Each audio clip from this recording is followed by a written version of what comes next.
Chapter 42. "Let me see if I understand you," Sandecker said, glaring across his desk. "One of the members of my salvage crew has been brutally murdered, and you're asking me to sit idle and do nothing about it while the killer is allowed to roam loose?" Warren Nicholson shifted uneasily in his chair and avoided Sandecker's blazing eyes. "I realize that it's difficult to accept." "That's putting it mildly," Sandecker snorted. "Suppose he takes it in his head to kill again?" "That's a calculated risk we have considered." "We have considered," Sandecker echoed. "It's simple for you to sit up there at CIA headquarters and say that. You're not down there, Nicholson, trapped in a submersible thousands of feet below the sea, wondering whether the man standing next to you is going to bash your brains out."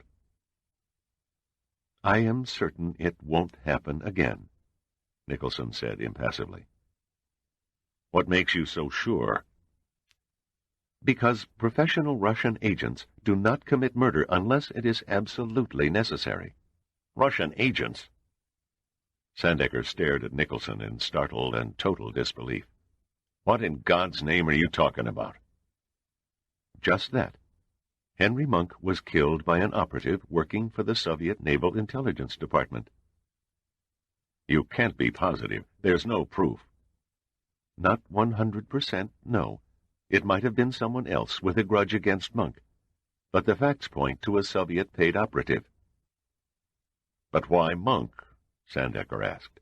"He was an instrument specialist. What possible threat could he have been to a spy?" "I suspect that Monk saw something he shouldn't have and had to be silenced," Nicholson said. "And that's only the half of it, in a manner of speaking. You see, Admiral, there happen to be not one but two Russian agents who have infiltrated your salvage operation." "I don't buy that." "We're in the business of espionage, Admiral. We find out these things." "Who are they?" Sandecker demanded. Nicholson shrugged helplessly. "I'm sorry. That's all I can give you. Our sources reveal that they go under the code names of Silver and Gold. But as to their true identities, we have no idea." Sandecker's eyes were grim. "And if my people discover who they are?" "I hope you will cooperate, at least for the time being, and order them to remain silent and take no action." "Those two could sabotage the entire salvage operation." "We're banking heavily on the assumption that their orders do not include destruction." "It's madness, pure madness," Sandecker murmured. "Do you have any idea of what you're asking of me?" "The President put the same question to me some months ago, and my answer is still the same. No, I don't. I'm aware that your efforts go beyond mere salvage, but the President has not seen fit to make me privy to the real reason behind your show." Sandecker's teeth were clenched. "And if I should go along with you, what then?" "I will keep you posted as to any new developments, and when the time comes, I will give you the green light to take the Soviet agents into custody." The Admiral sat silently for a few moments, and when he finally spoke, Nicholson noted his deadly serious tone. "Okay, Nicholson, I'll string along. But God help you if there is a tragic accident or another murder down there. The consequences will be more terrible than you can possibly imagine."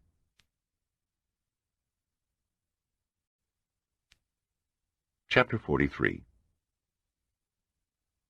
Mel Donner came through Marie Sheldon's front door, his suit splattered from a spring rain. "I guess this'll teach me to carry an umbrella in the car," he said, taking out a handkerchief and brushing away the dampness. Marie closed the front door and stared up at him curiously. "Any port in a storm, is that it, handsome?" "I beg your pardon?" "From the look of you," Marie said, her voice soft and slurry, "you needed a roof until the rain let up, and the fates kindly led you to mine." Donner's eyes narrowed for a moment, but only a moment. Then he smiled. I'm sorry. My name is Mel Donner. I'm an old friend of Dana's. Is she at home? I knew a strange man begging on my doorstep was too good to be true. She smiled. I'm Marie Sheldon. Sit down and make yourself comfortable while I call Dana and get you a cup of coffee. Thank you. The coffee sounds like a winner.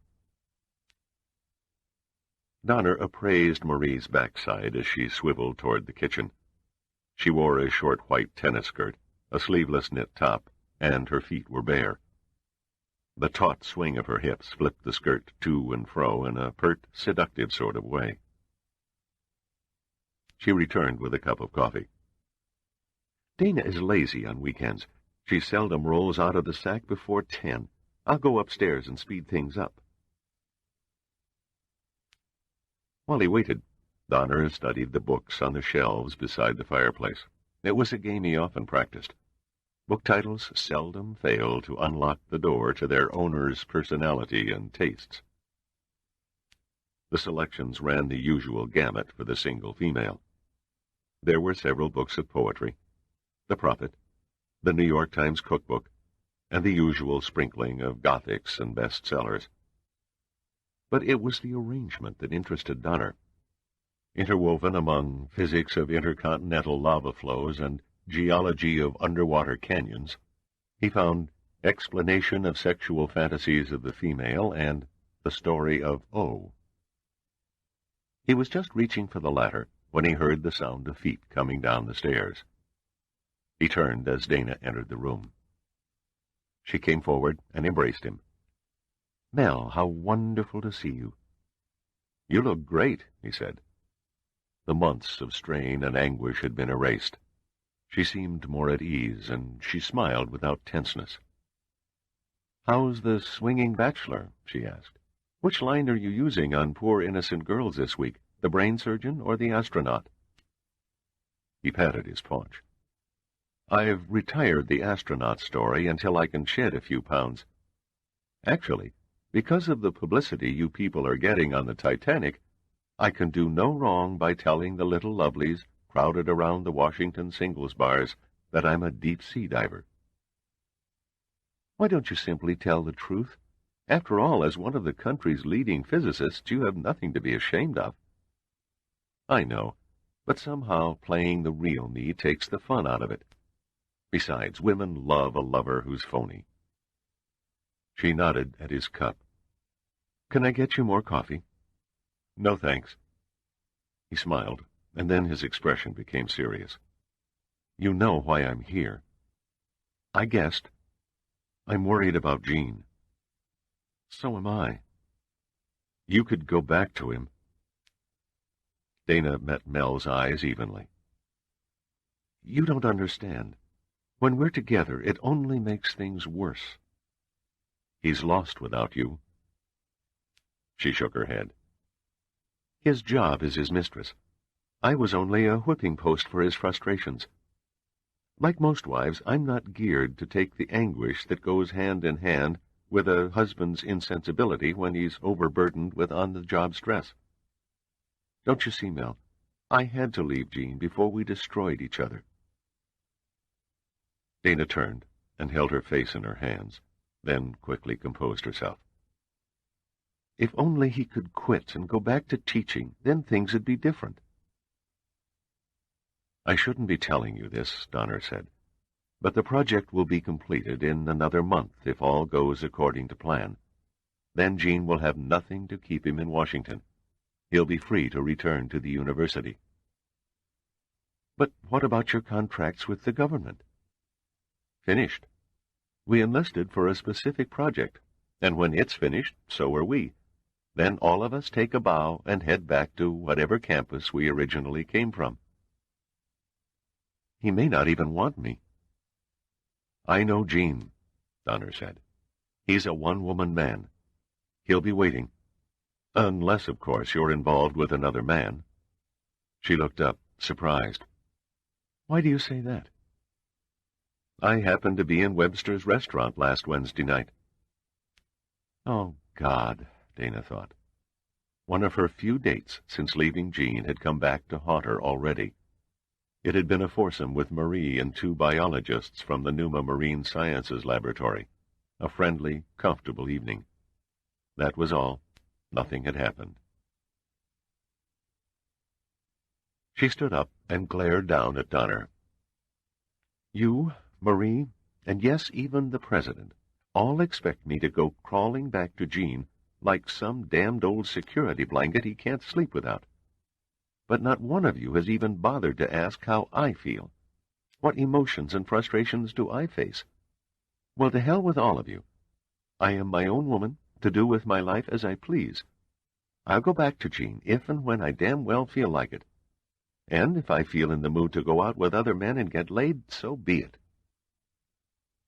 She spun and left Donner sitting there, stunned and embarrassed. Up the stairs and into the bedroom, where she threw herself on the bed. She had mouthed nothing but mere words. There would never be another man in her life but Gene Seagram, and some day soon she was sure she would return to him. But now the tears came until there were none left. Embedded in one of the mirrored walls, a phonograph record, watched over by a female disc jockey, thundered through 4 huge quad speakers.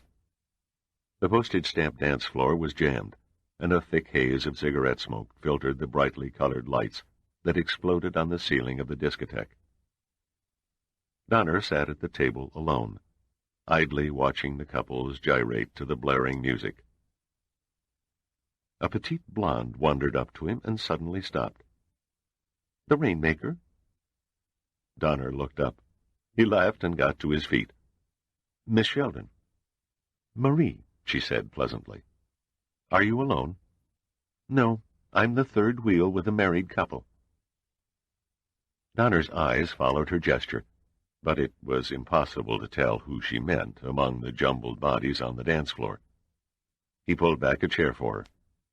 "Consider yourself escorted." A cocktail waitress happened by, and Donner shouted an order above the din. He turned to find Marie Sheldon studying him approvingly. "You know, Mr. Donner, for a physicist, you're not a bad-looking man." "Damn, I had hoped to be a CIA agent tonight." She grinned. "Dana told me about a few of your escapades, leading poor innocent girls astray. For shame." "Don't believe all you hear. Actually, I'm shy and introverted when it comes to women." "Oh, really?" "Scout's honor." He lit her cigarette. "Where's Dana tonight?" "Very sly of you. You tried to zing one over on me." "Not really. It's none of your prying business, of course, but Dana is on a ship somewhere in the North Atlantic Ocean about now." "A vacation'll do her good." "You do have a way of milking a poor girl for information," Marie said. "Just for the record, so you can inform your pal Gene Seagram, she's not on holiday, but playing den mother to a regiment of news correspondents who demanded to be on the scene when the Titanic is raised next week."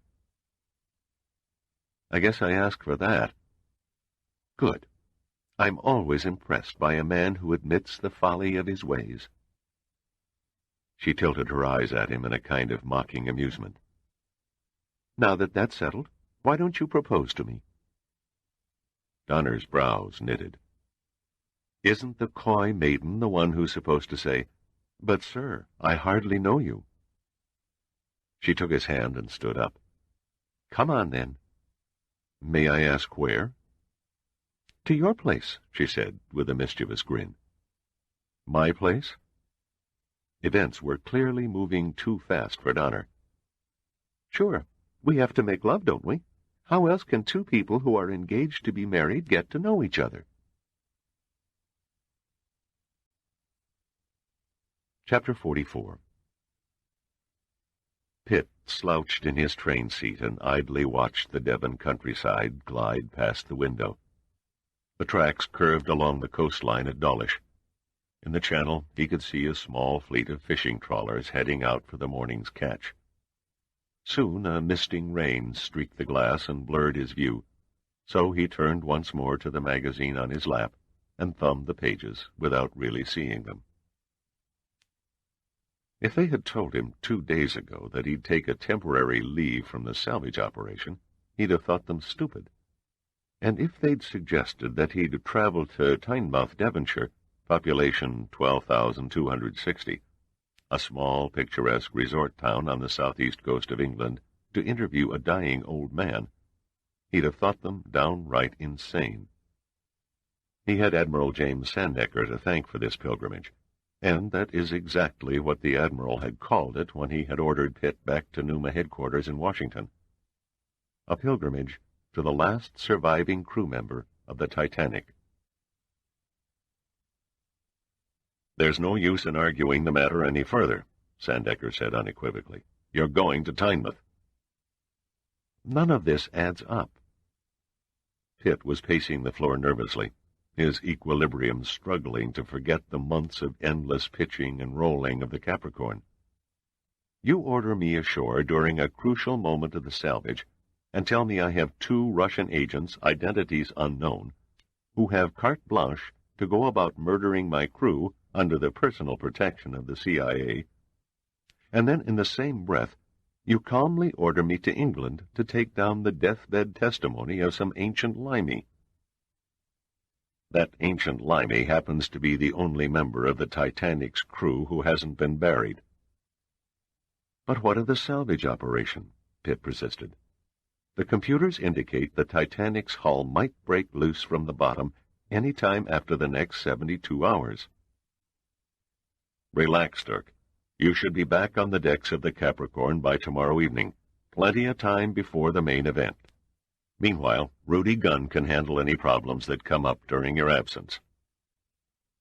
"You don't offer me much choice," Pitt gestured in defeat. Sandecker smiled benevolently.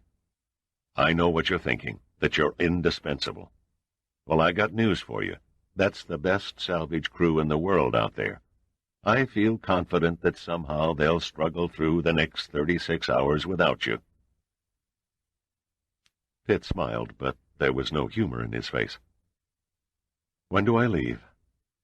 "There's a Learjet waiting at the Numa hangar in Dulles. It'll take you to Exeter. You can catch a train from there for Tynemouth." "Afterward, shall I report to you back here in Washington?" "No, you can report to me aboard the Capricorn."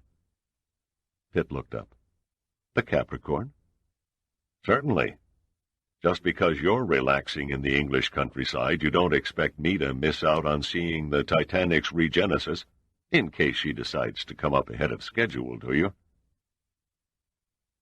Sandecker grinned satanically. He could afford that, as it was all he could do to keep from laughing at the aggrieved and crestfallen expression on Pitt's face.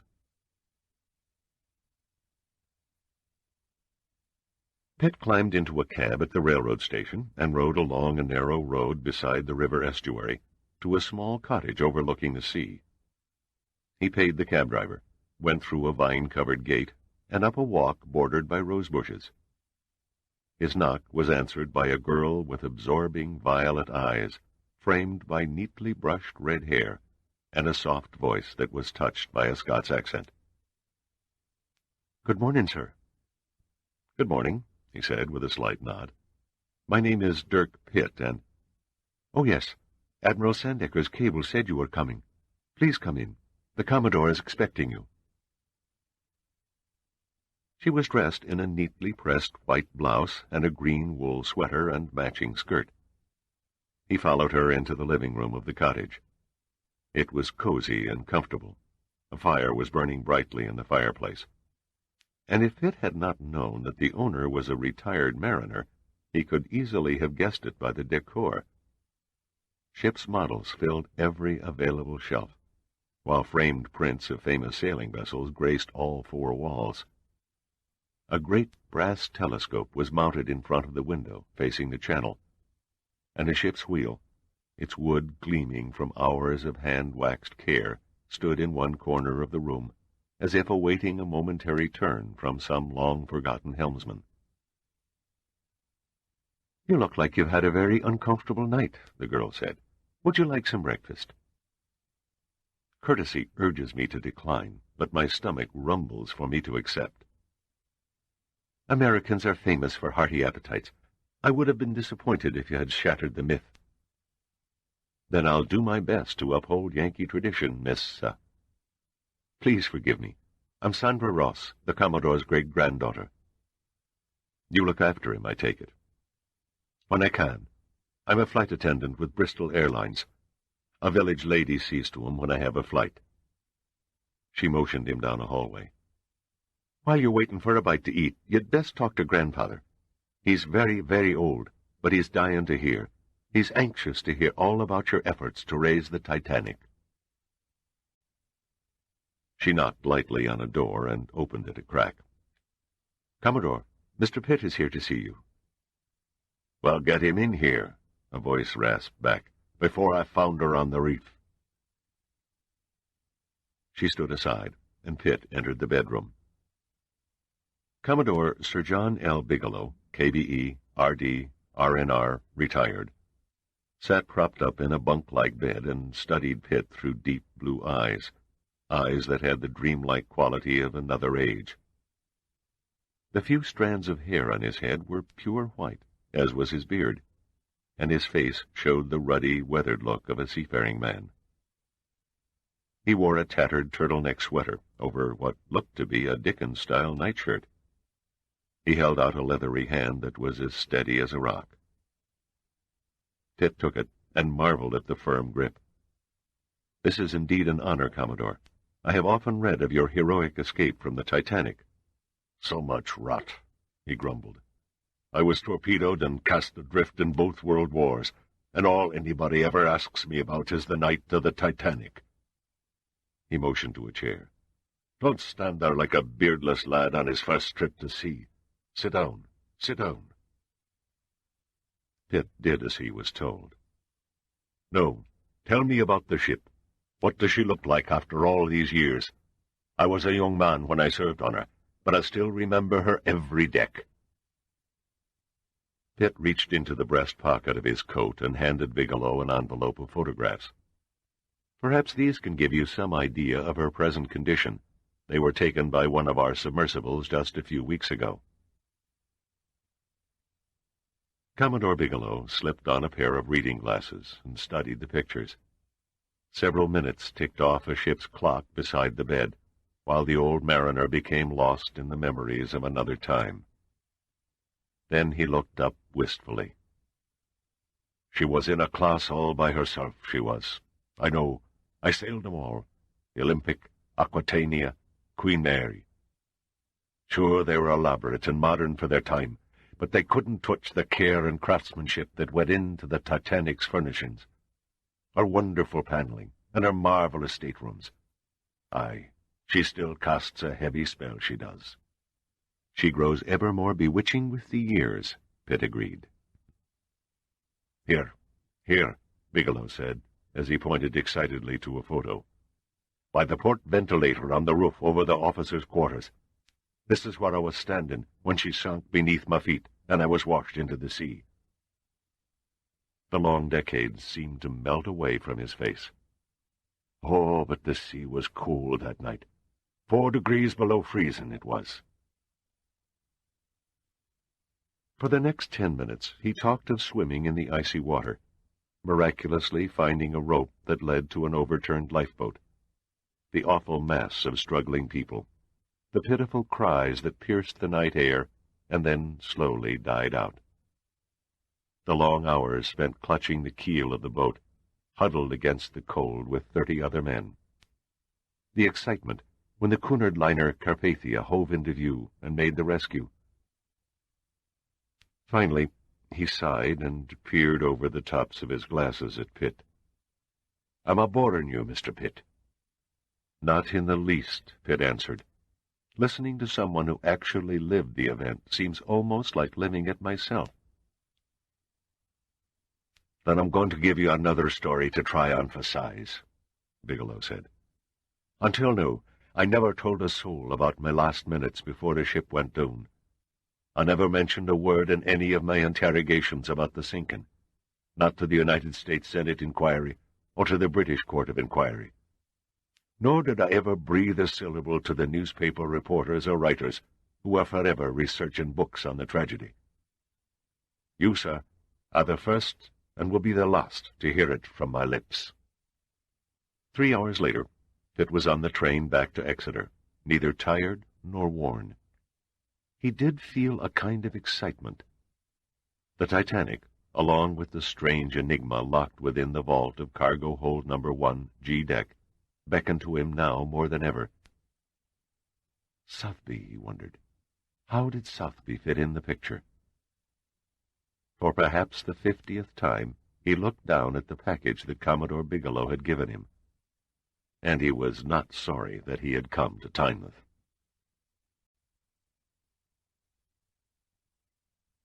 Chapter 45.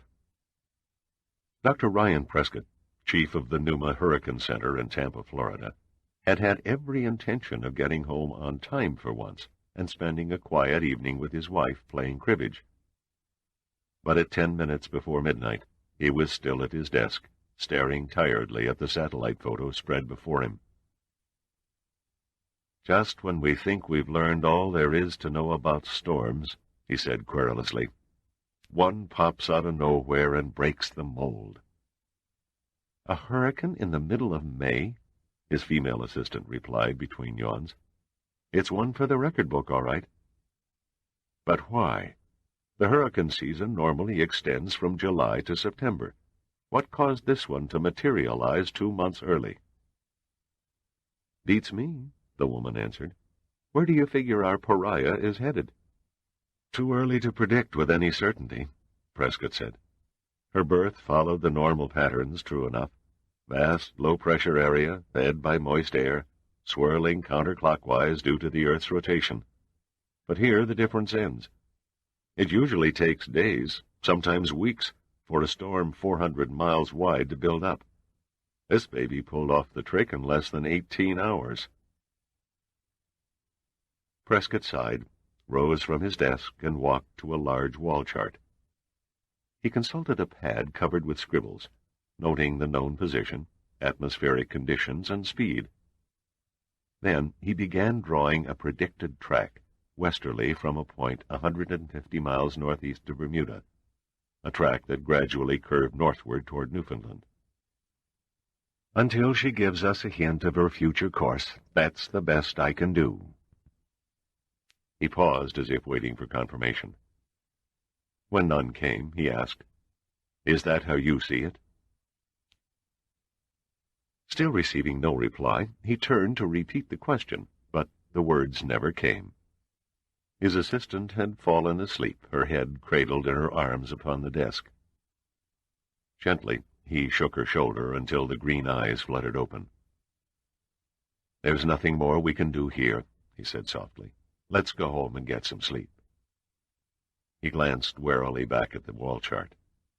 "Chances are it's 1,000 to 1 fluke that will dissipate before morning and lapse into a minor localized storm." He spoke with some authority, but there was no conviction in his tone. What he did not notice was that the line on the chart representing his predicted course for the hurricane traveled precisely over 41 degrees 46 minutes north by 50 degrees 14 minutes west.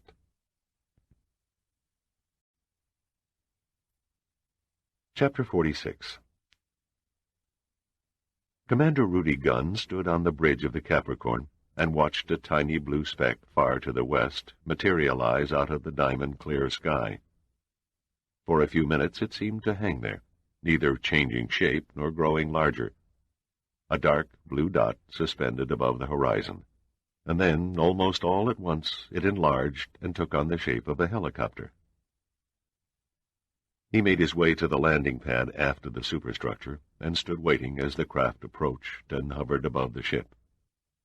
30 seconds later, the skids kissed the flight pad, the whine of the turbines died away, and the blades slowly idled to a stop. Gunn moved in closer as the right-hand door opened and Pitt stepped out. "Good trip?" Gunn asked. "Interesting," Pitt replied. Pitt read the strain in Gunn's face. The lines around the little man's eyes were set tight, and his face was grim. "You look like a kid who just had his Christmas present stolen, Rudy. What's the problem?" "The Uranus oil sub, the Deep Fathom. She's trapped on the wreck." Pitt was silent for a moment. Then he asked simply, "Admiral Sandecker?" He set up his headquarters on the Bomberger. Since it was the Deep Fathom's tender, he thought it'd be better to conduct the rescue mission from there until you returned. "You say was, as if the sub is as good as lost."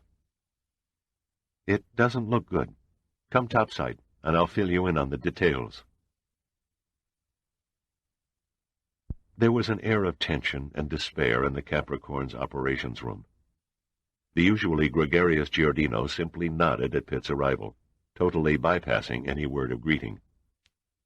Ben Drummer was on the microphone, talking to the crew of the Deep Fathom, encouraging them with a show of forced cheer and optimism that was betrayed by the dread in his eyes. Rick Spencer, the salvage operations equipment engineer, was gazing in mute concentration at the TV monitors. The other men in the room went about their business quietly, their faces pensive. Gunn began explaining the situation. 2 hours before she was to ascend and change crews, the Deep Fathom, manned by engineers Joe Keel, Tom Chavez, and Sam Merker. "Merker was with you on the Lorelei Current expedition," Pitt interrupted. "So was Monk." Gunn nodded solemnly. "It would seem we're a cursed crew." "Go on."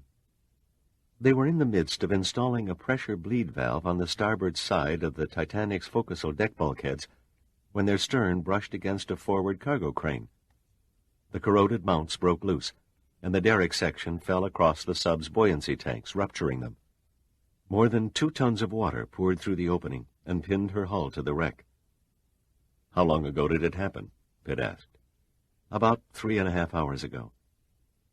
"Then why all the gloom? You people act as if there wasn't a prayer. The Deep Fathom carries enough oxygen in her reserve system to support a crew of 3 for over a week. Plenty of time for Sappho 1 and 2 to seal the air tanks and pump clear the water." "It's not all that simple," Gunn said. 6 hours is all we've got." "How do you figure a 6-hour margin?" "I left the worst part for last." Gunn stared bleakly at Pitt. The impact from the falling crane cracked a welded seam on the Deep Fathom's hull. It's only a tiny pinhole, but the tremendous pressure at that depth is forcing the sea into the cabin at the rate of 4 gallons a minute. It's a miracle the seam hasn't burst, collapsing the hull and crushing those guys to jelly.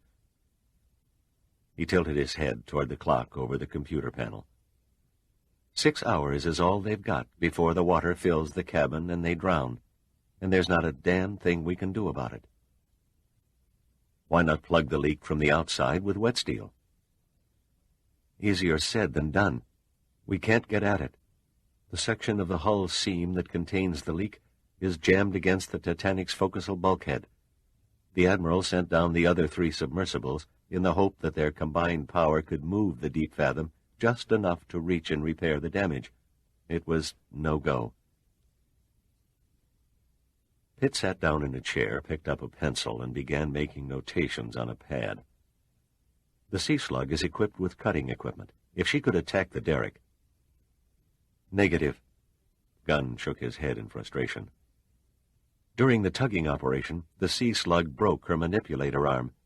She's back on the Modoc's deck now, and the Navy boys say it's impossible to repair the arm in time. Gunn slammed his fist down on the chart table. Our last hope was the winch on the Bomberger. If it was possible to attach a cable to the derrick, we might have pulled it free of the sub. And a rescue, Pitt said. The Sea Slug is the only submersible we've got that's equipped with a heavy-duty manipulator arm, and without it, there's no way of making a hookup with the cable. Gunn rubbed his eyes wearily. After thousands of man-hours poured into the planning and construction of every backup safety system conceivable, and the calculating of concise emergency procedures for every predictable contingency, The unforeseen rose up and smacked us below the belt with a beyond the bounds of probability, 1,000,000-to-1 accident the computers didn't count on. Computers are only as good as the data fed into them, Pitt said. He moved over to the radio and took the microphone from Drummer's hand. Deep Fathom, this is Pitt. Over. Nice to hear your cheery voice again. Merker came over the speaker, as calmly as if he were on the telephone lying at home in bed. Why don't you drop down and make up a fourth for bridge? Not my game, Pitt answered matter-of-factly. How much time left before the water reaches your batteries? At the rate she's rising, approximately another 15 to 20 minutes. Pitt turned to Gunn and said what needed no saying. When their batteries go, they'll be out of communication. Gunn nodded. The Sappho 2 is standing by to keep them company. That's about all we can do. Pitt pressed the mic button again. Merker, how about your life support system? What life support system? That crapped out half an hour ago. We're existing on bad breath. I'll send you down a case of certs. Better make it fast. Chavez has a malignant case of halitosis. Then a trace of doubt surfaced in Merker's tone. If the worst happens and we don't see you guys again, at least we'll be surrounded by good company down here. Merker's abrupt reference to the Titanic's dead left every man in the operations room a shade paler. Every man, that is, except Pitt. He touched the transmit button. Just see to it you leave a clean ship. We may want to use it again. Pitt out. It was interesting to see the reaction to Pitt's seemingly callous remark. Giordino, Gunn, Spencer, and the others just stared at him. Only Drummer displayed an expression of anger. Pitt touched Curly, the radio operator, on the shoulder. Patch me into the Admiral on the Bomberger, but use a different frequency. Curly looked up. You don't want those guys on the Deep Fathom to hear? What they don't know won't hurt 'em, said Pitt coldly. Now hurry it up. Moments later, Sandecker's voice boomed over the speaker. Capricorn, this is Admiral Sandecker. Over. Pitt here, Admiral. Sandecker wasted no time on niceties. You're aware of what we're up against? Gunn has briefed me, Pitt replied. Then you know we've exhausted every avenue. No matter how you slice it, time's the enemy. If we could stall the inevitable for another 10 hours, we'd have a fighting chance of saving him. There's one other way, Pitt said. The odds are high, but mathematically it's possible. I'm open to suggestions. Pitt hesitated. To begin with, we forget the Deep Fathom for the moment and turn our energies in another direction. Drummer came close to him. What are you saying, Pitt? What goes on here? Forget the Deep Fathom, he shouted through twitching lips. Are you mad? Pitt smiled a disarming smile. The last desperate roll of the dice, Drummer. You people failed, and failed miserably. You may be God's gift to the world of marine salvage, but as a rescue force you come off like a bunch of amateurs. Bad luck compounded your mistakes, and now you sit around whining that all is lost. Well, all is not lost, gentlemen. We're going to change the rules of the game and put the Deep Fathom on the surface before the 6-hour deadline, which, if my watch serves me, is now down to 5 hours and 43 minutes. Giordino looked at Pitt. Do you really think it can be done? I really think it can be done.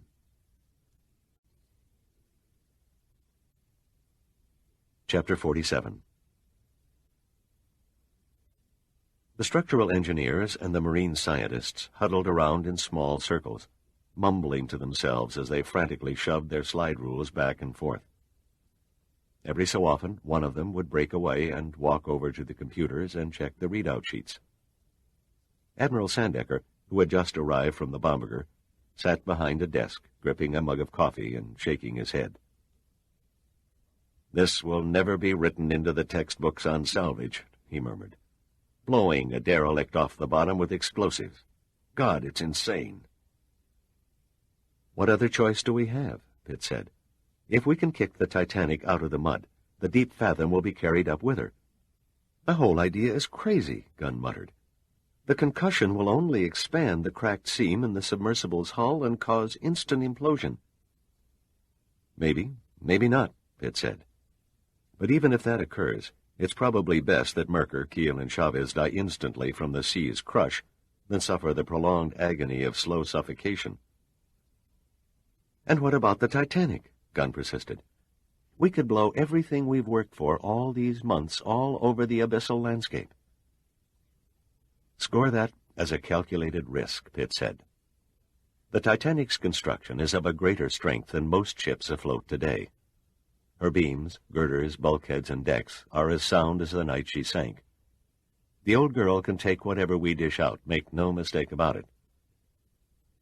Do you honestly think it'll work? Sandecker asked. I do.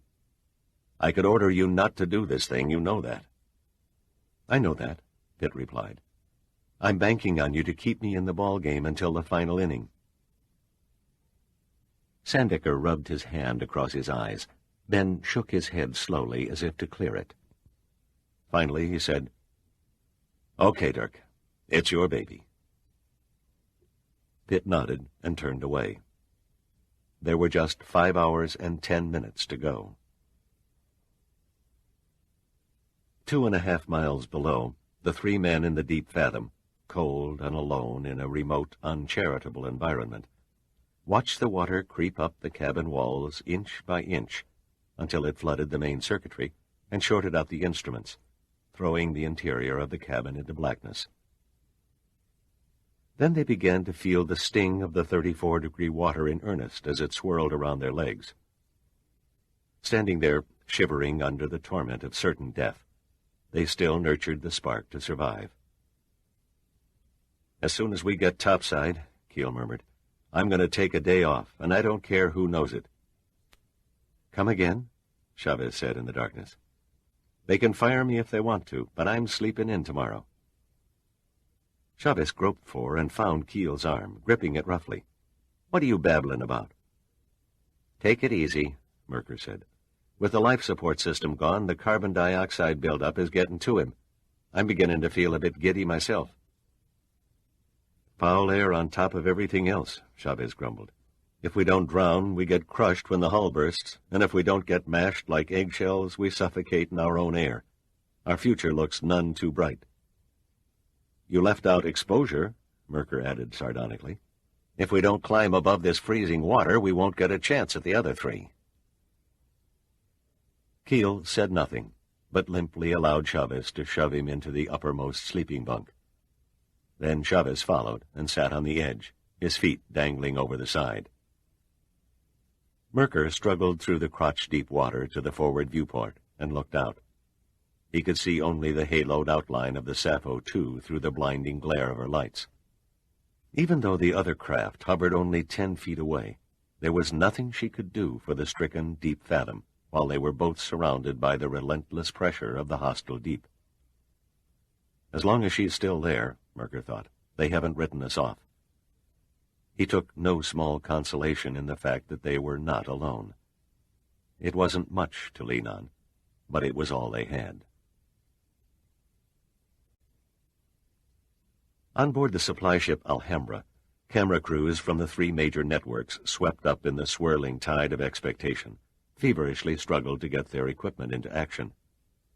Along every available foot of starboard deck railing, wire service reporters peered through binoculars in hypnotic concentration at the Capricorn floating 2 miles away, while photographers aimed their telephoto lenses on the surface of the water between the ships. Trapped in one corner of a makeshift press room, Dana Seagram pulled a foul-weather jacket tightly around her shoulders and gamely stood up to the dozen newspeople armed with tape recorders who were pushing microphones toward her face as though they were lollipops. Is it true, Miss Seagram, that attempting to raise the Titanic 3 days ahead of schedule is in reality a last-ditch attempt to save the lives of the men trapped below? It's only one of several solutions, Dana replied. Are we to understand that all other attempts have failed? There have been complications, Dana admitted. Inside one of the jacket's pockets, Dana nervously twisted a handkerchief until her fingers turned sore. The long months of give and take with the men and women of the press were beginning to tell. Since the loss of communications with the Deep Fathom, how can you know for certain whether the crew is still alive? Computer data assure us that their situation will not turn critical for another 4 hours and 40 minutes. How does Numa intend to bring up the Titanic if the electrolyte chemical is not fully injected into the silt around the hull? I can't answer that, Dana said. Mr. Pitt's last message from the Capricorn only stated that they were going to raise the wreck in the next few hours. He did not offer details regarding the method. What if it's too late? What if Keel, Chavez, and Merker are already dead? Dana's expression went rigid. They are not dead, she said with eyes blazing. And the first one of you who reports such a cruel and inhuman rumor before it's a proven fact will get their ass kicked off this ship, credentials and Nielsen ratings bedamned. Do you understand? The reporters stood there a moment in mute surprise at Dana's sudden display of anger, and then slowly and silently they began to lower the microphones and melt toward the deck outside. Rick Spencer unrolled a large piece of paper on the chart table and anchored it down with several half-empty coffee mugs. It was an overhead drawing that depicted the Titanic and her position in relation to the seafloor. He began pointing a pencil at various spots about the hulk that were marked with tiny crosses. Here's the way it shapes up, he explained. According to the computer data, we set 80 charges, each containing 30 pounds of explosives, at these key points in the sediment along the Titanic's hull. Sandecker leaned over the drawing, his eyes scanning the crosses. I see that you've staggered them in 3 rows on each side. That's right, sir, Spencer said. The outside rows are set 60 yards away, the middle 40, and the inner rows are just 20 yards from the ship's plates. We'll detonate the starboard outer row first, then 8 seconds later we fire the port outer row. Another 8 seconds, and we repeat the procedure with the middle rows, and so on. Kind of like rocking a car back and forth that's stuck in the mud, Giordino volunteered. Spencer nodded. You might say that's a fair comparison. Why not jolt her out of the silt with one big bang, Giordino asked. It's possible a sudden shock might do it, but the geologists are in favor of separate overlapping shock waves. It's vibration we're after. Have we the explosives? Pitt asked. The Bomberger carries nearly a ton for seismic research purposes, Spencer replied. The Modoc has 400 pounds in her stores for underwater salvage blasting. Will it do the trick? Borderline, Spencer admitted.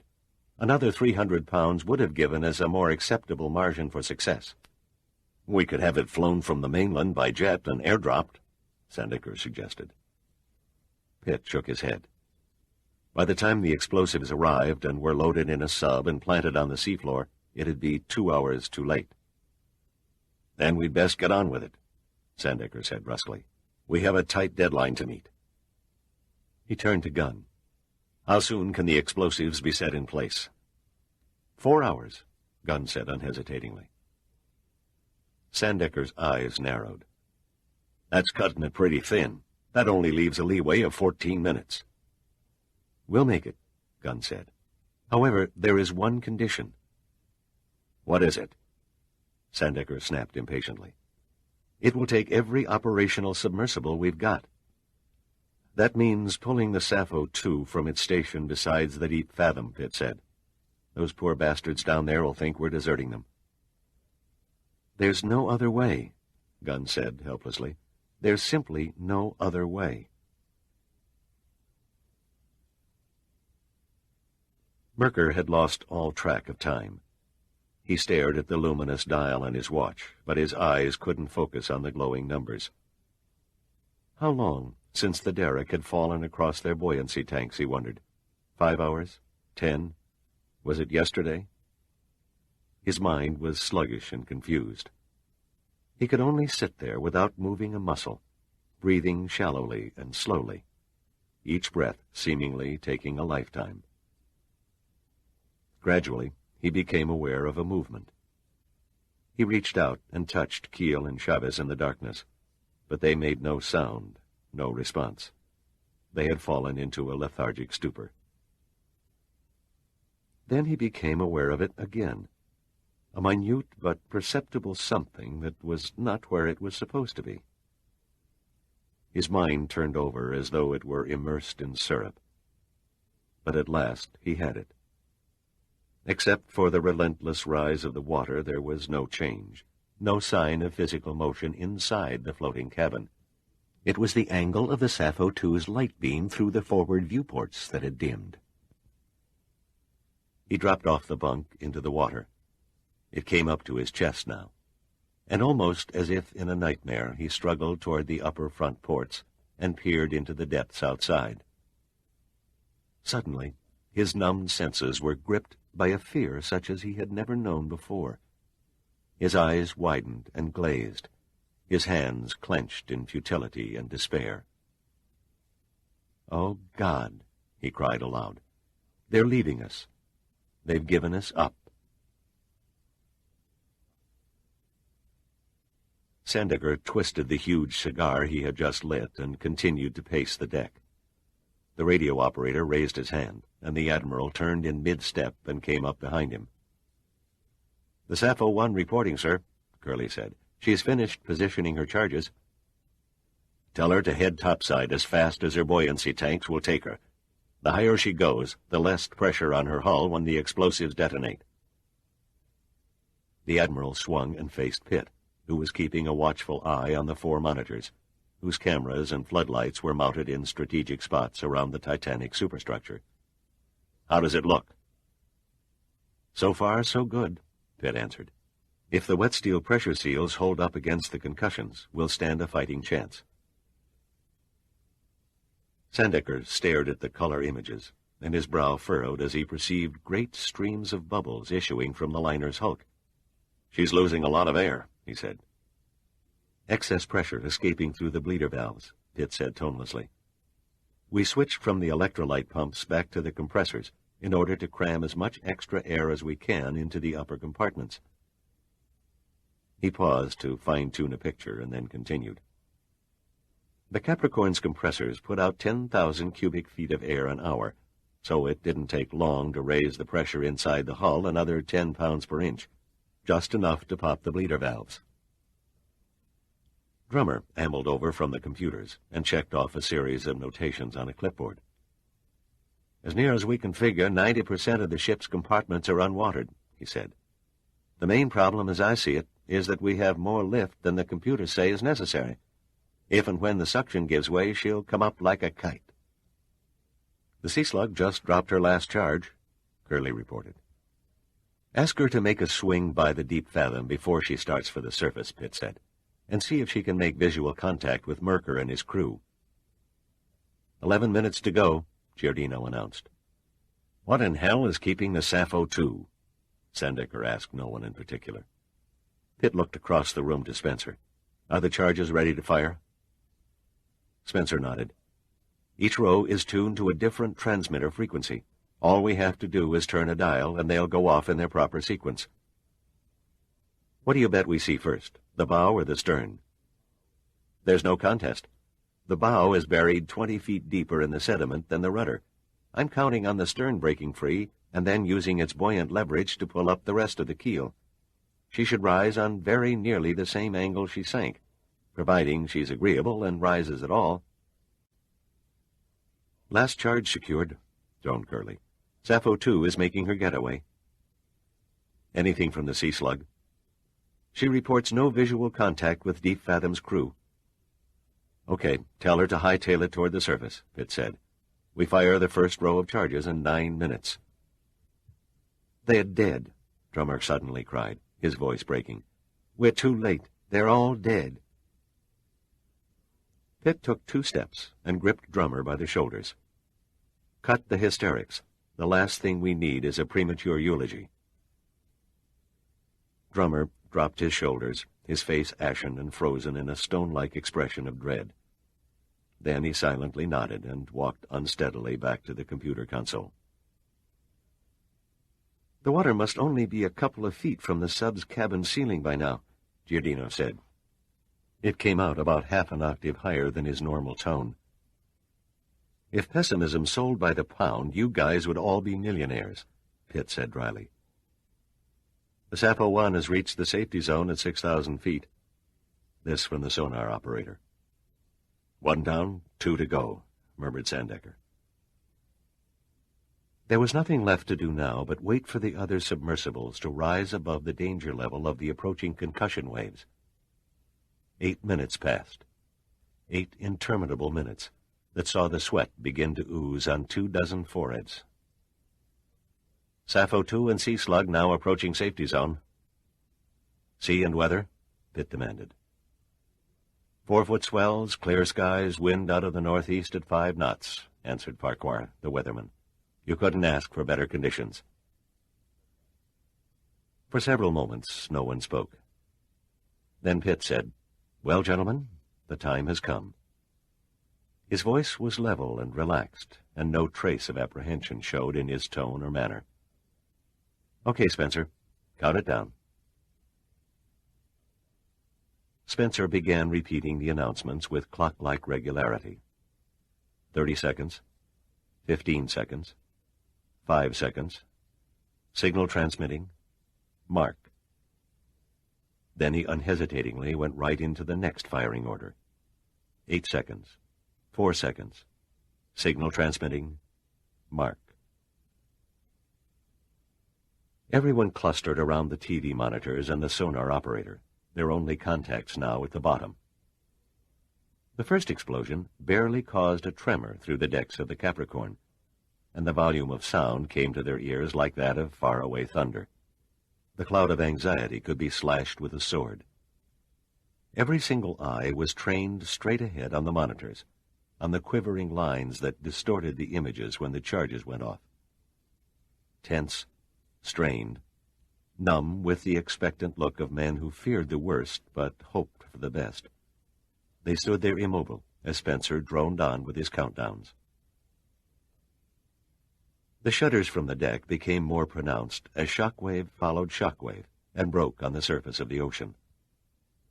Then abruptly the monitors all flickered into a kaleidoscope of fused light and went black. Damn, Sandecker muttered. We've lost picture contact. The concussions must have jolted loose the main relay connector, Gunn surmised. Their attention quickly turned to the sonar scope, but few of them could see it. The operator had drawn himself up so close to the glass that his head obscured it. Finally, Spencer straightened up. He sighed deeply to himself, pulled a handkerchief from his hip pocket, and rubbed his face and neck. That's all she wrote, he said hoarsely. There isn't any more. Still stationary, said the sonar operator. The big T is still stationary. Go, baby, Giordino pleaded. Get your big ass up. Oh, God, dear God, Drummer mumbled. The suction is still holding her to the bottom. Come on, damn you, Sandecker joined in. Lift, lift. If it was humanly possible for the mind to will 46,328 tons of steel to release its hold on the grave it had occupied for 76 long years and return it to the sunlight, the men crowded around the sonar scope would have surely made it so. But there was to be no psychokinetic phenomenon this day. The Titanic stayed stubbornly clutched to the sea floor. A dirty, rotten break, Farquhar said. Drummer held his hands over his face, turned away, and stumbled from the room.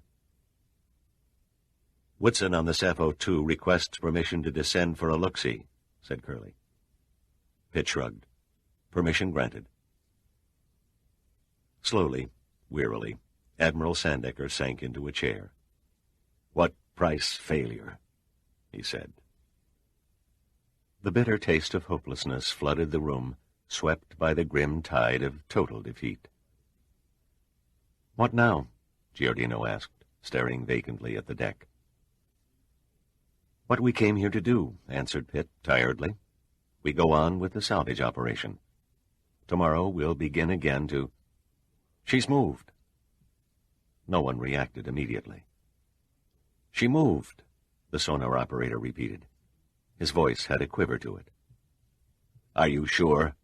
Sandecker whispered. Stake my life on it. Spencer was too stunned to speak. He could only stare at the sonar scope with an expression of abject incredulity. Then his lips began working. The aftershocks, he said. The aftershocks caused a delayed reaction. Rising, the sonar operator shouted, banging his fist on the arm of his chair. That gorgeous old bucket of bolts has broken free. She's coming up. Chapter 48. At first, everybody was too dumbstruck to move. The moment they had prayed for, had spent 8 tortuous months struggling for, had sneaked up behind them, and somehow they couldn't accept it as actually happening. Then the electrifying news began to sink in, and they all began shouting at the same time, like a crowd of Mission Control space engineers during a rocket liftoff. Go, baby, go! Sandecker shouted, as joyfully as a schoolboy. Move, you mother! Giordino yelled. Move! Move! Keep coming, you big, beautiful, rusty old floating palace, you, Spencer murmured. Suddenly, Pitt rushed across to the radio and clutched Curly's shoulder in a vice-like grip. Quick, contact Woodson on the Sappho 2. Tell him the Titanic is on her way up, and to get the hell out of the way before he's run over. Still on a surface course, the sonar operator said. Speed of ascent accelerating. We haven't weathered the storm yet, Pitt said. 101 things can still go wrong before she breaks surface, if only... Yeah, Giordino cut in. Like if only the wet steel maintains its bond, or if only the bleeder valves can keep up with the sudden drop in water pressure, or if the hull doesn't take it in its mind to go snap, crackle, and pop.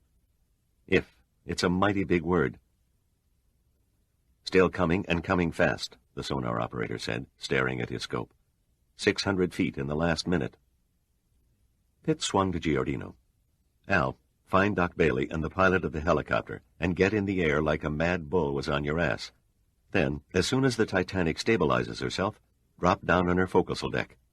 I don't care how you do it. Rope ladder, winch and bucket chair. Crash land the copter if you have to. But you and the good doctor drop down fast and pop the Deep Fathom's hatch cover and lift those men out of that hellhole. We're halfway there, Giordino grinned. He was already out the door before Pitt could issue his next order to Spencer. Rick, stand by to hoist the portable diesel pumps on board the derelict. The sooner we can get ahead of any leaks, the better. We'll need cutting torches to get inside her, Spencer said, his eyes wide with excitement. Then see to it. Pitt turned back to the sonar panel. Rate of ascent? 850 feet a minute, the sonar operator called back. Too fast, Pitt said. It's what we didn't want, Sandecker muttered through his cigar. Her interior compartments are overfilled with air, and she's soaring to the surface out of control.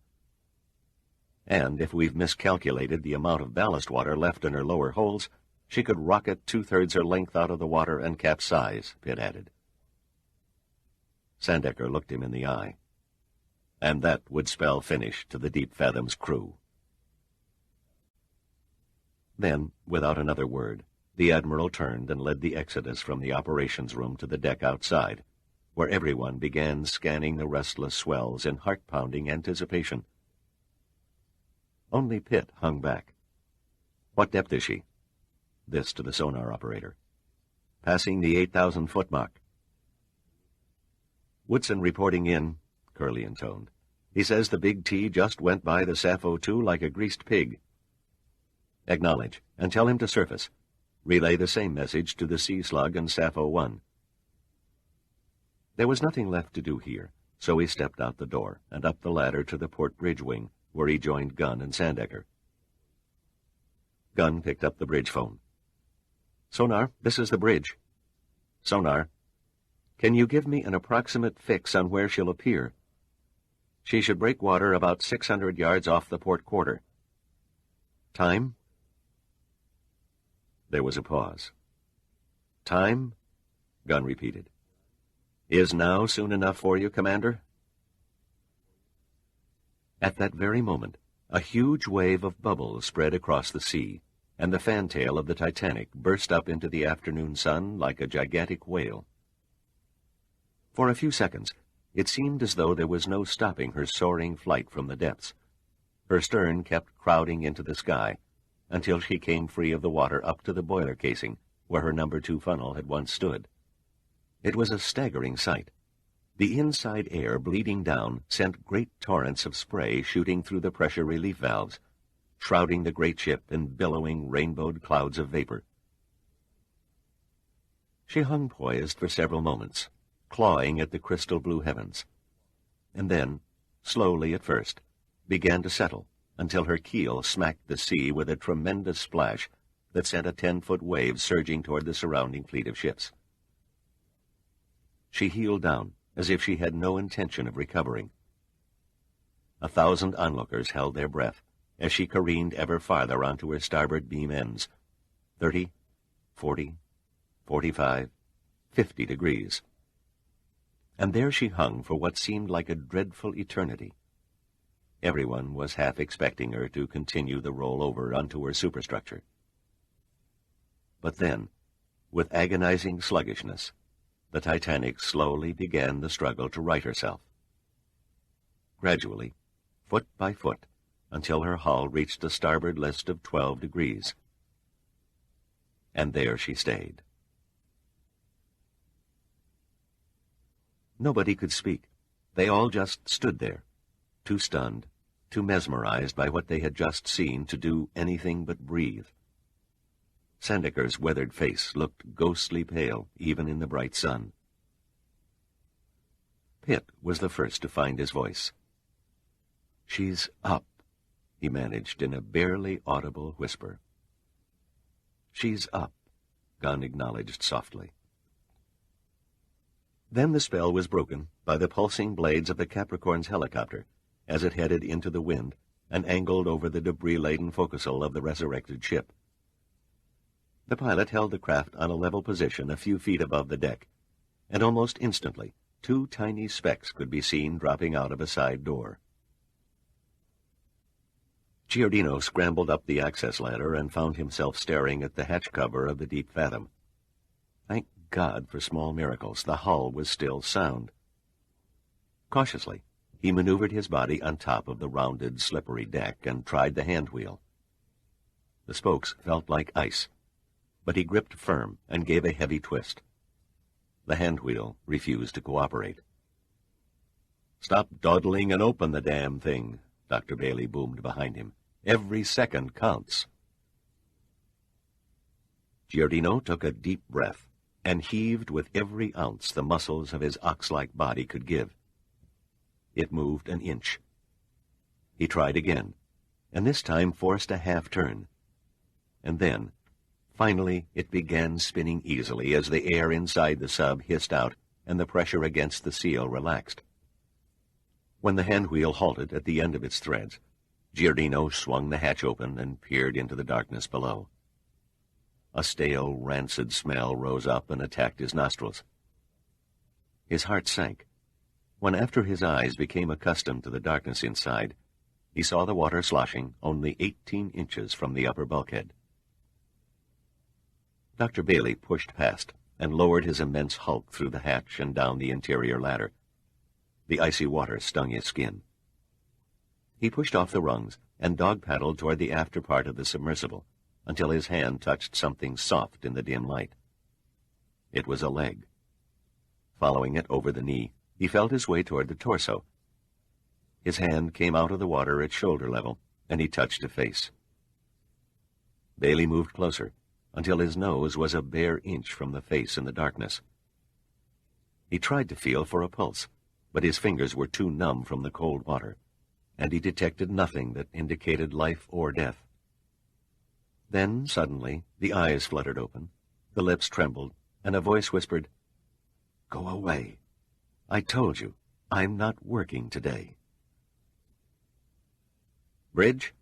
Curly's voice scratched through the speaker. "This is the bridge," answered Gunn. "Ready to patch in the helicopter." "Go ahead." There was a pause, and then a strange voice cracked onto the bridge. "Capricorn, this is Lieutenant Sturgis." "This is Commander Gunn, Lieutenant. I have you loud and clear. Over." "Dr. Bailey has entered the deep fathom. Please stand by." The brief respite gave everyone a chance to study the Titanic. She looked uncompromisingly utilitarian and downright naked without her towering funnels and masts. The steel plates of her sides were blotched and stained with rust, but the black and white paint of her hull and superstructure still shone through. She looked a mess, like a hideous old prostitute who dwelt in dreams of better days and long-lost beauty. The portholes and windows were covered with the unsightly gray of the wet steel, and her once immaculate teak decks were rotted and cluttered with miles of corroded cable. The empty lifeboat davits seemed to reach out in wraith-like pleading for a return of their long-lost contents.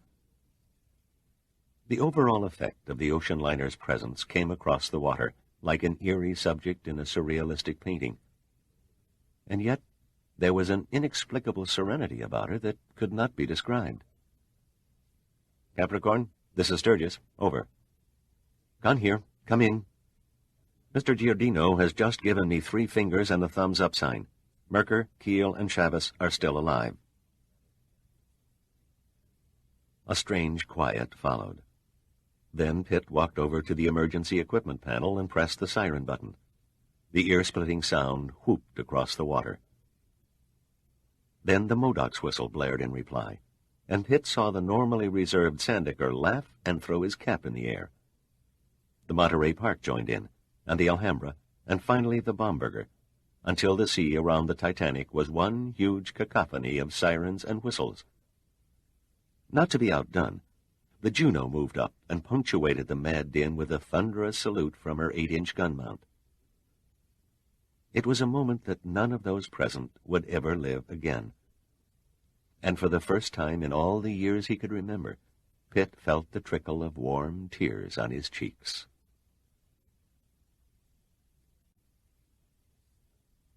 Chapter 49. The late afternoon sun was just touching the tops of the trees as Gene Seagram sat slouched on a bench in East Potomac Park and contemplated the Colt revolver in his lap. "Serial number 204783, he thought. "You're about to serve the purpose you were manufactured for." Almost lovingly, he ran his fingers over the barrel, the cylinder, and the grips. Suicide. It seemed the ideal solution to end his flight into black depression. He marveled that he hadn't thought of it before. No more uncontrollable crying in the middle of the night. No more sensations of worthlessness, or the gnawing inside his guts that his life had been a transparent sham. His mind envisioned the past few months as reflected in the cracked and distorted mirror of acute despair. The 2 things he had cherished most were his wife and the Sicilian project. Now Dana was gone, his marriage a shambles, and the President of the United States had taken what seemed to Seagram to be a needless risk in leaking his precious project to the sworn enemy of democracy. Sandecker had revealed to him the presence of the 2 Soviet agents on the Titanic's salvage fleet, and the fact that the CIA had warned the admiral not to interfere with their espionage activities only served to drive what seemed to Seagram another nail into the coffin of the Sicilian project. Already one of Numa's engineers had been murdered, and just this morning the daily report from Sandecker's staff to Metasection told of the trapped submersible and the apparent hopelessness of rescuing its crew. It had to be sabotage. There could be no doubt of it. The mismatched pieces of the puzzle were forced into unfitting slots by Seagram's confused brain. The Sicilian project was dead, and he now made up his mind to die with it. He was in the act of releasing the gun's safety catch when a shadow fell across him, and a voice spoke in a friendly tone. "It's much too nice a day to rip off your life, don't you think?" Officer Peter Jones had been walking his beat along the path beside Ohio Drive when he noticed the man on the park bench. At first glance, Jones thought Seagram was simply a wine-sodden derelict soaking up the sun. He considered running him in, but dismissed it as a waste of time. A booked bum would be back on the streets inside 24 hours. Jones figured it was hardly worth the effort of filling out the endless reports. But then something about the man didn't fit the stereotyped lost soul.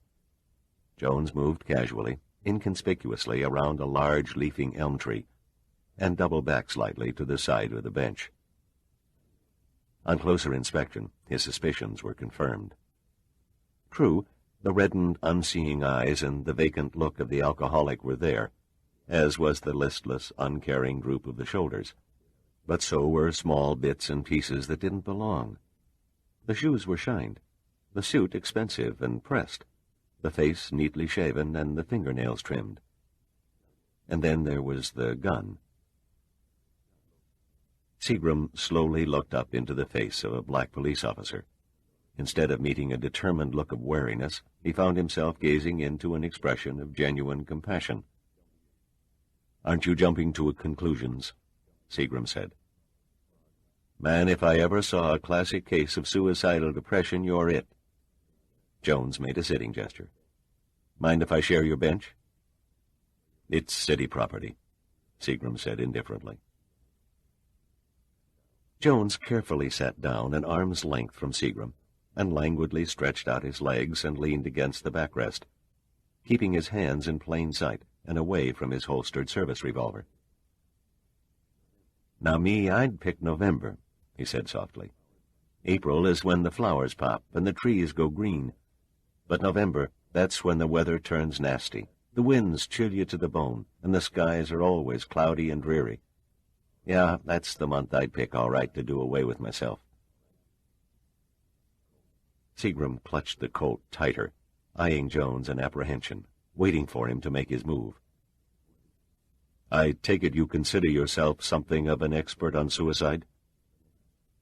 "Not really," Jones said. "In fact, you're the first one I ever got to watch in the act. Most of the time I come on the scene long after the main event. Now, take drownings. They are the worst. Bodies all bloated up and black, eyeballs mush in their sockets after the fish have nibbled at 'em. Then there's the jumpers. I saw a fellow one time who'd leaped off a 30-story building, lit on his feet. His shin bones came out his shoulders. "I don't need this," Seagram snarled. "I don't need a nigger cop feeding me horror stories." Anger flickered in Jones's eyes for an instant, then quickly passed. "Sticks and stones," he said.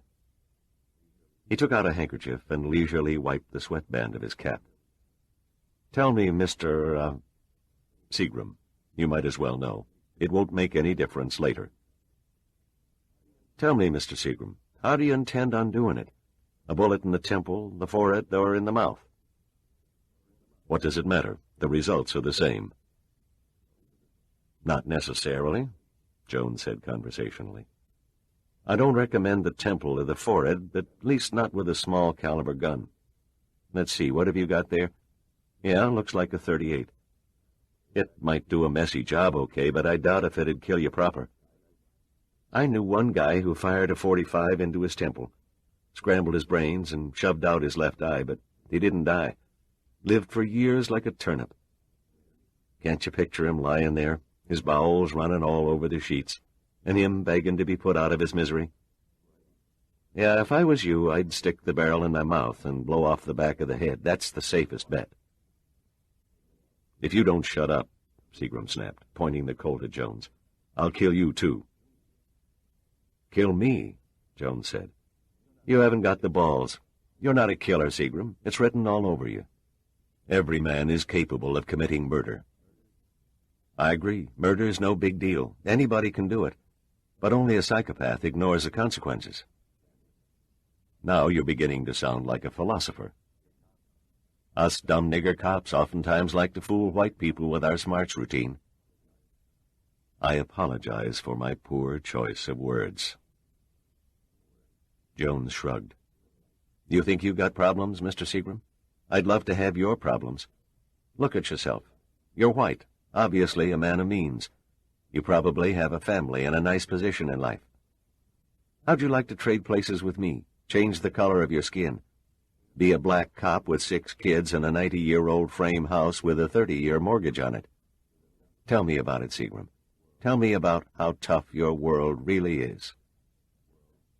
You could never understand. What's there to understand? Nothing under the sun is worth killing yourself over. Oh, sure, your wife will shed a few tears at first, but then she'll give your clothes to the Salvation Army. And 6 months from now, she'll be in bed with another man while you'll be nothing but a picture in a scrapbook. Look around you.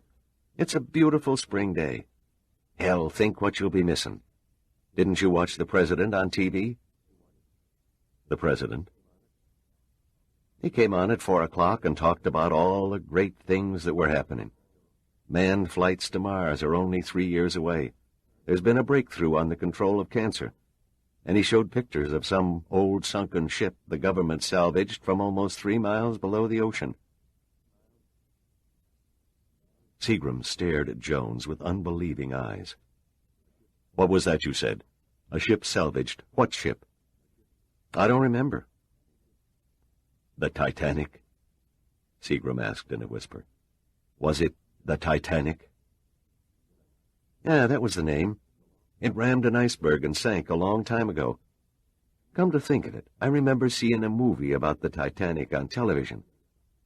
Barbara Stanwyck and Clifton Webb were in...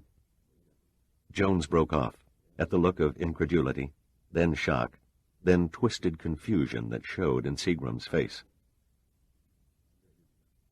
Seagram handed his gun to the uncomprehending Jones and leaned back against the bench. 30 days. 30 days would be all he'd need once he had the Byzanium to test the Sicilian Project system and then see it through to operational status. It had been a narrow thing. If a wandering cop hadn't intruded when he did, 30 seconds would have been all Seagram had left to see anything ever again. Forever.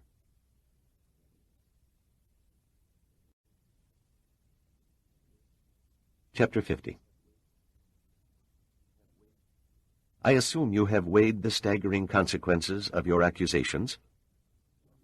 Margonian looked at the soft-spoken little man with the cold blue eyes.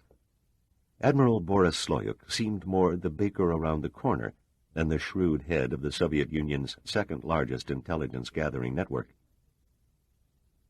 I fully realize, Comrade Admiral, that I am jeopardizing my naval career and risking a prison sentence, but I place duty to the state above my personal ambitions. Very noble of you, Lieutenant, Sloyuk said without expression. The charges you have brought are extremely damaging, to say the least. However, you have not produced concrete evidence that indicates Captain Prevlov is a traitor to our country, and without it, I cannot condemn a man on his subordinate's word alone. Margonian nodded. But he had planned this confrontation with the Admiral carefully. Bypassing Prevlov and the normal chain of command to approach Sloyuk had been a risky business indeed. But the trap had been exactingly set, and timing was critical. Calmly, he reached into his pocket and produced an envelope which he passed across the desk to Sloyuk. Here are transaction records of account number AZF 7609 at the Banque de Lausanne in Switzerland. You will note, sir, that it receives large deposits on a regular basis from one V. Volper, a clumsy anagram derived from the name Prevlov. Sloyuk studied the bank records and then shot Margonian a very skeptical look. You must forgive my suspicious nature, Lieutenant Margonian, but this has all the earmarks of trumped-up material. Margonian passed across another envelope. This one contains a secret communication from the American ambassador here in Moscow to the Defense Department in Washington. In it, he states that Captain Andrei Prevlov has been a vital source of Soviet naval secrets. The ambassador has also included the plans for our fleet deployment in the event of a first nuclear strike against the United States. Margonian felt satisfaction surge through him as the Admiral's normally impassive face wrinkled in uncertainty. I think the picture is clear. There is nothing trumped up here. A low-ranking officer in my position could not possibly obtain such highly classified fleet orders. Captain Prevlov, on the other hand, enjoys the confidence of the Soviet Naval Strategy Committee. The barriers were down, and the road was open. Sloyuk had no option but to acquiesce. He shook his head in perplexity. The son of a great party leader who betrays his country for money. I find it impossible to accept. If one takes into consideration Captain Prevlov's extravagant lifestyle, it is not difficult to see the excessive demands made upon his financial resources. I am well aware of Captain Prevlov's tastes. Are you also aware that he is having an affair with a woman who passes herself off as the wife of the American ambassador's chief aide? An annoyed look crossed Sloyuk's face. You know about her? He asked guardedly. Prevlov led me to believe that he was using her to obtain secrets from her husband at the embassy. Not so, Marganin said. In fact, she is a divorcee and an agent of the Central Intelligence Agency. Marganin paused and then drove the point home. The only secrets that pass through her hands are those provided by Captain Prevlov. It is he who is her source. Sloyuk was silent for a few moments. Then he locked Marganin with a penetrating gaze. How did you come by all this? I would rather not divulge my informant's identity, Comrade Admiral. I mean no disrespect, but I have nurtured and developed his trust for nearly 2 years, and I gave him a solemn oath that his name and position with the American government would remain known only to me. Sloyuk nodded. He accepted it. You realize, of course, that this puts us in a very grave situation. The Byzanium? Exactly, Sloyuk said tersely. If Prevlov told the Americans of our plan, it could prove disastrous. Once the Byzanium is in their hands and the Sicilian project is operational, the balance of power would be theirs for the next decade. Perhaps Captain Prevlov has not leaked our plan yet, Marganin said. Perhaps he was waiting until the Titanic was raised. She has risen, Sloyuk said. Not more than 3 hours ago, Captain Porotkin of the Mikhail Kurkov reported that the Titanic is on the surface and ready to be taken in tow. Marganin looked up, surprised. But our agents, Silver and Gold, assured us the raising would not be attempted for another 72 hours. Sloyuk shrugged. The Americans are always in a hurry. Then we must cancel Captain Prevlov's plan to seize the Byzanium in favor of one with credence. Prevlov's plan. Marganin had to suppress a grin when he said it.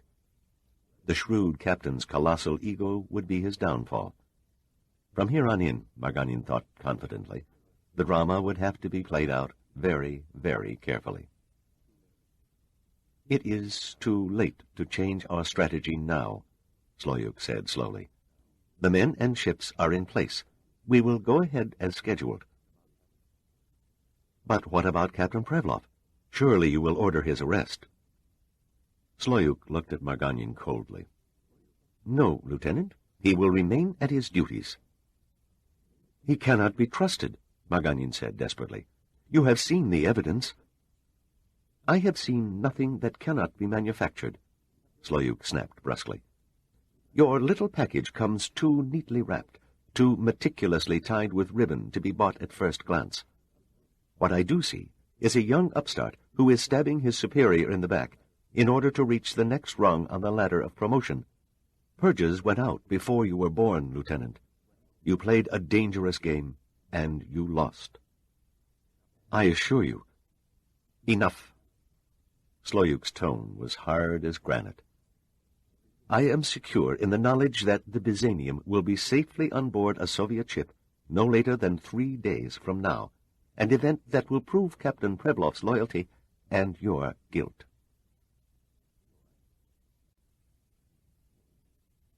Chapter 51.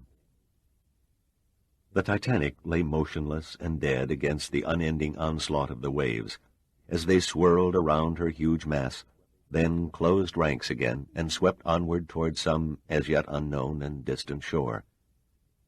She lay there and drifted with the current, her sodden wooden decks steaming under the fading evening sun. She was a dead ship that had returned among the living. A dead ship, but not an empty ship. The compass tower on the raised deck over her first-class lounge had been quickly cleared away to accommodate the helicopter, and soon a steady stream of men and equipment was being ferried on board to begin the arduous task of correcting the list and preparing her for the long tow to New York Harbor. For a few short minutes after the half-dead crew of the Deep Fathom were airlifted to the Capricorn, Giordino had had the Titanic all to himself. The fact that he was the first man to set foot on her decks in 76 years never entered his head, and though it was still broad daylight, he shied away from any exploring. Each time he gazed down the 882-foot length of the ship, he felt as if he was staring down into a damp and slimy crypt. Nervously, he lit a cigarette, sat on a wet capstan, and waited for the invasion that wasn't long in coming. Pitt experienced no pangs of uneasiness when he came on board, but rather a feeling of reverence. He walked to the bridge and stood alone, absorbed in the legend of the Titanic. God only knew he'd wondered 100 times what it was like that Sunday night, nearly 8 decades ago, when Captain Edward J. Smith stood on the very same spot and realized that his great command was slowly and irreversibly sinking beneath his feet. What were his thoughts, knowing the lifeboats could hold only 1,180 people, while on the maiden voyage the ship was carrying 2,200 passengers and crew? Then he wondered what the venerable old captain would have thought had he known the decks of his ship would one day be walked again by men as yet unborn in his time.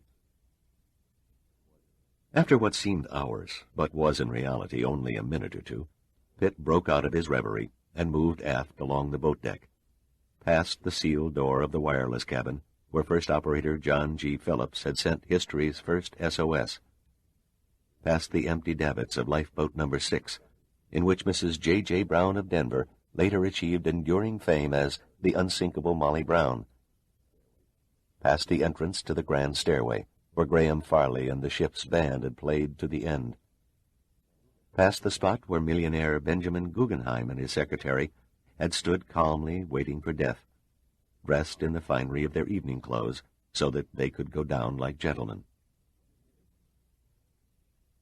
It took him almost a quarter of an hour to reach the elevator house at the far end of the boat deck. Pitt climbed over the hand railing and dropped to the promenade deck below. Here he found the aft mast protruding from the rotted planking like a forlorn stump, ending abruptly at a height of 8 feet, where it had been cut short by Sea Slug's underwater torch. Pitt reached inside his jacket and pulled out the package given him by Commodore Bigelow and tenderly unwrapped it. He had forgotten to carry a line or cord, but he made do with the twine from the wrapping. When he was through, he stepped back from the stub of the once tall mast and stared up at his makeshift handiwork.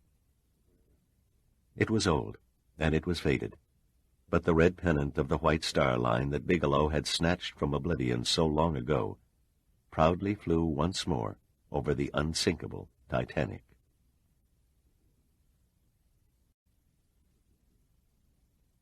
Chapter 52. The morning sun was just probing its rays above the eastern horizon when Sandecker jumped from the helicopter's cockpit door and ducked under the whirling blades, clutching his cap. Portable lights still blazed over the derelict superstructure, and crates of machinery were scattered about the decks in various stages of assembly.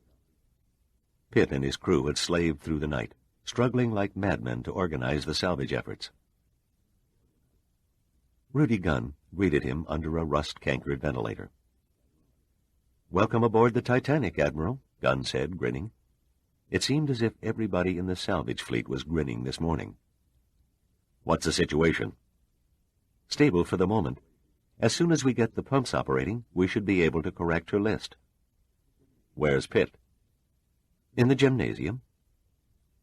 Sandecker stopped in mid-stride and stared at Gunn. "The gymnasium, did you say?" Gunn nodded and pointed at an opening in the bulkhead whose ragged edges suggested the work of an acetylene torch. "Through here."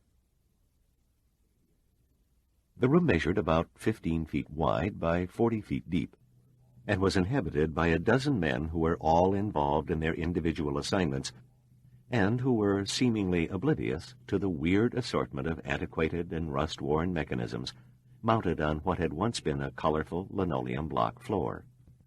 There were ornate rowing machines, funny-looking stationary bicycles that were attached to a large circular distance clock on the wall, several mechanical horses with rotting leather saddles, and what Sandecker could have sworn looked like a mechanical camel, which, as he discovered later, was exactly that.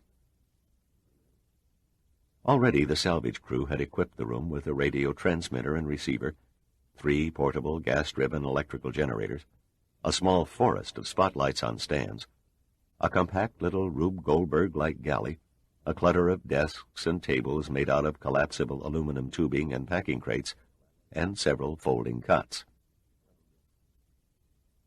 Pitt was huddled with Drummer and Spencer as Sandecker moved toward them. They were studying a large cutaway drawing of the ship. Pitt looked up and waved a salute. "Welcome to the Big T, Admiral," he said warmly. "How are Merkel, Keel, and Chavez?" "Safely bedded down in Capricorn sickbay," Sandecker answered. 90% recuperated and begging Dr. Bailey to return 'em to duty. A request, I might add, that fell on deaf ears. Bailey insisted that they remain under observation for 24 hours, and there's simply no budging a man of his size and determination. Sandecker paused to sniff the air and then wrinkled his nose. "God, what's that smell?" "Rot," Drummer replied. "It fills every nook and cranny. There's no escaping it. And it's only a matter of time before the dead marine life that came up with the wreck begins to stink."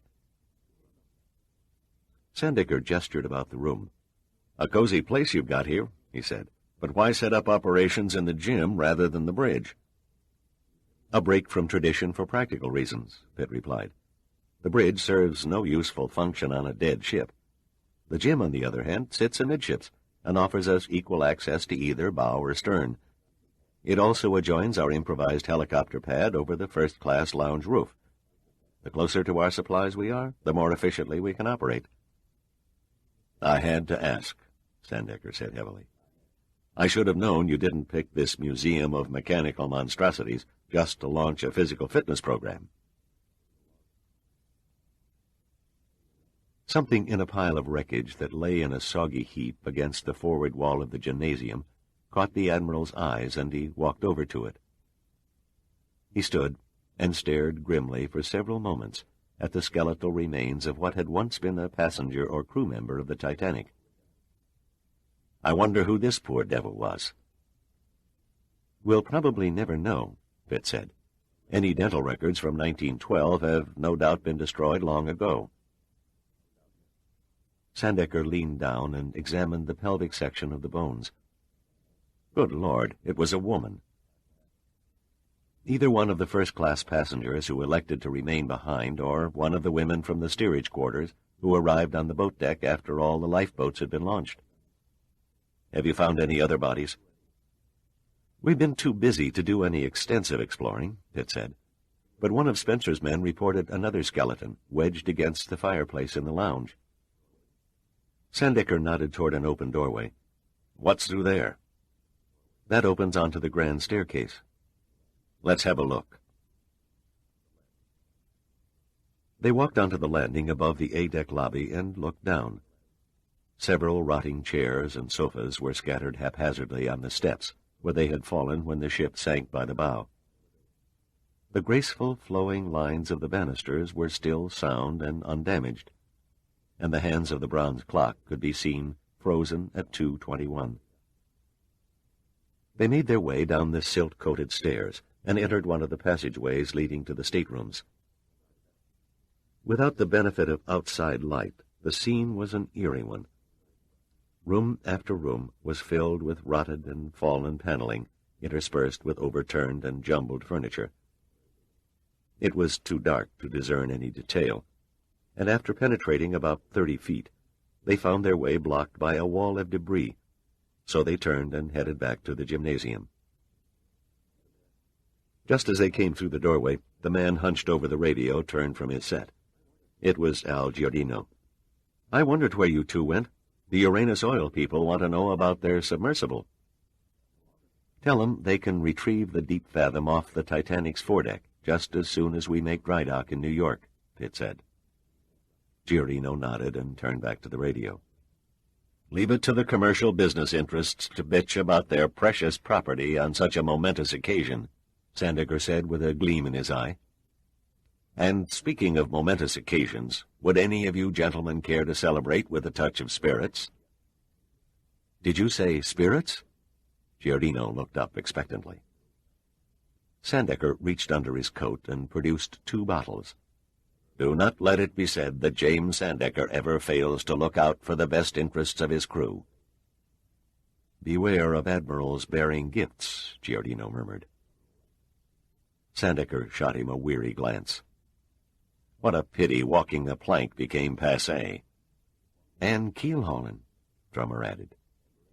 "I promise never to dig our leader ever again, providing, of course, he keeps me in booze," Giordino said. "A small price to pay," Sandecker sighed. "Choose your poison, gentlemen. You see before you a 5th of Carty Sark Scotch for the city slickers, and a 5th of Jack Daniels for the farm boys. Round up some glasses and be my guests." It took Giordino all of 10 seconds to find the required number of styrofoam cups in their Mickey Mouse all-electric galley. When the liquor had been poured, Sandecker raised his cup. "Gentlemen, here's to the Titanic. May she never again rest in peace." "To the Titanic. Hear, hear." Sandecker then relaxed on a folding chair, sipped at his scotch, and idly wondered which of the men in that soggy room were on the payroll of the Soviet government. Chapter 53. Soviet General Secretary Georgy Antonov sucked on his pipe with short, violent puffs and regarded Prevlov with a pensive gaze. "I must say, Captain, I take a dim view of the whole undertaking. We have carefully considered every avenue, and this is the only one left open to us," Prevlov said. "It is fraught with danger. I fear the Americans will not take the theft of their precious byzanium lying down." "Once it is in our hands, Comrade Secretary, it will make no difference how loudly the Americans scream. The door will have been slammed in their faces." Antonov folded and unfolded his hands. A large portrait of Lenin floated on the wall behind him. "There must be no international repercussions. It must look to the world as though we were entirely within our rights." "This time the American president will have no recourse. International law is on our side." "It will mean the end of what used to be called détente," Antonov said heavily. "It will also mean the beginning of the end of the United States as a superpower." "A cheerful conjecture, Captain. I appreciate that." His pipe had gone out, and he relit it, filling the room with a sweet, aromatic odor. "However, should you fail, the Americans will be in the same position to say the same of us." "We will not fail." "Words," Antonov said. "A good lawyer plans the prosecution's case as well as his own. What measures have you taken in the event of an unavoidable mishap?" "The byzanium will be destroyed," Prevlov said. "If we cannot possess it, then neither can the Americans." "Does that include the Titanic as well?" "It must. By destroying the Titanic, we destroy the byzanium. It will be accomplished in such a way that another recovery operation will be totally out of the question." Prevlov fell silent, but Antonov was satisfied. He had already given his approval for the mission. He studied Prevlov carefully. The captain looked like a man who was not used to failure. His every movement, every gesture seemed thoughtfully planned in advance. Even his words carried an air of confident forethought. Yes, Antonov was satisfied. "When do you leave for the North Atlantic?" he asked. With your permission, Comrade Secretary, at once. A long-range reconnaissance bomber is on standby at Gorky Airfield. It is imperative that I be standing on the bridge of the Mikhail Kurkov within 12 hours. Good fortune has sent us a hurricane, and I will make full use of its force as a diversion for what will seem our perfectly legal seizure of the Titanic. Then I will not keep you. Antonov stood and embraced Prevlov in a great bear hug. The hopes of the Soviet Union go with you, Captain Prevlov. I beg you, do not disappoint us. Chapter 54. The day began going badly for Pitt right after he wandered away from the salvage activity and made his way down to No. 1 cargo hold on G-deck. The sight that met his eyes in the darkened compartment was one of utter devastation. The vault containing the Byzanium was buried under the collapsed forward bulkhead. He stood there for a long time, staring at the avalanche of broken and twisted steel that prevented any easy attempt to reach the precious element. It was then that he sensed someone standing behind him. "It looks like we've been dealt a bum hand," Sandecker said. Pitt nodded. "At least for the moment. Perhaps if we—" It'd take weeks for our portable cutting equipment to clear a path through that jungle of steel. "There's no other way?" "A giant Doppelman crane could clear the debris in a few hours." "Then what you're saying is that we have no choice but to stand by and wait patiently until we reach the dry dock facilities in New York." Pitt looked at him in the dim light, and Sandecker could see the look of frustration that cracked his rugged features. There was no need for an answer. "Removing the Byzanium to the Capricorn would have been a break in our favor," Pitt said. "It'd certainly have saved us a lot of grief." "Maybe we could fake a transfer." "Our friends who work for the Soviets would smell a hoax before the first crate went over the side." "Assuming they're both on board the Titanic, of course." "I'll know this time tomorrow." "I take it you have a line on who they are." "I've got one of them pegged, the one who killed Henry Monk. The other is purely an educated guess." "I'd be interested in knowing who you ferreted out," Sandecker said. "My proof would never convince a federal prosecutor, much less a jury. Give me a few more hours, Admiral, and I'll lay them both, silver and gold, or whatever their stupid code names are, right in your lap." Sandecker stared at him, then said, "You're that close?" "I'm that close." Sandecker passed a weary hand across his face and tightened his lips. He looked at the tons of steel covering the vault. "I leave it with you, Dirk. I'll back your play to the last hand. I don't really have much choice." Pitt had other worries, too. The 2 Navy tugs that Admiral Kemper promised to send were still hours away, and sometime during the late morning, for no apparent reason, the Titanic took it into her mind to increase her starboard list to 17 degrees. The ship rode far too low in the water. The crests of the swells lapped at the sealed portholes along E-deck, just 10 feet below the scuppers. And although Spencer and his pumping crew had managed to drop suction pipes down the loading hatches into the cargo holds, they'd not been able to fight their way through the debris crowding the companionways to reach the engine and boiler rooms, where the greatest volume of water still lay, remote and inaccessible. Drummer sat in the gymnasium, dirty and exhausted after working around the clock. He sipped at a mug of cocoa. "After almost 80 years of submersion and rot," he said, "the wood paneling in the passageways has fallen and jammed 'em worse than a path in a Georgia junkyard." Pitt sat where he'd been all afternoon, bent over a drafting table next to the radio transmitter. He stared out of red-rimmed eyes at a transverse drawing of the Titanic superstructure.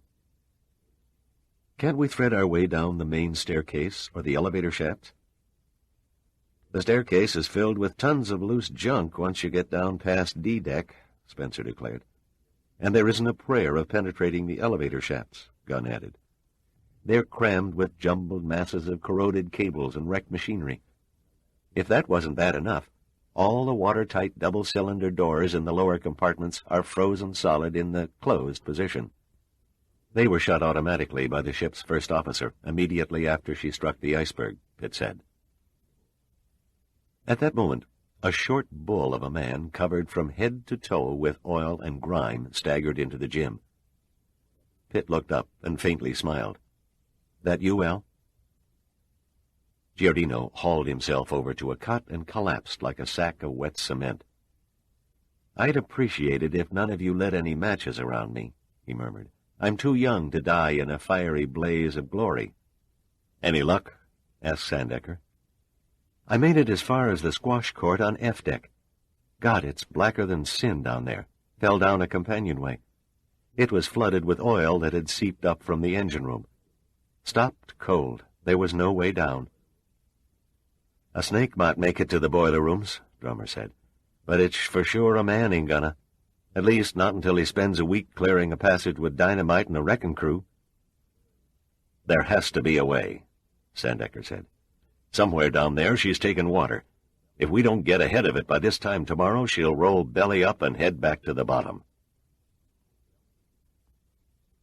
The thought of losing the Titanic after she was sitting pretty and upright again on a smooth sea had never entered their minds. But now everyone in the gym began to feel a sickening ache deep in their stomachs. The ship had yet to be taken in tow, and New York was 1,200 sea miles away. Pitt sat there staring at the ship's interior diagrams. They were woefully inadequate. No set of detailed blueprints of the Titanic and her sister ship, the Olympic, existed. They'd been destroyed, along with files full of photographs and construction data, when the Harland and Wolff shipbuilding yards in Belfast were leveled by German bombers during World War II. "If only she wasn't so damn big," Drummer muttered. "The boiler rooms are damn near 100 feet below the boat deck." "Might as well be 100 miles, Spencer said. He looked up as Woodson emerged from the grand stairway entrance. "Ah, the great stone face is with us. What's the official photographer of the operation been up to?" Woodson lifted a battery of cameras from around his neck and gently laid them on a makeshift work table.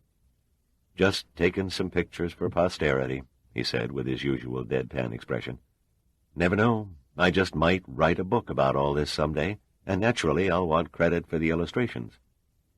"Naturally," Spencer said. "You didn't by chance find a clear companionway down to the boiler rooms?" He shook his head. "I've been shooting in the first-class lounge. It's remarkably well preserved. Except for the obvious ravages of water on the carpeting and furniture, it could pass for a sitting room in the Palace of Versailles." He began changing film cartridges. "How's chances of borrowing the helicopter? I'd like to get some bird's-eye shots of our prize before the tugs arrive." Giardino raised up on one elbow. "Better use up your film while you can. Our prize may be back on the bottom by morning." Woodson's brows pinched together. "She's sinking?" "I think not." Every eye turned to the man who uttered those 3 words. Pitt was smiling. He smiled with the confidence of a man who just became chairman of the board of General Motors. He said, "As Kit Carson used to say when he was surrounded and hopelessly outnumbered by Indians, we ain't done in yet, not by a damn sight. In 10 hours' time, the engine and boiler rooms will be bone dry." He quickly fumbled through the diagrams on the table until he found the one he wanted. "Woodson said it, the bird's-eye view. It was right under our noses all the time. We should have been looking from overhead instead of from inside." "Big deal," Giardino said. "What's so interesting from the air?" "None of you get it." Drummer looked puzzled. "You missed me at the last fork in the road." "Spencer?" Spencer shook his head. Pitt grinned at him and said, "Assemble your men topside and tell them to bring their cutting gear." "If you say so," Spencer said, but made no move for the door. "Mr. Spencer is mentally measuring me for a straitjacket," Pitt said. "He can't figure why we should be cutting holes on the roof of the ship to penetrate a distance of 100 feet through 8 decks of scrap. Nothing to it, really. We have a built-in tunnel free of any debris, that leads straight to the boiler rooms. In fact, we have 4 of them. The boiler casings where the funnels once sat, gentlemen. Torch away the wet steel seals over the openings, and you have a clear shot directly down to the bilges. Do you see the light? Spencer saw the light all right. Everyone else saw it, too. They headed out the door as one, without giving Pitt the benefit of an answer. 2 hours later, the diesel pumps were knocking away in chorus, and 2,000 gallons of water a minute were being returned over the side to the mounting swells that were being pushed ahead of the approaching hurricane. Chapter 55. They had dubbed her Hurricane Amanda, and by that same afternoon the great steamer tracks running across her projected path were devoid of most vessels. All freighters, tankers, and passenger liners that had put to sea between Savannah, Georgia, and Portland, Maine, had been ordered back to port after Numa's Hurricane Center in Tampa sent out the first warnings. Nearly 100 vessels along the eastern seaboard had postponed their sailing dates, while all ships bound from Europe that were already far at sea hove to, waiting for the hurricane to pass. In Tampa, Dr. Prescott and his weather people swarmed around the wall chart, feeding new data into the computers and plotting any deviation of Hurricane Amanda's track. Prescott's original predicted track was holding up to within 175 miles. A weatherman came up and handed him a sheet of paper. Here's a report from a Coast Guard reconnaissance plane that penetrated the hurricane's eye. Prescott took the report and read parts of it aloud. Eye approximately 22 miles in diameter. Forward speed increased to 40 knots. Wind strength 180 plus. His voice trailed off. His assistant looked at him, her eyes wide. 180-mile-an-hour winds? And more, Prescott murmured. I pity the ship that gets caught in this one. A glaze suddenly passed across the weatherman's eyes, and he swung back to study the wall chart. Then his face turned ashen. Oh, Jesus, the Titanic. Prescott looked at him. The what? The Titanic and her salvage fleet.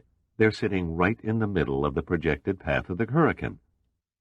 The hell you say, Prescott snapped. The weatherman moved up to the wall chart and hesitated for several moments.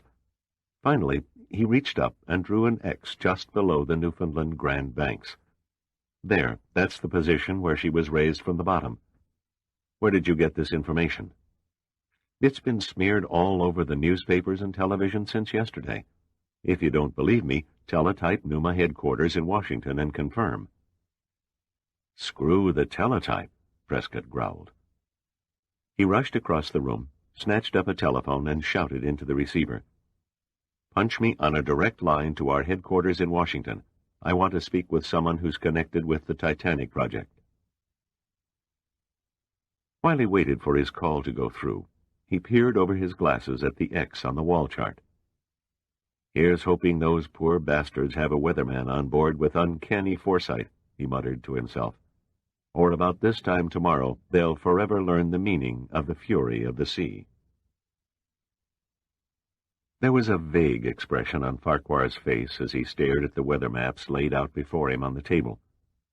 His mind was so numb and woolly from lack of sleep that he had difficulty in defining the markings he had made only minutes before.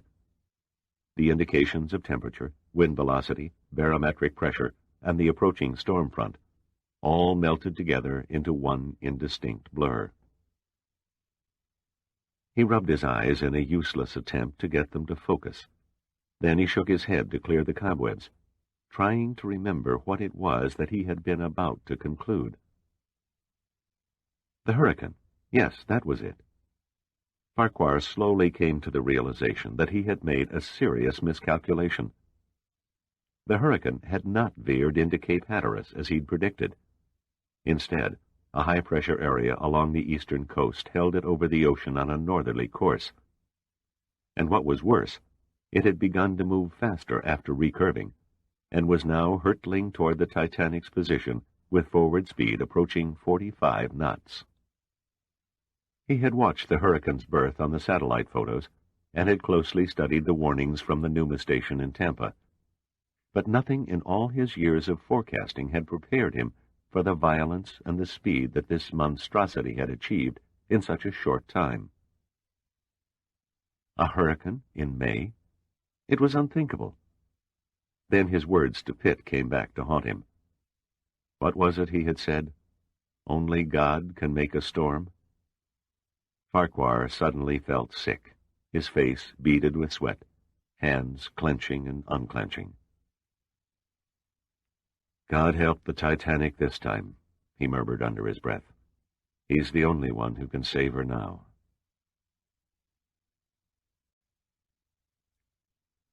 Chapter 56. The U.S. Navy salvage tugs Thomas J. Morse and Samuel R. Wallace arrived just before 1500 hours and slowly began circling the Titanic. The vast size and the strange death-like aura of the derelict filled the tug's crews with the same feeling of awe that was experienced by the Numa salvage people the day before. After a half-hour of visual inspection, the tugs pulled parallel to the great rusty hull and lay to in the heavy swells, their engines on stop. Then, as if in unison, their cutters were lowered, and the captains came across and began climbing a hastily thrown boarding ladder to the Titanic's shelter deck. Lieutenant George Uphill of the Morse was a short, plump, ruddy-faced man who sported an immense Bismarck mustache, while Lieutenant Commander Scotty Butera of the Wallace nearly scraped the ceiling at 6'6" and buried his chin in a magnificent black beard. No spick-and-span fleet officers, these two. They looked and acted every bit the part of tough, no-nonsense salvage men. "You don't know how happy we are to see you, gentlemen," Gunn said, shaking their hands. "Admiral Sandecker and Mr. Dirk Pitt, our Special Projects Director, are awaiting you in, if you'll pardon the expression, our operations room." The tug captains tailed after Gunn up the stairways and across the boat deck, staring in trance-like rapture at the remains of the once beautiful ship. They reached the gymnasium, and Gunn made the introductions. "It's positively incredible," Uphill murmured. "I never thought in my wildest imagination that I would ever live to walk the decks of the Titanic." "My sentiments exactly," Butera added. "I wish we could give you a guided tour," Pitt said, "but each minute adds to the risk of losing her to the sea again." Admiral Sandecker motioned them to a long table laden with weather maps, diagrams, and charts, and they all settled in with steaming mugs of coffee. "Our chief concern at the moment is weather," he said. "Our weatherman on board the Capricorn has suddenly taken to imagining himself as the prophet of doom." Pitt unrolled a large weather map and flattened it on the table. "There's no ducking the bad news. Our weather is deteriorating rapidly. The barometer has fallen half an inch in the last 24 hours. Wind force 4, blowing north-northeast and building. We're in for it, gentlemen, make no mistake. Unless a miracle occurs and Hurricane Amanda decides to cut a quick left turn to the west, we should be well into her front quadrant by this time tomorrow." "Hurricane Amanda," Butera repeated the name. "How nasty is she?" "Joel Farquhar, our weatherman, assures me they don't come any meaner than this baby," Pitt replied. "She's already reported winds of force 15 on the Beaufort scale." "Force 15?" Gunn repeated in astonishment. "My God, force 12 is considered a maximum hurricane." "This, I'm afraid," said Sandecker, "is every salvage man's nightmare come true. Raise a derelict only to have it snatched away by a whim of the weather." He looked grimly at Uphill and Butera. "It looks as though you two made the trip for nothing. You'd better get back to your ships and make a run for it." "Make a run for it, hell," Uphill boomed. "We just got here." "I couldn't have said it better." Butera grinned and looked up at Sandecker. "The Morse and the Wallace can tow an aircraft carrier through a swamp in a tornado if they have to. They're designed to slug it out with anything Mother Nature can dish out. If we can get a cable on board the Titanic and get her under tow, she'll stand a fighting chance of riding out the storm intact." "Pulling a 45,000-ton ship through the jaws of a hurricane," Sandecker murmured. "That's a pretty heady boast." "No boast," Butera came back dead serious. "By fastening a cable from the stern of the Morse to the bow of the Wallace, our combined power can tow the Titanic in the same manner as a pair of railroad engines in tandem can pull a freight train. And we can do it in 30-foot seas at a speed of 5 to 6 knots, Uphill added. Sandecker looked at the two tug captains and let them go on. Butera charged ahead. "Those aren't run-of-the-mill harbor tugs floating out there, Admiral. They're deep-sea ocean rescue tugs, 250 feet in length with 5,000-horse diesel power plants. Each boat capable of hauling 20,000 tons of dead weight at 10 knots for 2,000 miles without running out of fuel. If any two tugs in the world can pull the Titanic through a hurricane, these can." "I appreciate your enthusiasm," Sandecker said, "but I won't be responsible for the lives of you and your crews on what has to be an impossible gamble. The Titanic will have to drift out the storm as best she can. I'm ordering you both to shove off and head into a safe area." Uphill looked at Butera. "Tell me, Commander, when was the last time you defied a direct command from an admiral?" Butera feigned mock thoughtfulness. "Come to think of it, not since breakfast." "Speaking for myself and the salvage crew," Pitt said, "we'd welcome your company."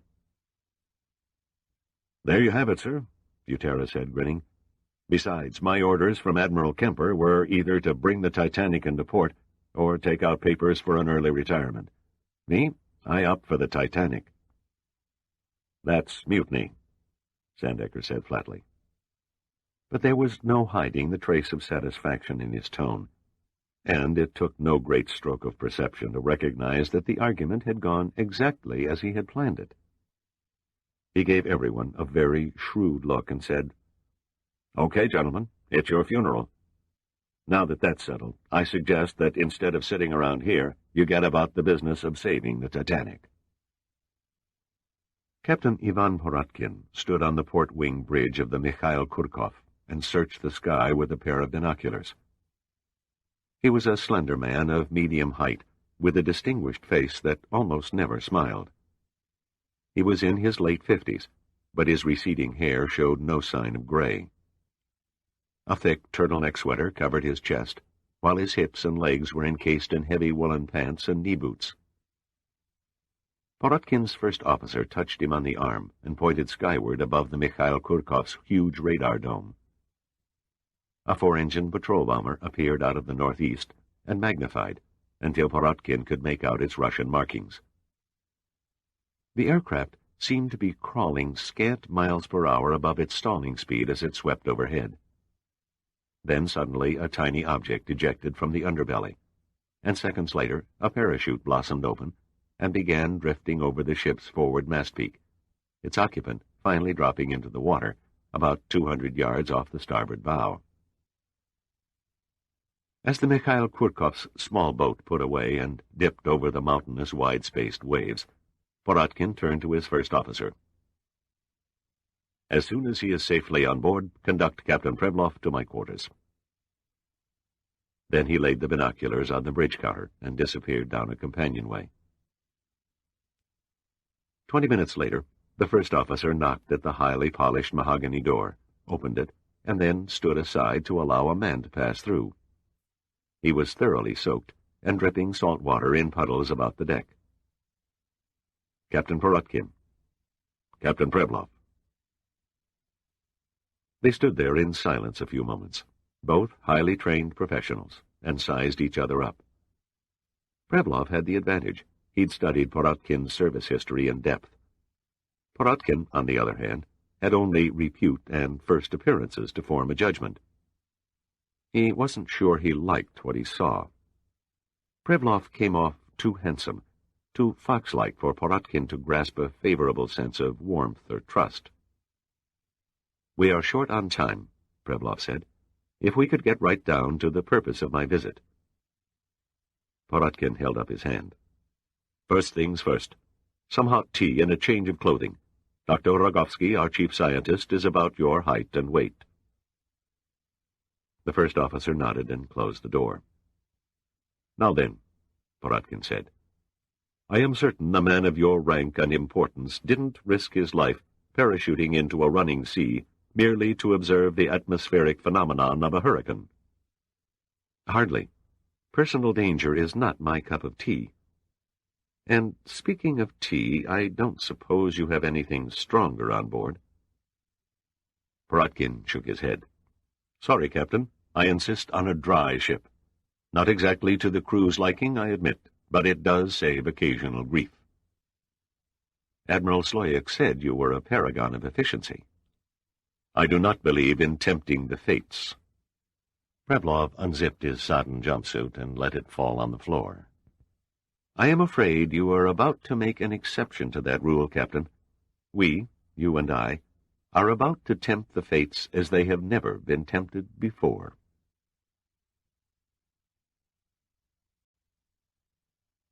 Chapter 57.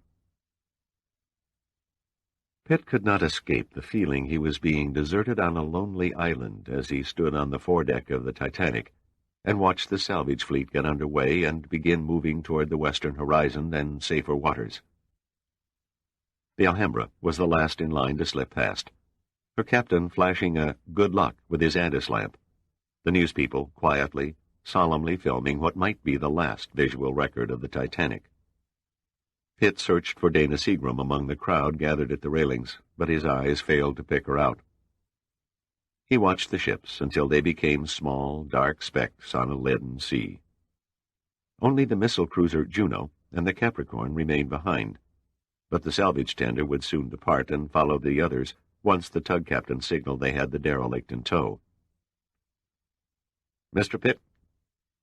Pitt turned to see a man who had the face of a canvas-weary prizefighter and the body of a beer keg. Chief Bascom, sir, of the Wallace. I brought a two-man crew aboard to make fast the towing cable. Pitt smiled a friendly smile. I bet they call you Bad Bascom. Only behind my back. It's a name that's followed me ever since I tore up a bar in San Diego. Bascom shrugged. Then his eyes narrowed. How'd you guess? Commander Butera described you in glowing terms. Behind your back, that is. A good man, the commander. How long will it take for the hookup? With luck and the loan of your helicopter, about an hour. No problem over the helicopter. It belongs to the Navy anyway. Pitt turned and gazed down at the Wallace as Butera very carefully backed the tug toward the Titanic's old straight-up-and-down bow until he was less than 100 feet away. I take it the helicopter is to lift the tow cable on board. Yes, sir, Bascom answered. Our cable measures 10 inches in diameter and weighs in at 1 ton for 70 feet. No lightweight, that one. On most tow jobs, we'd cast a small line over the derelict's bow, which in turn would be attached to a series of heavier lines with increasing diameters that finally tied into the main cable. But that type of operation calls for the services of an electric winch, and since the Titanic's a dead ship and human muscles are way undermatched for the job, we take the easy way out. No sense in filling up sick bay with a crew of hernia patients. Even with the help of the helicopter, it was all Bascom and his men could do to secure the great cable into position. Sturgis came through like an old pro. Tenderly manipulating the helicopter's controls, he laid the end of the Wallace's tow cable on the Titanic's forecastle deck as neatly as though he'd practiced the trick for years. It took only 50 minutes from the time Sturgis released the cable and flew back to the Capricorn until Chief Bascom stood on the forepeak and waved his arms over his head, signaling the tugs that the connection was made. Butera, on the Wallace, acknowledged the signal with a blast on the tug's whistle and rang the engine room for dead ahead slow, as Uphill on the Morse went through the same motions. Slowly, the two tugs gathered way, the Wallace trailing the Morse on 300 yards of wire leash, paying out the main cable until the Titanic rose and dropped in the steadily increasing swells nearly a quarter of a mile astern. Then Butera held up his hand, and the men on the Wallace's afterdeck gently eased on the brake of the tug's immense towing winch, and the cable took up the strain. From atop the Titanic's vast height, the tugs looked like tiny toy boats tossing over the enormous crests of the waves one moment before disappearing to their mast lights in the cavernous troughs the next. It seemed impossible that such puny objects could budge over 45,000 tons of dead weight. And yet, slowly, imperceptibly at first, their combined forces of 10,000 horsepower began to tell, and soon a minute dog's bone of foam could be discerned curling around the Titanic's faded Plimsollsmark. She was barely making way. New York was still 1,200 miles to the west, but she had at last picked up where she'd left off that cold night back in 1912, and was once again making for port. The ominous-looking black clouds rose and spilled over the southern horizon. It was a hurricane bar. Even as Pitt watched, it seemed to expand and strengthen, turning the sea to a dark shade of dirty gray. Oddly, the wind became light, aimlessly changing direction every few seconds. He noticed that the seagulls that had once swarmed about the salvage fleet were not in view. Only the sight of the Juno, moving steadily 500 yards abeam the Titanic, provided any sense of security. Pitt glanced at his watch, and then took another look over the port railing, before he slowly, almost casually, approached the entrance to the gymnasium. "Is the gang all here?" "They're getting restless as hell," Giardino said. He was standing huddled against a ventilator in a seemingly vain attempt to hide from the icy wind. "If it wasn't for the Admiral's restraining influence, you'd have had a first-class riot on your hands." "Everyone's accounted for?" "To a man." "You're positive?" "Take the word of Warden Giardino. None of the inmates have left the room, not even to go potty." "Then I guess it's my turn to enter stage right." "Any complaints from our guests?" Giardino asked. "The usual. Never satisfied with their accommodations. Not enough heat or too much air conditioning, you know." "Yeah, I know." "You'd better go aft and see about making their wait enjoyable." "For God's sake, how?" "Tell 'em jokes." Giardino gave Pitt a sour look and mumbled dryly to himself as he turned and walked off into the evening's dimming light. Pitt checked his watch once more and entered the gymnasium. 3 hours had passed since the tow had begun, and the final act of the salvage had settled down to a routine. Sandecker and Gunn were bent over the radio, pestering Farquhar on the Capricorn, now 50 miles to the west, for the latest news on Hurricane Amanda, while the rest of the crew was grouped in a tight semicircle around a small and thoroughly inadequate oil-burning stove. As Pitt entered, they had all looked up expectantly. When at last he spoke, his voice was unnaturally soft in the unnatural quiet that was broken only by the hum of the portable generators. "My apologies, gentlemen, for keeping you waiting, but I thought the short coffee break would reconstitute your sagging sinews." "Cut the satire," Spencer snapped, his voice taut with irritation. "You call us all up here and then make us sit around for half an hour when there's work to do. What's the story?" "The story is simple," Pitt said evenly. "In a few minutes, Lieutenant Sturgis will drop his helicopter on board one last time before the storm strikes. With the exception of Giardino and myself, I would like all of you, and that includes you, Admiral, to return with him to the Capricorn." "Aren't you out of your depth, Pitt?" Sandecker said in an unemphatic tone. "To some degree, yes, sir, but I firmly believe I'm doing the right thing." "Explain yourself." Sandecker glowed like a piranha about to gulp a goldfish. He was playing his role to the hilt. It was an epic job of typecasting. "I have every reason to believe the Titanic hasn't the structural strength left to weather a hurricane." "This old tub has taken more punishment than any man-made object since the pyramids," Spencer said. "And now the great seer of the future, Dirk Pitt, predicts the old girl will throw in the sponge and sink at the first blow from a lousy storm." "There's no guarantee she can't or won't founder under a heavy sea," Pitt hedged. "Either way, it's stupid to risk any more lives than we have to." "Let me see if I get this straight." Drummer leaned forward, his hawk-like features intent and angry. "Except for you and Giardino, The rest of us are supposed to haul ass and ditch everything we've busted our balls to achieve over the last 9 months, just so's we can hide on the Capricorn till the storm blows over? Is that the idea?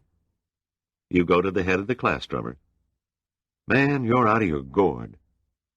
Impossible, Spencer said. It takes 4 men just to oversee the pumps. And the hull below the waterline has to be sounded around the clock for new leaks, Gunn added. You heroes are all alike, Drummer drawled. Always making noble sacrifices to save others. Let's face it, ain't no way 2 men can ride herd on this old tub. I vote we all stay. Spencer turned and read the faces of his 6-man crew. They all stared back at him out of eyes red-rimmed with lack of sleep, and nodded in chorus. Then Spencer faced Pitt again. Sorry, great leader, but Spencer and his merry band of pump pushers have decided to hang in there. I'm with you, Woodson said solemnly. Count me in, said Gunn. Chief Bascom touched Pitt on the arm. Begging your pardon, sir, but me and my boys are for sticking around, too. That cable out there has to be checked every hour during the storm for signs of chafing, and heavy grease applied to the fairhead to prevent a break. Sorry, Pitt, my boy, Sandecker said with a marked degree of satisfaction. You lose.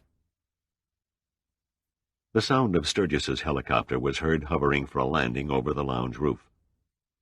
Pitt shrugged resignedly and said, Well, that settles it, then. We all sink or swim together.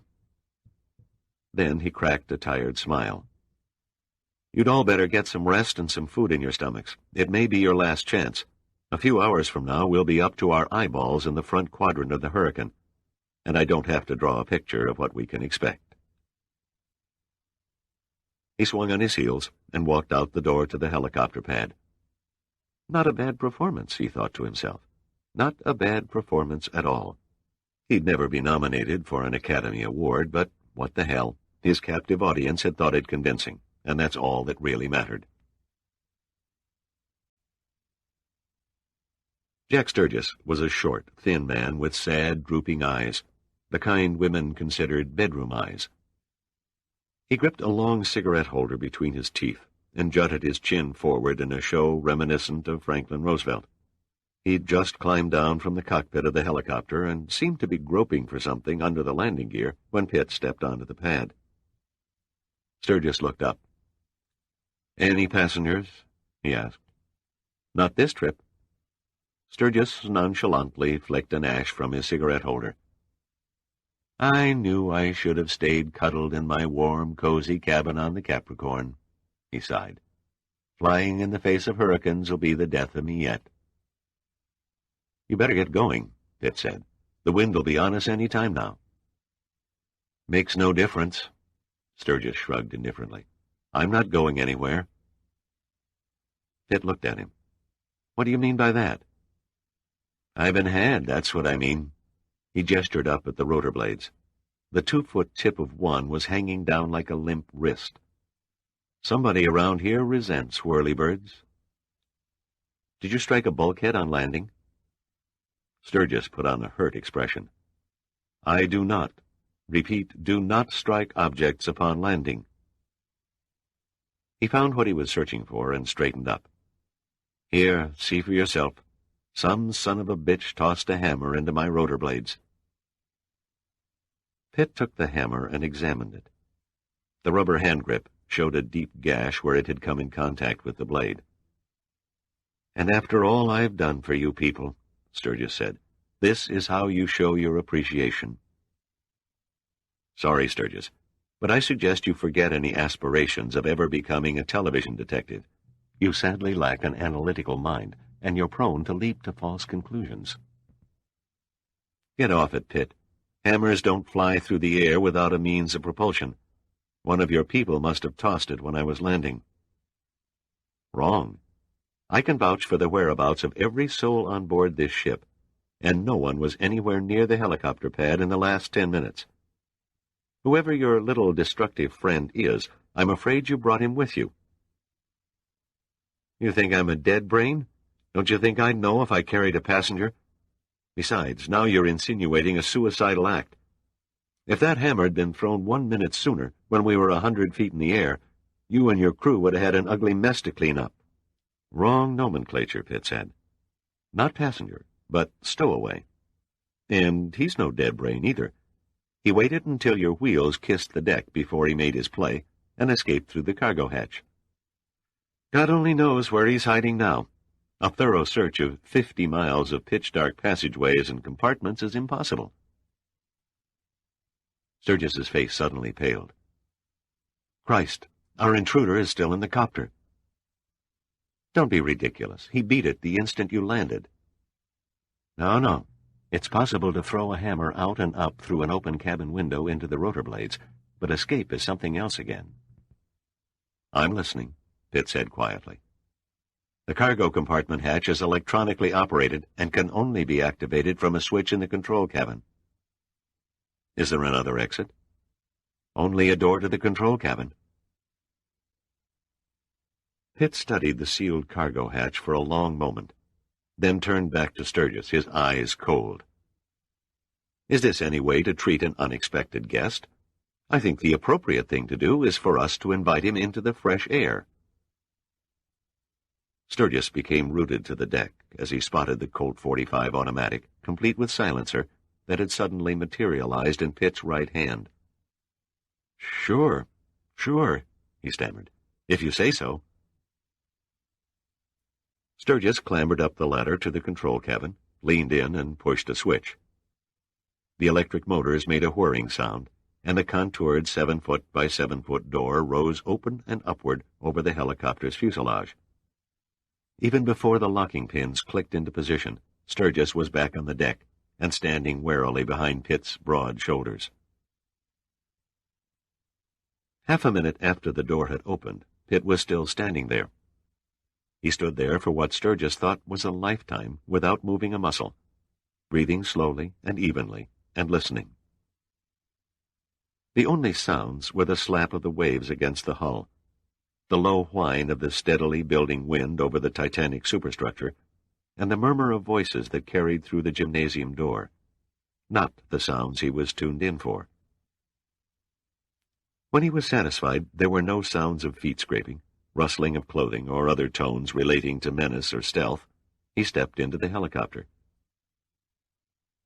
The darkened skies outside dimmed the interior, and Pitt was uneasily aware that he was perfectly silhouetted against the dusk light.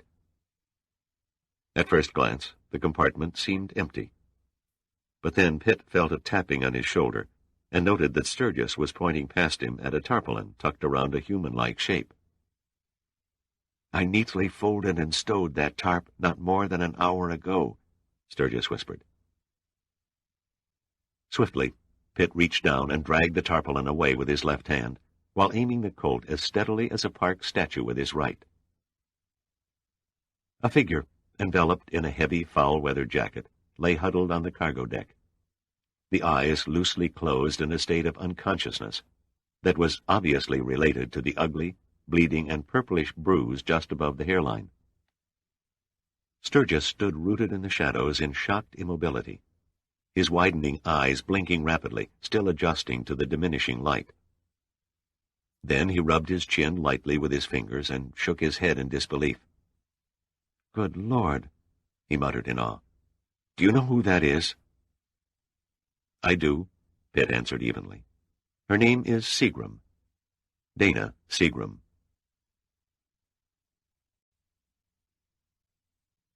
Chapter 58.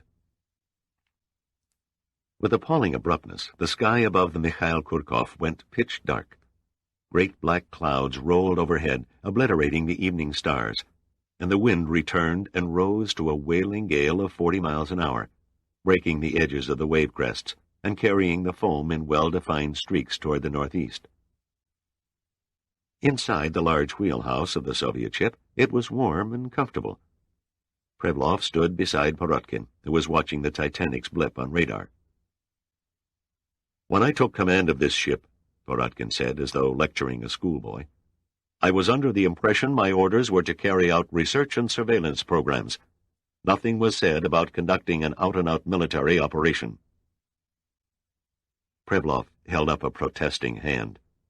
Please, Captain, forget the words. Military and operation are unmentionable.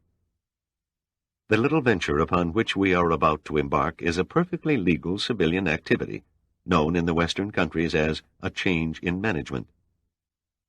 Blatant piracy is closer to the truth, Poratkin said. And what do you call those 10 Marines you so kindly added to my crew when we left port? Stockholders? Again, not Marines, but rather civilian crewmen. Of course, Poratkin said dryly, and every one armed to the teeth. There is no international law I know of that forbids ship crewmen the right to possess arms. If one existed, you would no doubt discover an escape clause. Come, my dear Captain Poratkin. Prevlov slapped him heartily on the back. When this evening is played to the finale, we will both be heroes of the Soviet Union. Or dead, Poratkin said woodenly. Calm your fears. The plan is flawless, and with the storm which drove off the salvage fleet, it becomes even more so. Aren't you overlooking the Juno? Her captain will not stand idly by while we steam alongside the Titanic, board her, and raise the hammer and sickle over her bridge. Prevlov held up his wrist and stared at his watch. In exactly 2 hours and 20 minutes, one of our nuclear attack submarines will surface 100 miles to the north and begin transmitting distress signals under the name of the Laguna Star, a tramp freighter of rather dubious registry. And you think the Juno will take the bait and dash to the rescue? Americans never reject an appeal for help, Prevlov said confidently. They all have a Good Samaritan complex. Yes, the Juno will respond. She has to. Except for the tugs which cannot leave the Titanic, she is the only available ship within 300 miles. But if our submarine then submerges, nothing will show on the Juno's radar screens. Naturally, her officers will assume that the Laguna Star has sunk, and they will double their efforts to arrive in the nick of time to save the lives of a non-existent crew. I bow to your imagination. Poratkin smiled. Yet that still leaves you with such problems as the 2 United States Navy tugs, boarding the Titanic during the worst hurricane in years, neutralizing the American salvage crew, and then towing the derelict back to Russia, all without creating an international uproar. There are 4 parts to your statement, Captain. Prevlov paused to light a cigarette. Number 1, the tugboats will be eliminated by 2 Soviet operatives who are at this moment masquerading as members of the American salvage crew. Number 2, I shall board the Titanic and assume its command when the eye of the hurricane reaches us. Since the wind velocities in this area seldom exceeds 15 knots, my men and I should have little difficulty in crossing over and entering through a hull loading door that will be conveniently opened on schedule by one of the operatives. Number 3, my boarding party will then dispose of the salvage crew quickly and efficiently. And finally, Number 4, it will be made to look to the world as though the Americans fled the ship at the height of the hurricane and were lost at sea. That, of course, makes the Titanic an abandoned derelict. The first captain who gets a tow line honor is then entitled to the salvage rights. You are to be that lucky captain, Comrade Poratkin. Under international marine law, you will have every legal right to take the Titanic in tow. You will never get away with it, Poratkin said. What you are suggesting is outright mass murder. There was a vacant, sick look in his eyes. Have you also considered the consequences of failure with the same dedication to detail? Prevlov looked at him, the ever-present smile tightening.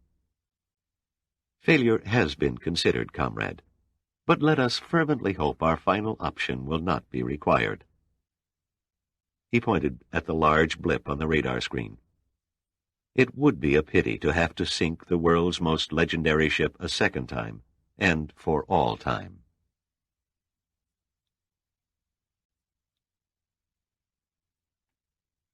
Chapter 59. Deep in the bowels of the ancient ocean liner, Spencer and his pumping crew struggled to keep the diesel pumps going. Sometimes working alone in the cold black caverns of steel, with nothing but the pitiful comfort of small spotlights, they uncomplainingly went about their business of keeping the ship afloat. It came as somewhat of a surprise to find that in some compartments the pumps were falling behind the incoming water. By 7 o'clock, the weather had deteriorated to the point of no return. The barometer slipped past 29.6 and was still falling steeply.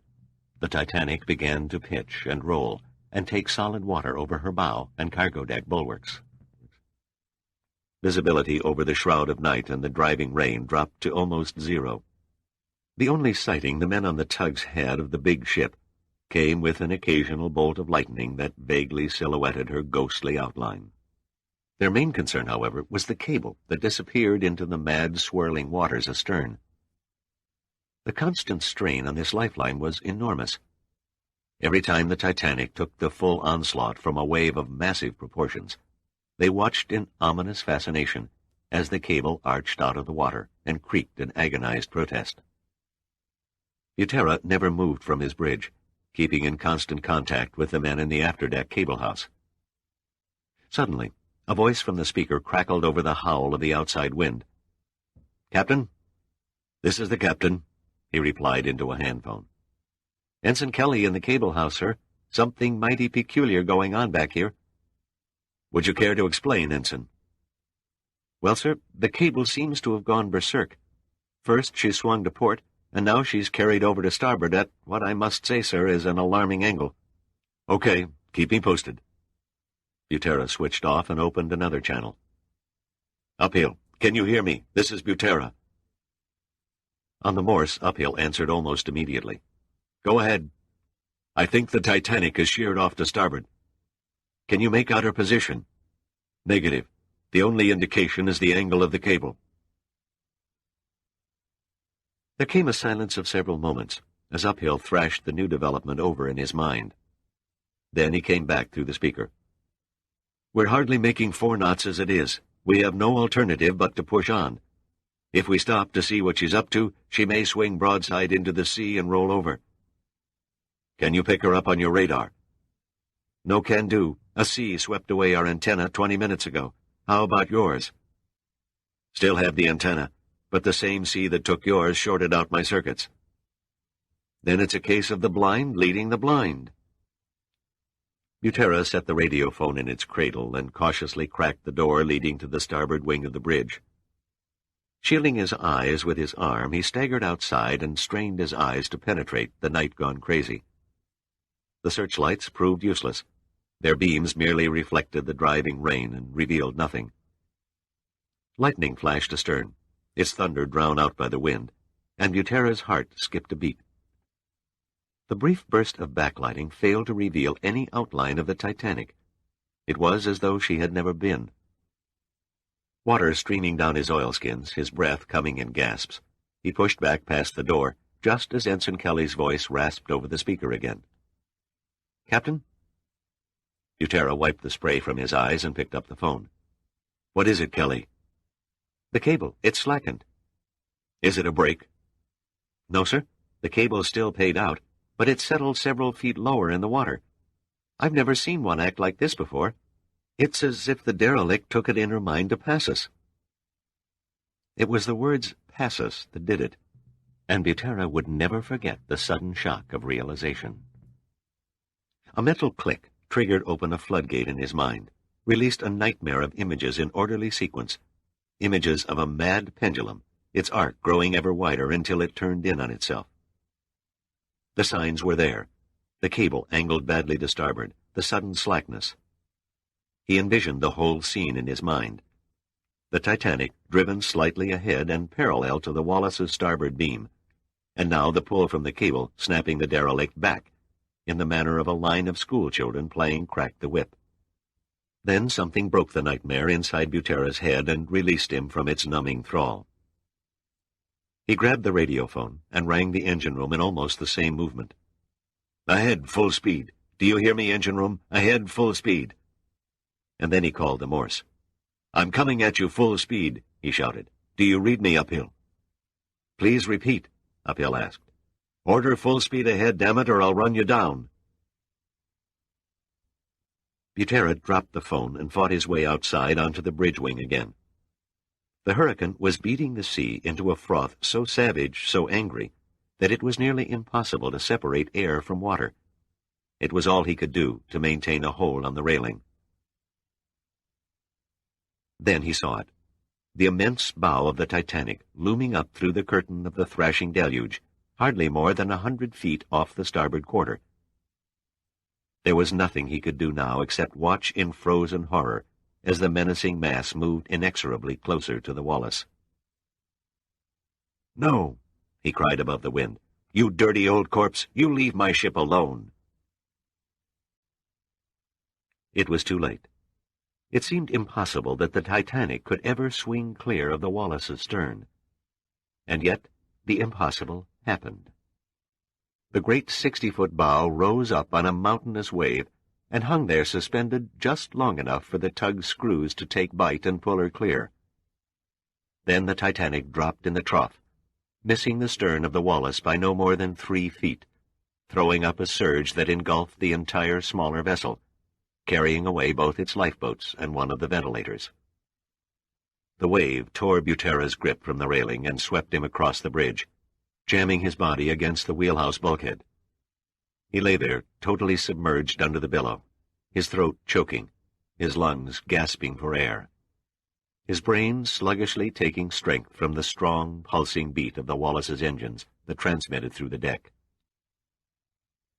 When the water finally drained away, he struggled to his feet and wrenched his stomach empty. He clawed his way back into the safety of the wheelhouse. Butera, his senses stunned by the miracle of the Wallis's deliverance, watched the great black apparition that was the Titanic slide by astern until she disappeared again in the shroud of wind-whipped rain.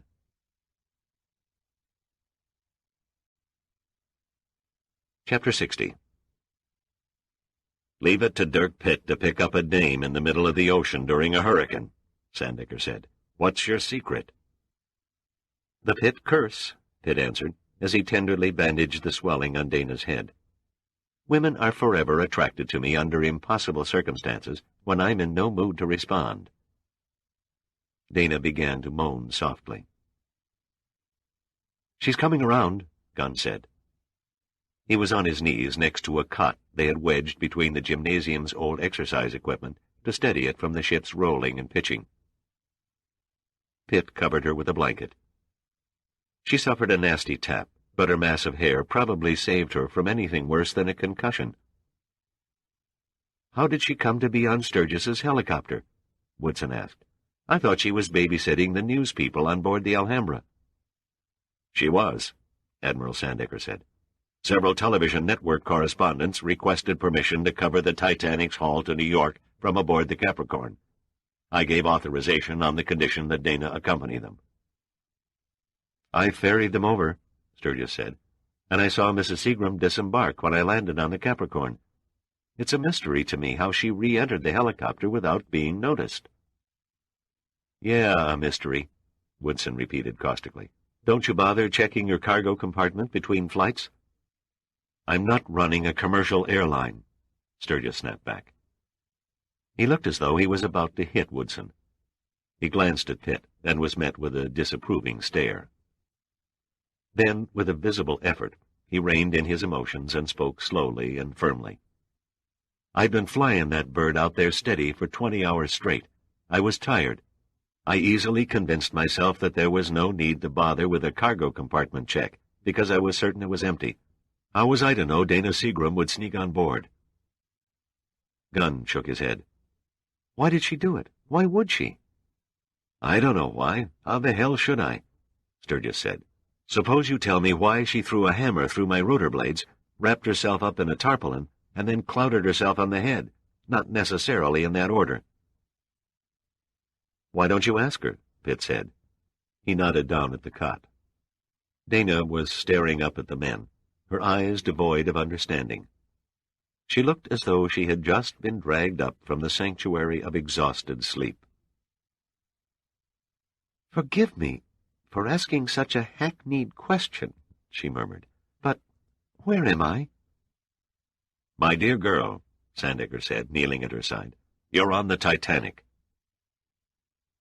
She looked dazedly at the Admiral, disbelief written across her face. That can't be. Oh, I assure you it is, Sandecker said. Pitt, there's a bit of scotch left. Bring me a glass. Pitt obediently did as he was told and handed Sandecker the glass. Dana took a swallow of the Cutty Sark, choked on it, and coughed, holding her head as if to contain the pain that had suddenly exploded in her skull. There, my dear.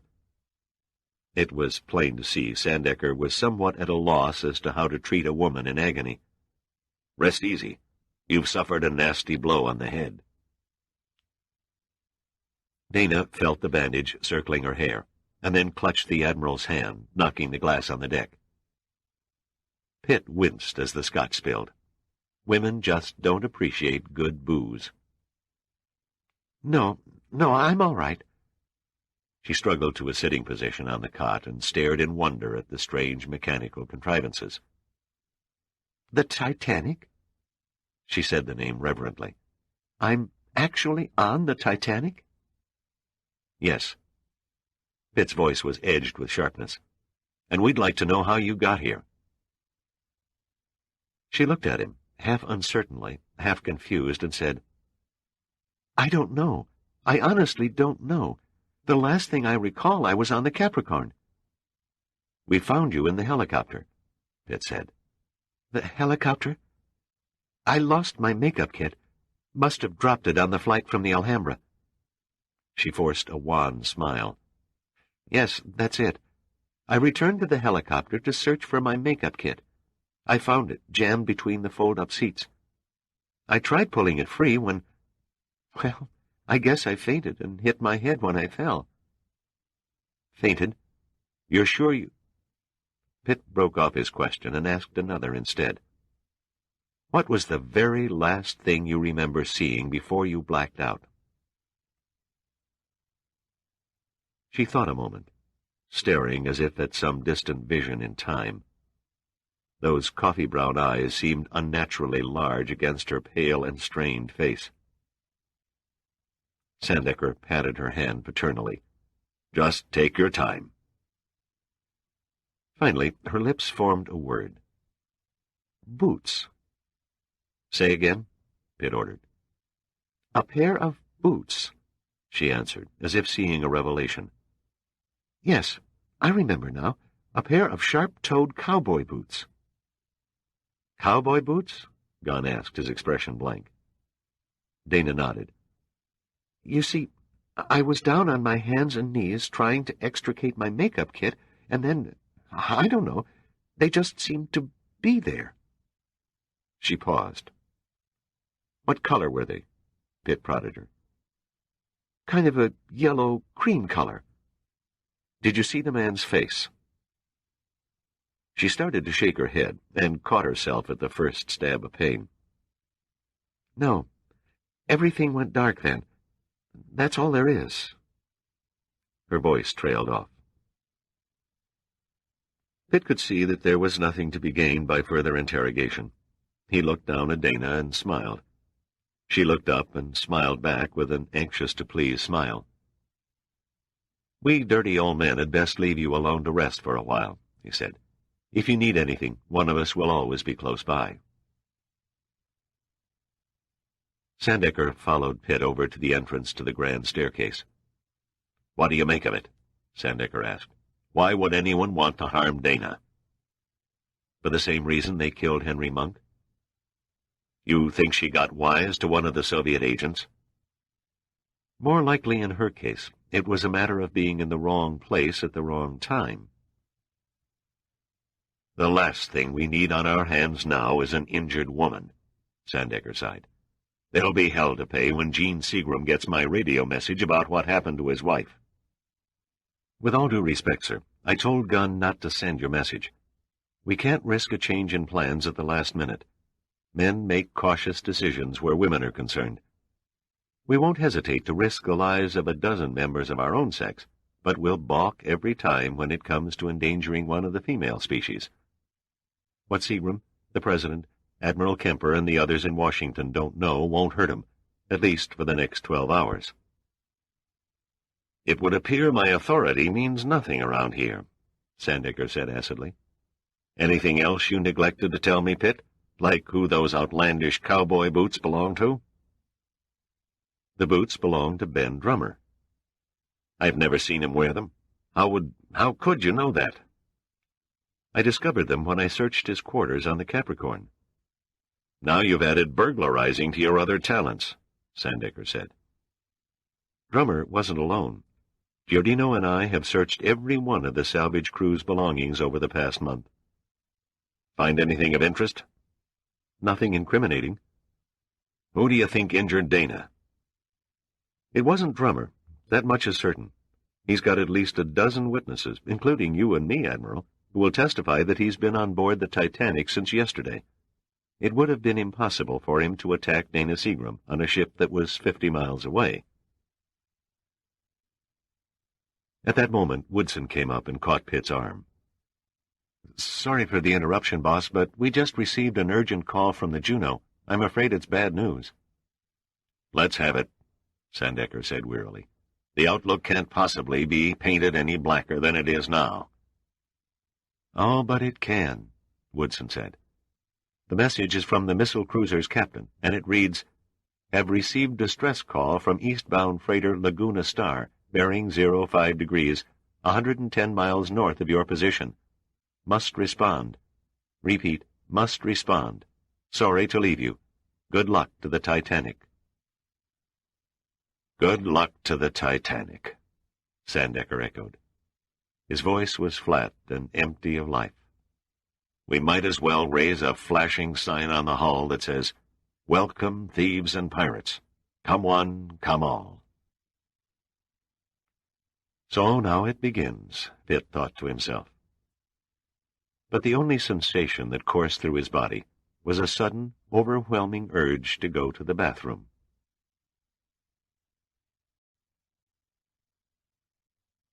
Chapter 61. The air in Admiral Joseph Kemper's Pentagon office reeked of stale cigarette smoke and half-eaten sandwiches, and it almost seemed to crackle under the invisible cloud of tension. Kemper and Gene Seagram were huddled over the Admiral's desk in quiet conversation, while Mel Donner and Warren Nicholson, the CIA director, sat together on the sofa, their feet propped on a coffee table, and dozed. But they jerked upright in full wakefulness when the strange buzz that was specially tuned into Kemper's red telephone broke the hushed quiet. Kemper grunted into the receiver and laid it back in its cradle. "It was the security desk. The President is on his way up." Donner and Nicholson glanced at each other and heaved themselves off the sofa.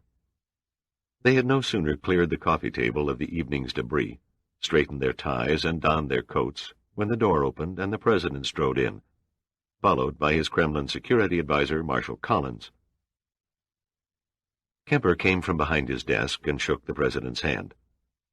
"Nice to see you, Mr. President. Please make yourself at home. May I get you something?" The President scanned his watch and then grinned. 3 hours yet before the bars close. How about a Bloody Mary?" Kemper grinned back and nodded to his aide. "Commander Keith, will you do the honors?" Keith nodded. "One Bloody Mary coming up, sir." "I hope you gentlemen won't mind me standing watch with you," the President said, "but I have a heavy stake in this, too." "Not at all, sir," Nicholson answered. "We're happy to have you." "What is the situation at the moment?" Admiral Kemper gave a full briefing to the President, describing the unexpected ferocity of the hurricane, showing the positions of the ships on a projected wall map, and explaining the Titanic's towing operation. "Was it absolutely necessary that the Juno be ordered off station?" the President asked. "A distress call is a distress call," Kemper replied solemnly, "and must be answered by every ship in the area, regardless of the circumstances." "We have to play according to the other team's rules until halftime," Nicholson said. "After that, it's our game." "Do you think, Admiral Kemper, that the Titanic can stand up to the battering of a hurricane?" "As long as the tugs can keep her bow into the wind and sea, she's an odds-on favorite to come through with flying colors." And if for some reason the tugs cannot keep her from swinging broadside to the waves... Kemper avoided the president's gaze and shrugged. Then it's in God's hands. Nothing could be done. No, sir. There is simply no way to protect any one vessel caught in the clutches of a hurricane. It becomes a case of every ship for herself. I see.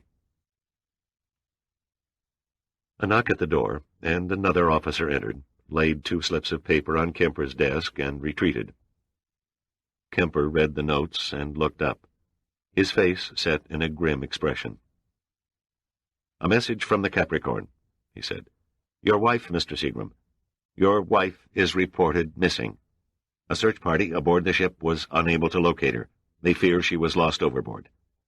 I'm sorry." Seagram sagged into Collins' arms, his eyes widened in stunned horror. "Oh, my God!" he cried. "It can't be true. Oh, God, what am I going to do? Dana! Dana!"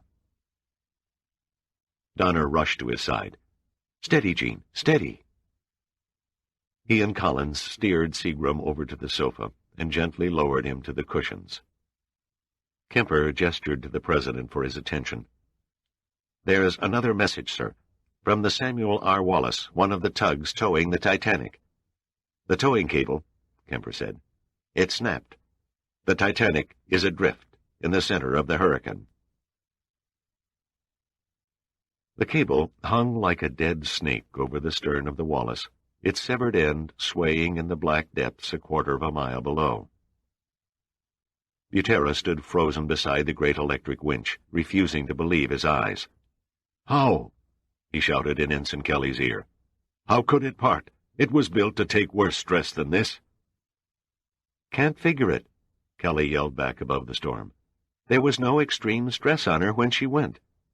"Bring her up, Ensign. Let's take a look." The ensign nodded and gave the orders. The brake was released, and the wheel began turning, pulling the wire up from the sea. A solid sheet of spray dashed against the cable house. The dead weight of the wire acted as an anchor, dragging down the stern of the Wallace. And each time a column of water approached, it rose high over the wheelhouse and came thundering down upon it with a shock that jarred the entire tug. At last, the end of the tow cable appeared over the stern and snaked up onto the reel. As soon as the brake was applied, Butera and Kelly moved in and began examining the frayed strands. Butera stared at it, his face twisted in stunned incomprehension. He touched the burned wire ends and looked dumbly at the ensign. The ensign did not share Butera's muteness. "Jesus Christ in heaven!" he shouted hoarsely. "It's been cut through with an acetylene torch." Pitt was down on his hands and knees on the cargo floor of the helicopter, sweeping his flashlight under the folded passenger seats, when the Titanic's tow cable dropped into the sea. Outside, the wind howled with demonic power. Pitt couldn't have known it, but without the tug's steadying influence, the Titanic's bows were being forced by the raging sea to leeward, exposing her entire flank to the unleashed furies. She was beginning to broach to. It had taken him only 2 minutes to find Dana's makeup kit, where it had solidly jammed behind one of the folded front seats, immediately behind the control cabin bulkhead. He could easily see why she had had difficulty retrieving the blue nylon case from its prison. Very few women are blessed with mechanical inclinations, and Dana was definitely not one of them. It hadn't occurred to her to simply unclasp the restraining straps and unfold the seat. Pitt did so, and the kit fell free in his hand. He didn't bother opening it. He wasn't interested. What he was interested in was the recessed compartment in the forward bulkhead, where a 20-man life raft sat, or where it was supposed to sit. The yellow, rubberized cover was there all right, but the raft was gone. Pitt had no time to appreciate the implication of his discovery. Even as he pulled the empty cover out of its compartment, a monstrous sea crashed against the flank of the helpless Titanic. heeling her great mass over on her starboard side as though she never meant to stop. Pitt made a desperate grab for one of the seat supports, but his fingers closed on air, and he was spilled like a sack of potatoes down across the sloping floor, crashing against the partially open cargo door with such force that he ripped a 4-inch gash in his scalp. Mercifully, the next few hours were lost to Pitt. He was aware of a cold gale sweeping into the fuselage, but not much else. His mind was a vague mass of gray wool, and he felt remotely detached from his surroundings. He could not know, or even sense, when the helicopter shed its triple-lashed moorings and was hurled sideways, dropping off the first-class lounge roof onto the boat deck, crumpling its tail section, tearing off its rotor blades, before grinding over the railing and falling toward the tormented sea.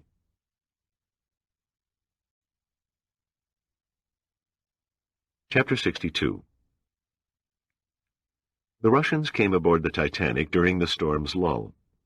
Deep down in the bowels of the engine and boiler rooms, Spencer and his pumping crew had no chance, not the least opportunity for any resistance. Their total surprise acknowledged Prevlov's dedication to exact planning and detailed execution. The fight that occurred topside, massacre would have been closer to the truth, was over almost before it began. 5 Russian Marines, half the boarding force, their faces all but hidden by seaman caps pulled low on top and with huge mufflers wrapped below, were in the gymnasium with automatic machine pistols ready and aimed before anyone could comprehend what was happening. Woodson was the first to react. He swung from the radio, his eyes widened in a look of recognition, and an expression of pure anger swept over his normally passive face. "You bastard!" he blurted, and then hurled himself at the nearest intruder. But a knife materialized in the man's hand, and he deftly rammed it into Woodson's chest, tearing the photographer's heart nearly in two. Woodson clutched at his killer, then slowly slid downward to the booted feet, shock in his eyes, then disbelief, then pain, and finally the emptiness of death. Dana sat up on her cot and screamed and screamed. It was that stimulus that finally stung the other members of the salvage crew into action. Drummer caught Woodson's murderer on the cheek with his fist and received the barrel of a machine pistol across his face for his effort. Sturgis launched his body in a flying tackle, but his timing was late. A gun butt caught him just above the temple at the same instant he crashed into his intended victim, and they both fell to the deck in a heap, the assailant quickly regaining his feet, while Sturgis lay there as if dead.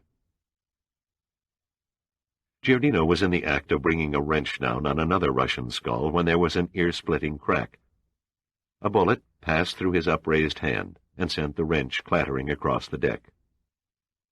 The shot seemed to freeze all movement.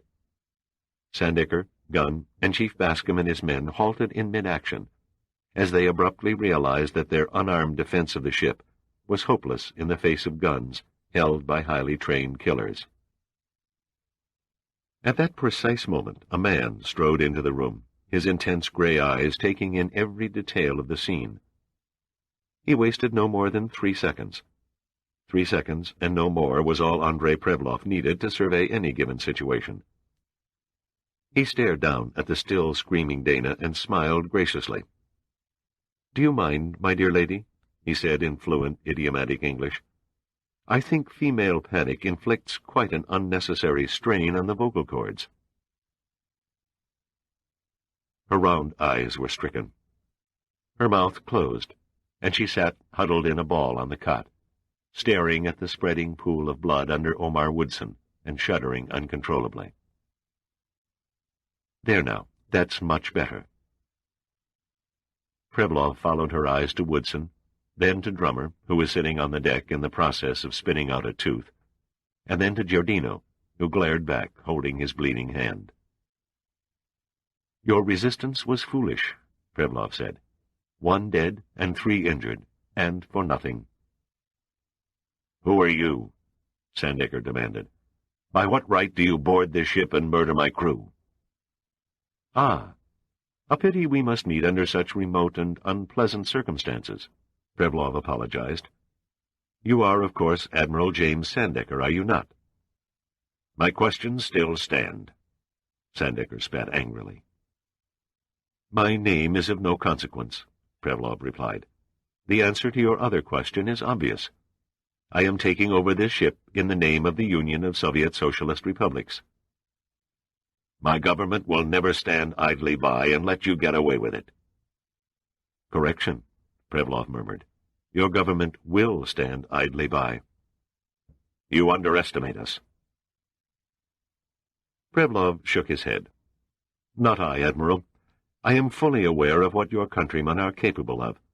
I also know they will not start a war over the legitimate boarding of a derelict ship." "Legitimate boarding?" Sandecker echoed. "The Civil Salvage Service laws define a derelict vessel as one whose crew has abandoned at sea without intent of returning or attempted recovery. Since this ship still retains its crew, your presence, sir, constitutes a blatant act of high-seas piracy." "Spare me your interpretation of maritime legalities." Prevlov held up a protesting hand. "You are quite right, of course, for the moment." The implication was clear. "You wouldn't dare cast us adrift in the middle of a hurricane." "Nothing so mundane, Admiral. Besides, I am well aware that the Titanic is taking on water. I need your salvage engineer, Spencer I believe his name is, and his crew to keep the pumps operating until the storm abates. After that, you and your people will be provided with a life raft. Your departure will then guarantee our right to salvage." "We cannot be allowed to live to testify," Sandecker said. "Your government would never permit that. You know it, and I know it." Prevlov looked at him, calm, unaffected. Then he turned casually, almost callously, dismissing Sandecker. He spoke in Russian to one of the Marines. The man nodded and tipped over the radio, and pounded it with the stock of his machine pistol into mangled pieces of metal, glass, and wiring. "There is no further use for your operations room." Prevlov motioned around the gymnasium. "I have installed my communication facilities in the main dining room on D-deck. If you and the others will be so kind as to follow me, I will see to your comfort until the weather clears." "One more question," Sandecker said without moving. "You owe me that." "Of course, Admiral. Of course." "Where is Dirk Pitt?" "I regret to inform you," Prevlov said with ironic sympathy, "that Mr. Pitt was in your helicopter when it was swept over the side into the sea. His death must have come quickly."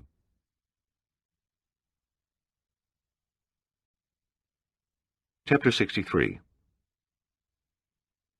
Admiral Kemper sat opposite a grim-faced president and casually poured 4 teaspoons of sugar into his coffee cup. "The aircraft carrier Beecher's Island is nearing the search area. Her planes will begin searching at first light." Kemper forced a thin smile. "Don't worry, Mr. President. We'll have the Titanic back in tow by mid-afternoon. You have my word on it." The President looked up. A helpless ship, adrift and lost in the middle of the worst storm in 50 years. A ship that's rusted half through after lying on the bottom for 76 years. A ship the Soviet government is looking for any excuse to get their hands on, and you say not to worry. You're either a man of unshakable conviction, Admiral, or you're a hyper-optimist. Hurricane Amanda. Kemper sighed at the name. We made allowances for every possible contingency, but nothing in our wildest imagination prepared us for a storm of such tremendous magnitude in the middle of May.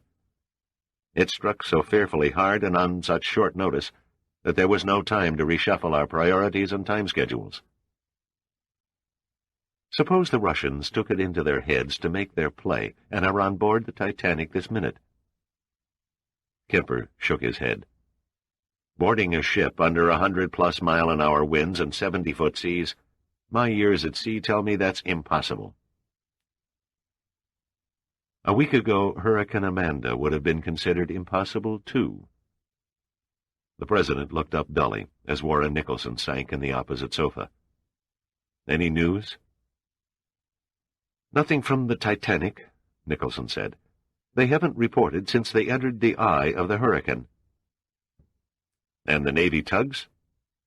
They still haven't sighted the Titanic, which isn't too surprising. With their radar inoperative, they're reduced to a visual search pattern. A hopeless chore, I'm afraid, in near-zero visibility. For long moments there was a suffocating silence. It was finally broken by Gene Seagram. "We can't lose it now, not when we're so close," he said, struggling to his feet. "The terrible price we've paid. I've paid. The Byzanium. Oh, God, we can't let it be taken away from us again." His shoulders drooped, and he seemed to wither, as Donner and Collins eased him back down on the sofa. Kemper spoke in a whisper. "If the worst happens, Mr. President, what then?" "We write off Sandecker, Pitt, and the others." "And the Sicilian project?" "The Sicilian project," the President murmured. "Yes, we write that off, too."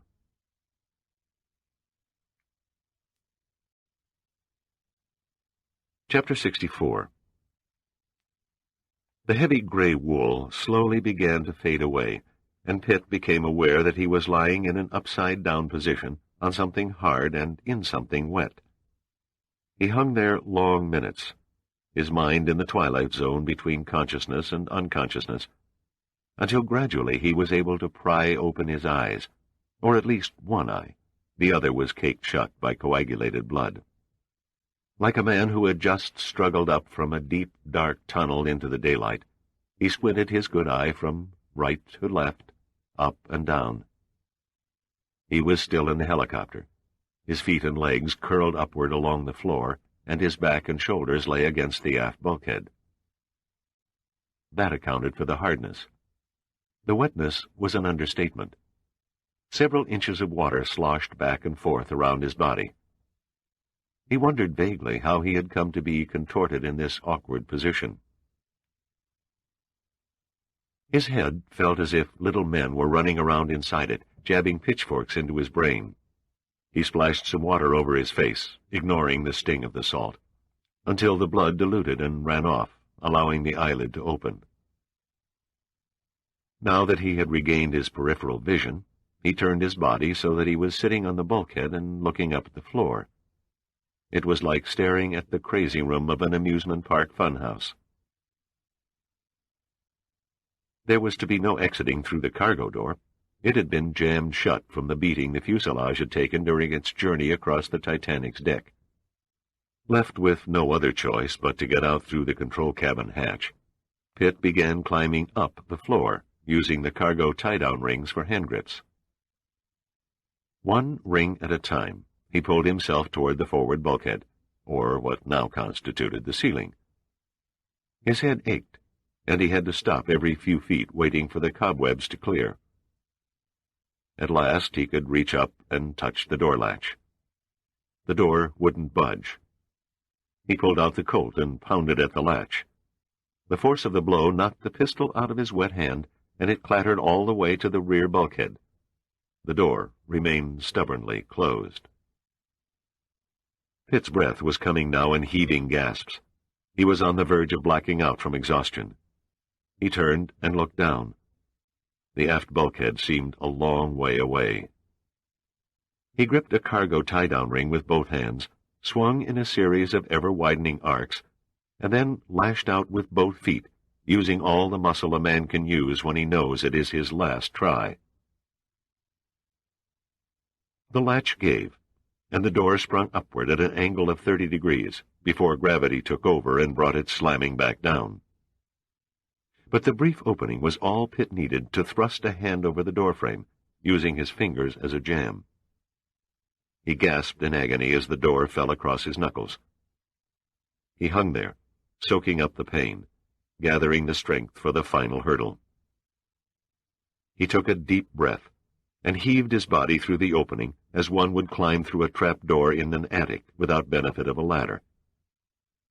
Then he rested again, waiting for the dizziness to pass and his heart to slow down to a near-normal beat.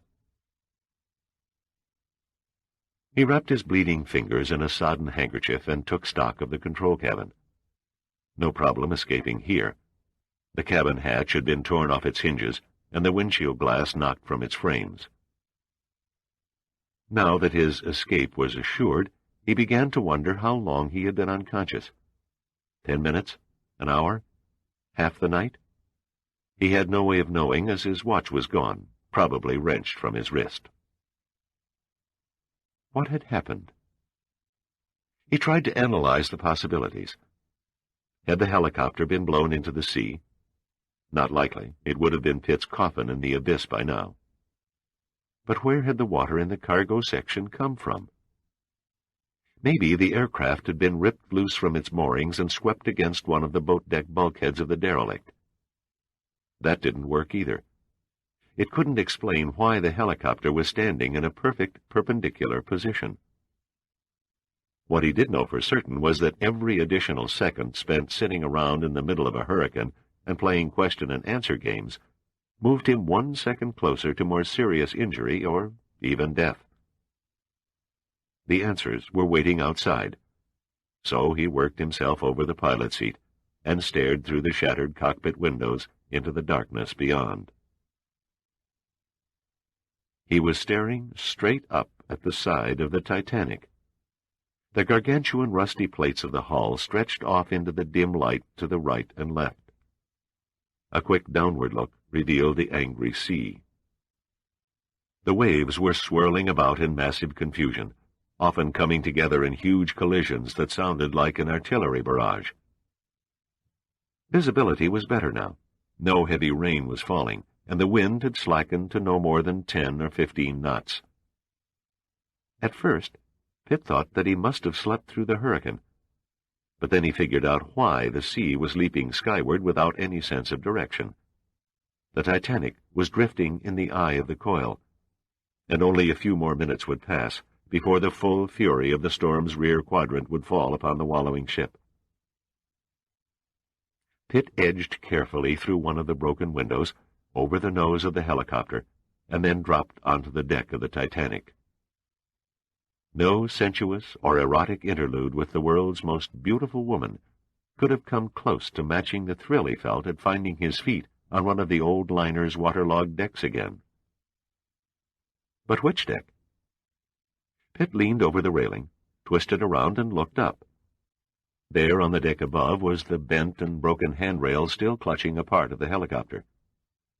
That meant he was standing on the B-deck promenade. He looked down and saw the reason behind the aircraft's ignominious posture. Its journey toward the boiling sea had been abruptly halted by the landing skids, which had caught and then wedged into the observation openings along the promenade deck, leaving the helicopter hanging in an upright stance, like some monstrous bug on a wall.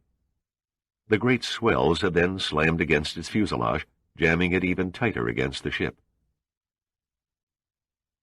Pitt had no time to appreciate the miracle of his salvation, for as he stood there, he felt the increasing pressure from the wind as the tail of the hurricane approached.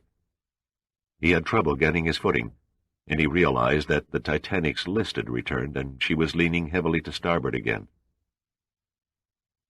It was then that he noticed the running lights of another ship close by, no more than 200 yards off the starboard beam. There was no way of telling what size she was. The sea and the sky began melting together as the driving rain returned, lashing his face with the cutting power of sandpaper. Could it be one of the tugs, he wondered, or perhaps the Juno had returned? But suddenly Pitt knew. The lights were from none of these. A shaft of lightning flashed, and he saw the unmistakable dome that could only be the Mikhail Kurkov's radar antenna shield. By the time he had climbed a stairway and staggered to the helicopter pad on the boat deck, he was still wet to the skin and panting from the exertion. He paused to kneel and pick up one of the mooring lines, studying the parted ends of the nylon fibers. Then he rose and leaned into the howling wind and vanished into the curtain of water that enshrouded the ship.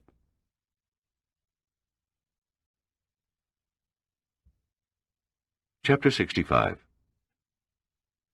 The vastness of the Titanic's first-class dining saloon stretched under the ornate ceiling far into the dark shadows beyond the lights, the few remaining leaded glass windows reflecting eerie distortions of the bone-tired and defeated people standing under the guns of the unflinching Russians. Spencer had been forced to join the group, the shock of incomprehension mirrored in his eyes. He stared at Sandecker incredulously. Pitt and Woodson dead? It can't be true. It's true, all right, Drummer mumbled through a swollen mouth. One of them sadistic bastards standing there shoved a knife into Woodson's gut. A miscalculation on your friend's part, Prevlov said with a shrug. He gazed speculatively at the frightened woman and the 9 men standing before him, at their gaunt and blood-caked faces. He seemed to enjoy, in a detached sort of way, their struggle to retain their balance whenever the Titanic was struck broadside by an immense swell. And speaking of miscalculations, Mr. Spencer, it seems your men have developed a noticeable lack of enthusiasm for manning the pumps. I needn't remind you that, unless the water that is pouring in below the waterline is returned to the sea, this ancient monument to capitalistic extravagance will sink. So let it sink, Spencer said easily. At least you and your communist scum will go with it. Not a likely event, particularly when you consider that the Mikhail Kurkov is standing by for just such an emergency. Prevlov selected a cigarette from a gold case and tapped it thoughtfully. So you see, a sensible man would accept the inevitable and perform his duties accordingly. It still beats hell out of letting you get your slimy hands on her. You won't get any of us to do your dirty work for you, Sandecker said. There was a quiet finality in his voice. Perhaps not. Prevlov was quite unruffled.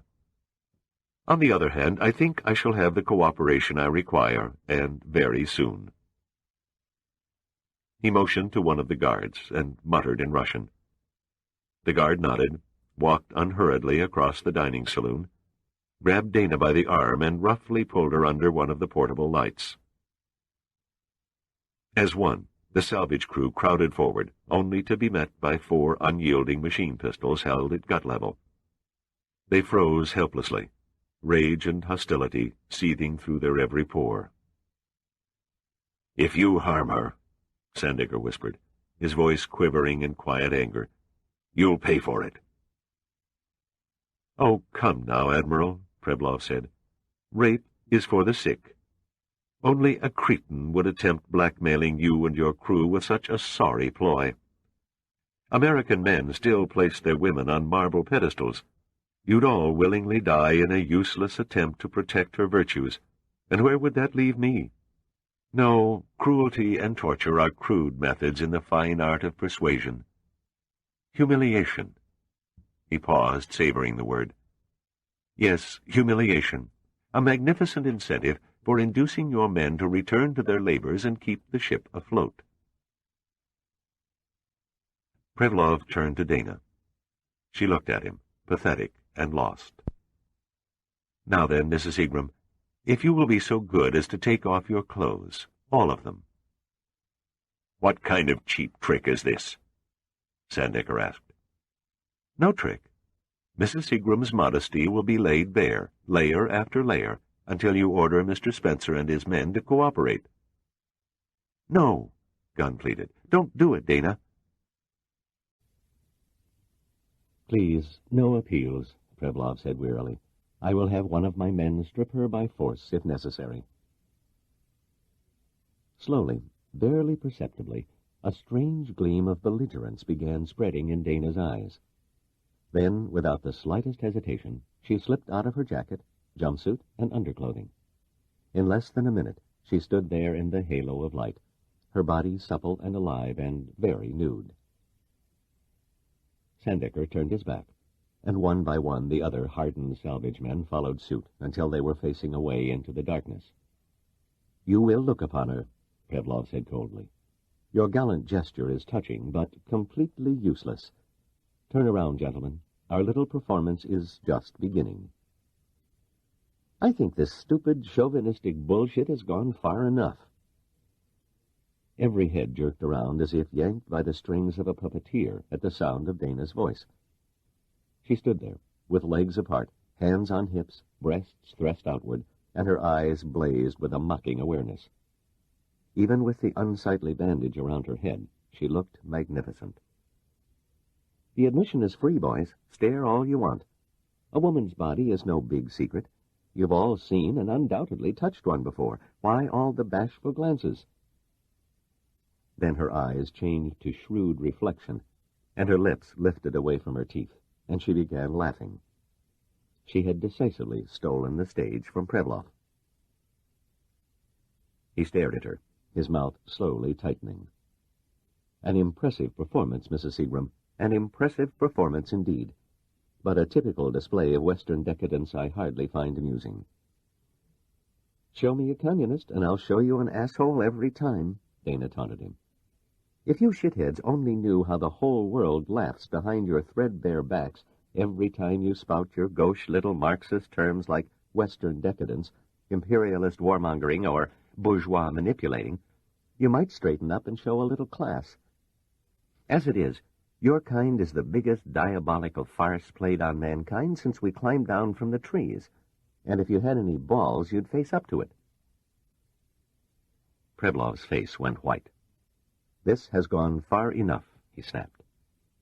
He was on the verge of losing his very carefully practiced control, and it frustrated him. Dana stretched her long and opulent body and said, "What's the matter, Ivan? Too used to muscle-bound, hod-carrying Russian women? Can't get used to the idea of a liberated gal from the land of the free and the home of the brave laughing at your sorry tactics? It is your vulgarity that I find difficult to accept. At least our women do not act like common gutter sluts." "Fuck you," Dana grinned sweetly. Prevlov missed nothing. He caught the flickered glance between Giordino and Spencer, caught the flexing of Sturgis's fists, and the tiny inclination of Drummer's head. He became fully aware now that Dana's indolent yet continual movement away from the Americans and toward the rear of the Russian guards was neither unconscious nor unplanned. Her performance was nearly complete. The Soviet Marines were twisting their necks to gawk. Their guns were beginning to droop in their hands when Prevlov shouted out a command in Russian. The guards, jolted out of their laxity, swung back and faced the salvage crew, their weapons aimed and steady again. "My compliments, dear lady," Prevlov bowed. "Your little display of theatrics very nearly worked. A clever, clever deception." There was a curious clinical satisfaction in Prevlov's expression, a functional chill, as if his cunning had been called and he had easily won the hand. He watched Dana, appraising her fractional show of defeat. The grin had remained on her face, as though painted there, and her shoulders huddled in a slight shiver, but she shook it off and straightened once again, proud and assured. "I don't know what you're talking about." "Of course not." Prevlov sighed. He stared at her for a moment and then turned and said something to one of the guards. The man nodded, pulled out a knife, and slowly advanced toward Dana. Dana stiffened and paled, as though turned to salt. "What are you going to do?" "I ordered him to cut off your left breast," Prevlov said conversationally. Spencer stared open-mouthed at Sandecker, his eyes pleading for the Admiral to back down. "Good God!" Sandecker uttered desperately. "You can't allow... You promised no cruelty or torture." "I am the first to admit there is no finesse in savagery," Prevlov said. "But you leave me no choice.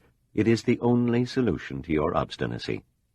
Sandecker sidestepped around the nearest guard. "You'll have to kill me first."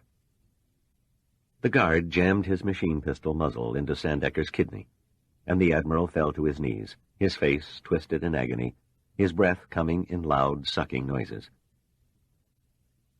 Dana clutched her hands at her sides until they turned ivory. She had played her hand down to the last card, and now she looked lost. Those beautiful coffee-brown eyes were sick in abhorrence when she saw the guard's eyes suddenly reflect a look of confusion. as a steel hand fell on her shoulder and pushed her aside. Pitt walked slowly into the light.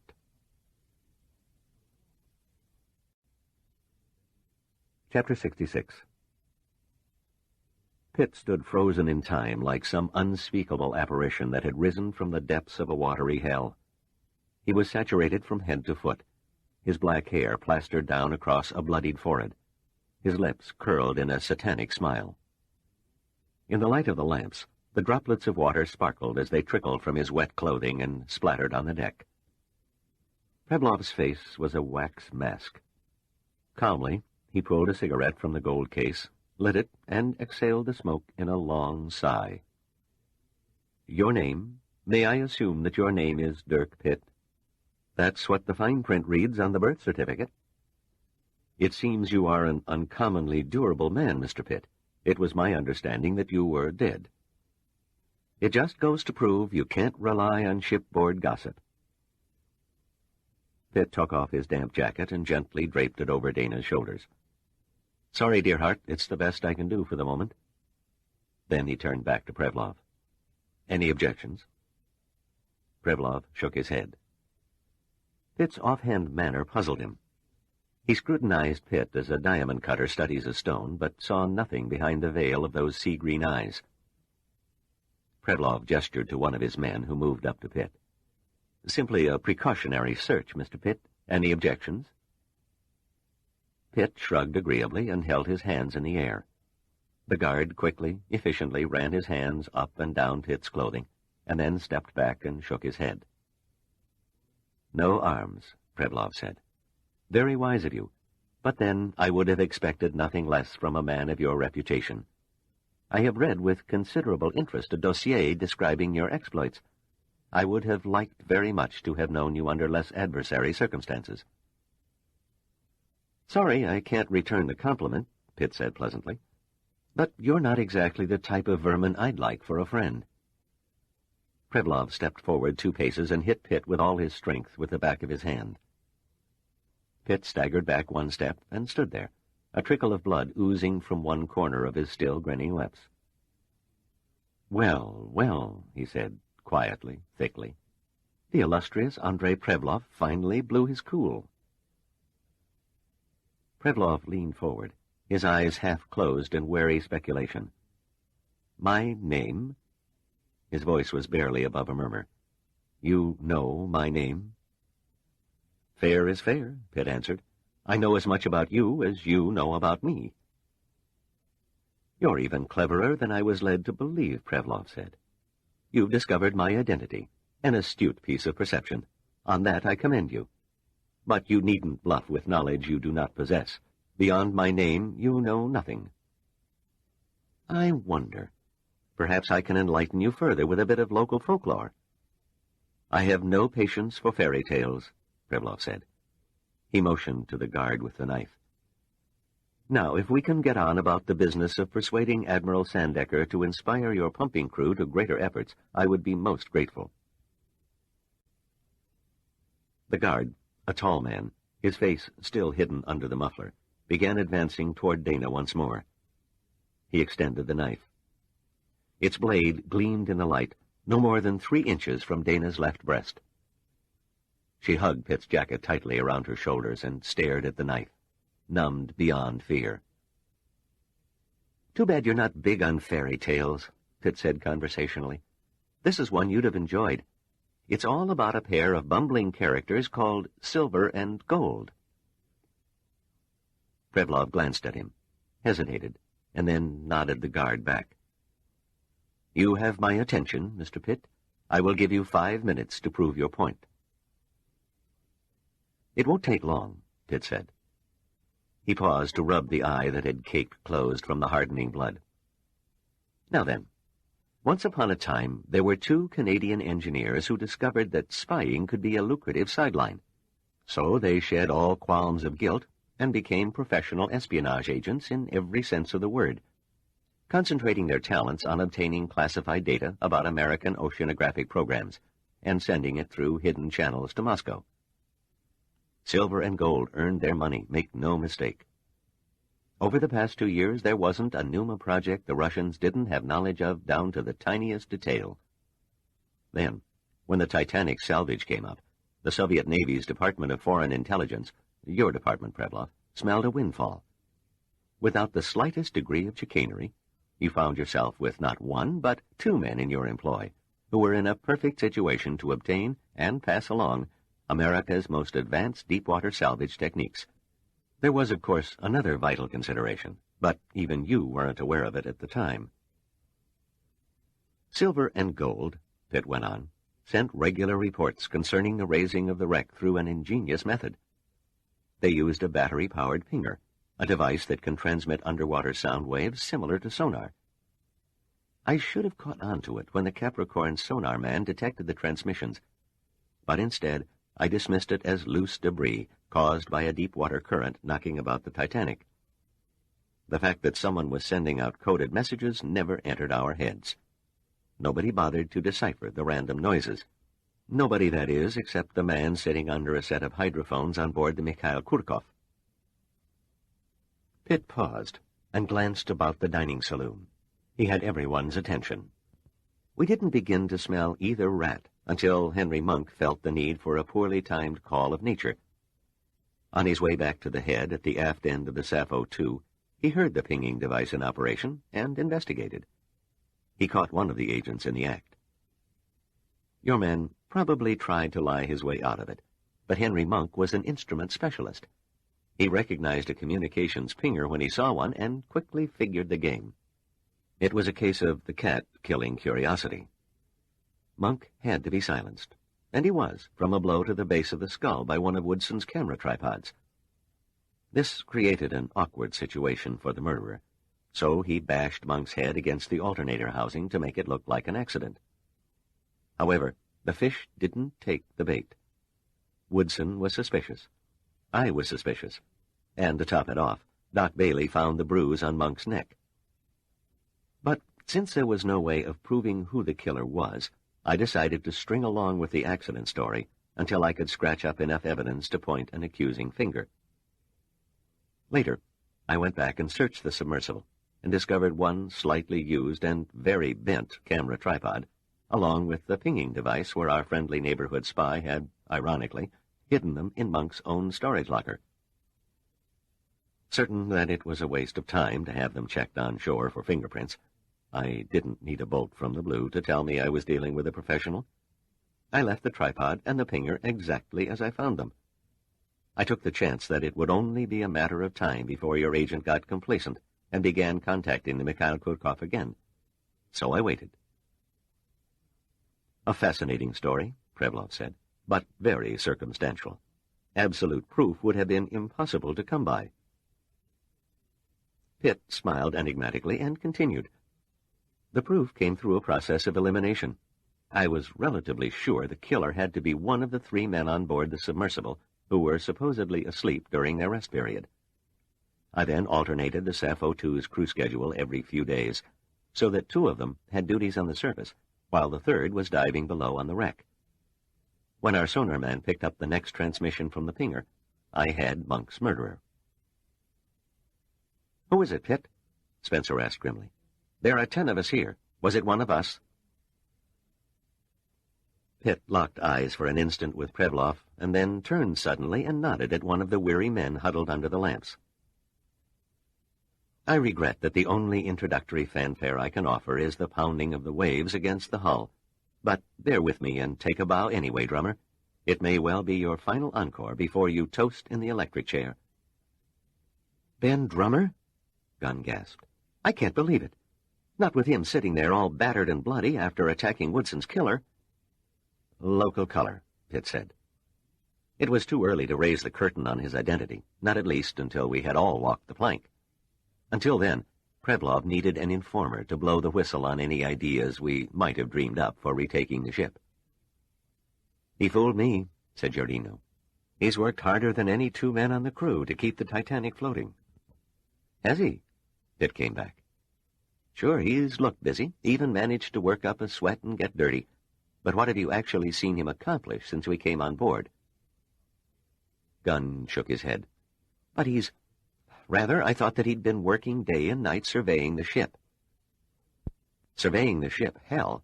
Drummer has been running around with a portable acetylene torch and cutting holes in her bottom. I can't buy that, said Spencer. Why work at scuttling the ship if his Russian chums want to lay their claws on her, too? A desperate gamble to delay the tow, Pitt answered. Timing was critical. The only chance the Russians had to board the Titanic with any degree of success was during the eye of the hurricane. It was clever thinking. The possibility never occurred to us. If the tugs could have towed the hulk without any complications, we'd have missed the eye by 30 miles. But thanks to Drummer, the instability of the listing hull made the tow job a shambles. Before the cable parted, she sheared all over the ocean, forcing the tugs to reduce their speed to minimum steerage way.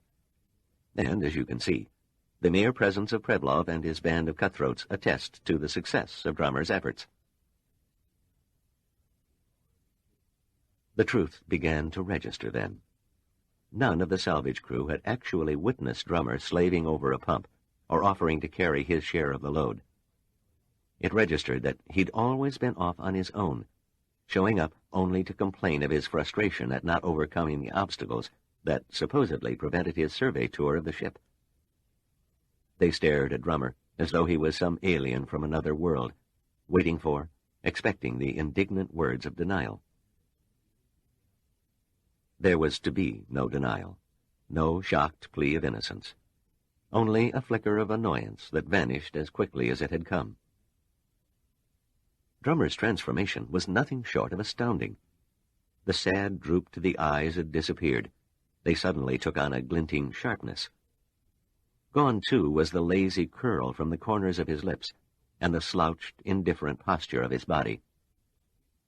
The indolent facade was gone, and in its place was a straight-shouldered, almost aristocratic-looking man. "Permit me to say, Pitt," Drummer said in a precise tone, "your powers of observation would do a first-class espionage agent proud. However, you haven't uncovered anything that really changes the situation." "Fancy that," Pitt said. "Our former colleague has suddenly lost his jubilation tea cornpone accent. I mastered it rather skillfully, don't you think?" "That's not all you mastered, Drummer. Somewhere in your budding career you learned how to win secrets and murder friends." "A necessity of the trade," Drummer said. He had eased away from the salvage crew until he was standing beside Prevlov. "Tell me, which one are you, silver or gold?" "Not that it matters any longer," Drummer shrugged. "I'm gold." "Then your brother is silver." Drummer's smug expression hardened. "You know this?" he said slowly. "After I had you pegged, I turned over my evidence, meager as it was, to the FBI. I have to hand it to Prevlov and his comrades at Soviet Naval Intelligence. They laid a phony history on you that was as American as apple pie, or should I say Georgia peach pie, and seemingly as genuine as the Confederate flag. But the Bureau finally broke through the false documents, certifying your impeccable security clearance, and tracked you all the way back to the old homestead in Halifax, Nova Scotia, where you and your brother were born. Within 10 minutes of each other, I might add." "My God," Spencer muttered. "Twins." "Yes, but non-identical. They don't even look like brothers." "So it became a simple case of one twin leading to the other," Spencer said. "Hardly simple," Pitt replied. "They're a smart pair, Drummer and his brother. You can't take that away from them. That was my prime mistake, attempting to draw a parallel between two men who should have had the same likes and dislikes, who shared the same quarters, or who palled around together. But silver and gold played opposite roles to the core. Drummer was equally chummy to everyone and lived alone. I was at a dead end. The FBI was trying to trace Drummer's brother while rechecking the security clearances of every member of the salvage crew, but nobody could make a definite connection. Then a break in the form of near tragedy burst on the scene and pinned the tail on the donkey. "The Deep Fathom accident," Gunn said, staring at Drummer through cold, unblinking eyes. "But Drummer had no relation on the submersible. He was on the crew of the Sappho, too." "He had a very real relation. You see, his brother was on the Deep Fathom." "How did you guess that?" Drummer asked. Twins have a curious bond. They think and feel things as one. You may have masqueraded as two totally unrelated persons, Drummer, but the two of you were too close for one of you not to become unglued when the other was on the brink of death. You felt your brother's agony just as surely as if you were trapped down there in the abyss with him. Of course, Gunn said. We were all on edge at the time, but Drummer was damn near hysterical. Again, it became a process of elimination among three men. This time Chavez, Keel, and Merker. Chavez is obviously of Mexican descent, and you can't fake that. Keel is 8 years too young. You can't fake that either. That left Sam Merker. Damn, Spencer muttered. How could we have been taken in for so long? Not hard to imagine when you consider that we were up against the best team the Russians could field. A smile tugged at Pitt's lips. Incidentally, Spencer, you previously stated that there were 10 of us here. You miscounted. There are 11. You neglected to include Jack the Ripper there. He turned to the guard, who was still standing in front of Dana, still clutching the knife in his hand as if it had grown there. Why don't you drop your stupid disguise, Merker, and join the party? The guard slowly removed his cap and unwound the muffler that covered the lower half of his face. He's the dirty bastard that knifed Woodson, Giorino hissed. Sorry about that, Merker said calmly. Woodson's first mistake was in recognizing me. He might have lived if he had let it go at that. His second mistake, and a very fatal one, was attacking me. Woodson was your friend. The business of espionage makes no allowances for friends. Merker, Sandecker said. Merker and Drummer. Silver and gold. I trusted you both, and yet you sold Numa down the river. For 2 years you sold us. And for what? A few lousy dollars. I wouldn't say a few, Admiral. Merker eased the knife back into its sheath. More than enough to support my brother and me in fashionable style for a long time to come. Hey, where did he come from? Gunn asked. Merker is supposed to be in Doc Bailey's sick bay on board the Capricorn.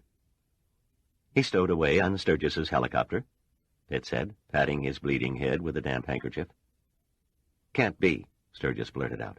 You were there, Pitt, when I opened the cargo hatch. Except for Mrs. Seagram, the copter was empty. Merker was there, all right.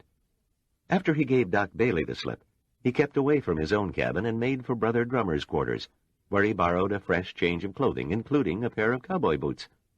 Then he sneaked onto the helicopter, threw out the emergency life raft, and hid under its cover.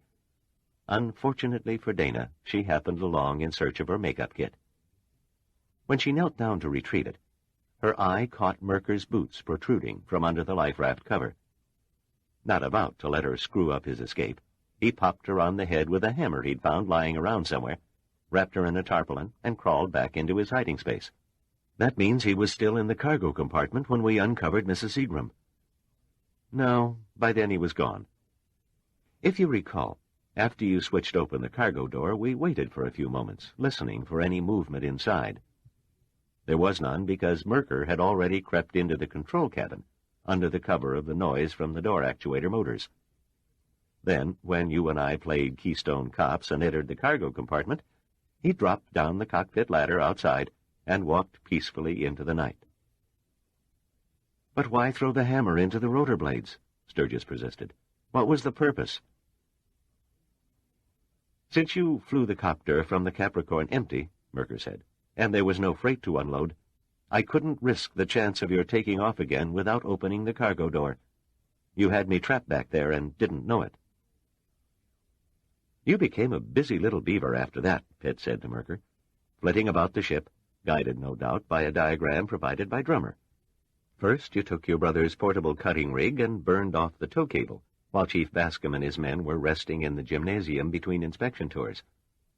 Next, you cut the mooring lines to the helicopter, taking great satisfaction, I'm certain, in knowing that it was swept over the side of the ship with me in it. 2 birds with 1 slice, Merker admitted. Why didn't I... Merker was cut short by a muffled burst from a submachine gun that echoed from somewhere on the decks below. Prevlov shrugged and looked at Sandecker. I fear your men below are proving difficult. He removed the cigarette from its holder and crushed it out with his boot. "I think this discussion has lasted long enough. The storm will be abating in a few hours, and the Mikhail Kurkov will move into position for the tow. Admiral Sandecker, you will see to it your men cooperate in manning the pumps. Drummer will show you the locations where he's pierced the hull below the waterline, so that the rest of your crew can stem the leakage." "So it's back to the torture games," Sandecker said contemptuously. "I am through playing games, Admiral." Prevlov had a determined look.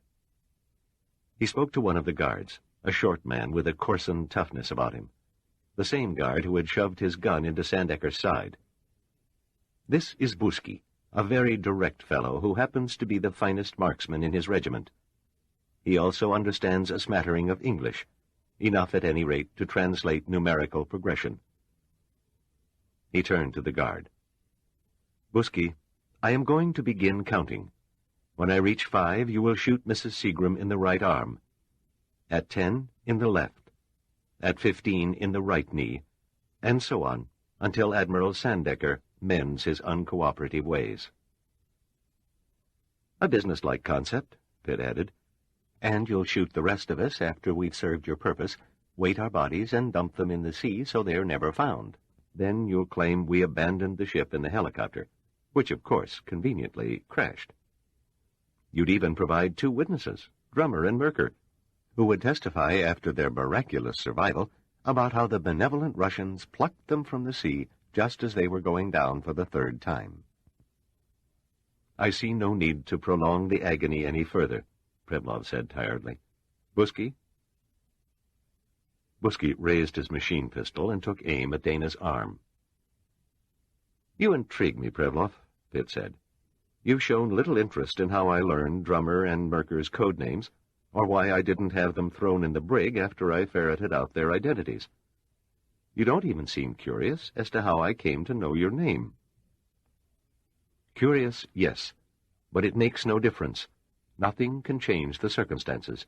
Nothing and no one can help you and your friends, Pitt. Not now. Not the CIA or the whole United States Navy. The die is cast. There will be no more play with words." Prevlov nodded at Buski. 1. "When Captain Prevlov reaches the count of 4, you will die, Buski." Buski leered smugly and made no reply. 2. "We knew your plans for taking the Titanic. Admiral Sandecker and I have known for the last 48 hours. "You've run your last bluff," Prevlov said. 3. Pitt shrugged indifferently. "Then all blood is on your hands, Prevlov." 4. An ear-shattering blam rang deafeningly through the dining saloon as the bullet caught Buski just below the hairline and between the eyes, catapulting a quarter of his skull in a crimson blur of slow motion, snapping his head upward and slamming him to the deck in an inert spread-eagle at Prevlov's feet. Dana cried out in startled pain as she was slammed to the deck. There were no apologies from Pitt for throwing her there and then crushing the breath out of her as he used his 190 pounds for a protective shield. Giordino dove for Sandecker and hauled him down with all the intensity of a desperation tackle by a linebacker for the Green Bay Packers. The rest of the salvage crew wasted no more than 1/10 of a second in demonstrating their fondness for self-preservation. They scattered and dropped like leaves in a windstorm, closely followed by Drummer and Merker, who fell as though shackled together. The blast was still ringing in the far corners of the room when the guards came alive and began firing bursts from their submachine pistols into the darkness toward the dining saloon entrance. It was a meaningless gesture. The first was cut down almost instantly, pitching forward on his face. The second flung his machine pistol into the air and clutched the river of red that burst from his neck, while the third sank slowly to his knees, staring dumbly at the 2 small holes that had suddenly appeared in the center of his coat. Now Prevlov stood alone. He stared down at them all, and then at Pitt. His expression was one of acceptance of defeat and death. He nodded a salute at Pitt, and then calmly pulled his automatic from the holster and began firing into the darkness. He expended his clip and stood there, waiting for the gun flash, braced for the pain that must surely come. But there was no return fire. The room went silent. Everything seemed to slow down, and only then did the revelation burst on him. He was not meant to die. It had been a trap, and he had walked into it as naively as a small child into a tiger's den. A name began to tear at his very soul, taunting him, repeating itself over and over again. Margagnon. Margagnon. Margagnon.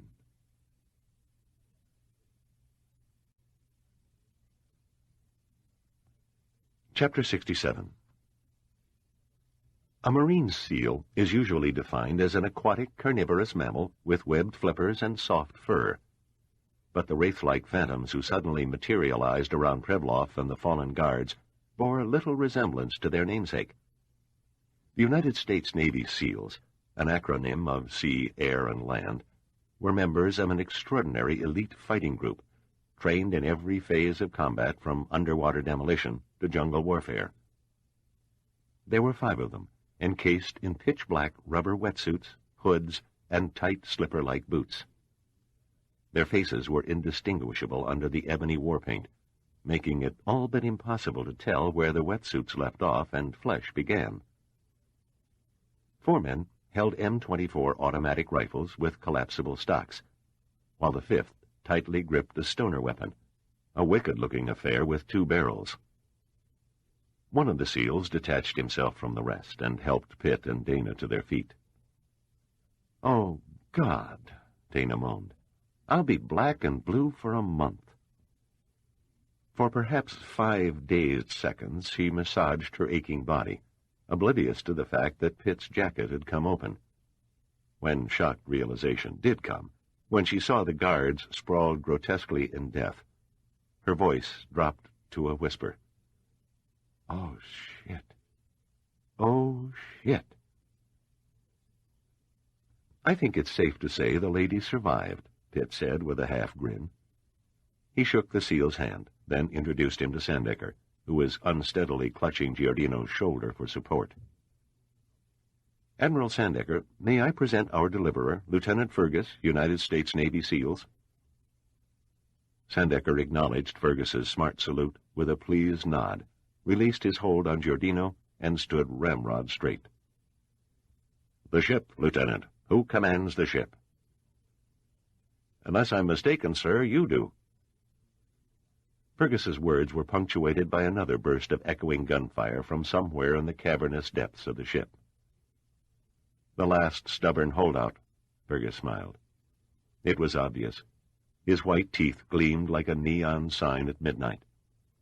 "The ship is secure, sir. My ironclad guarantee on it. And the pumping crew?"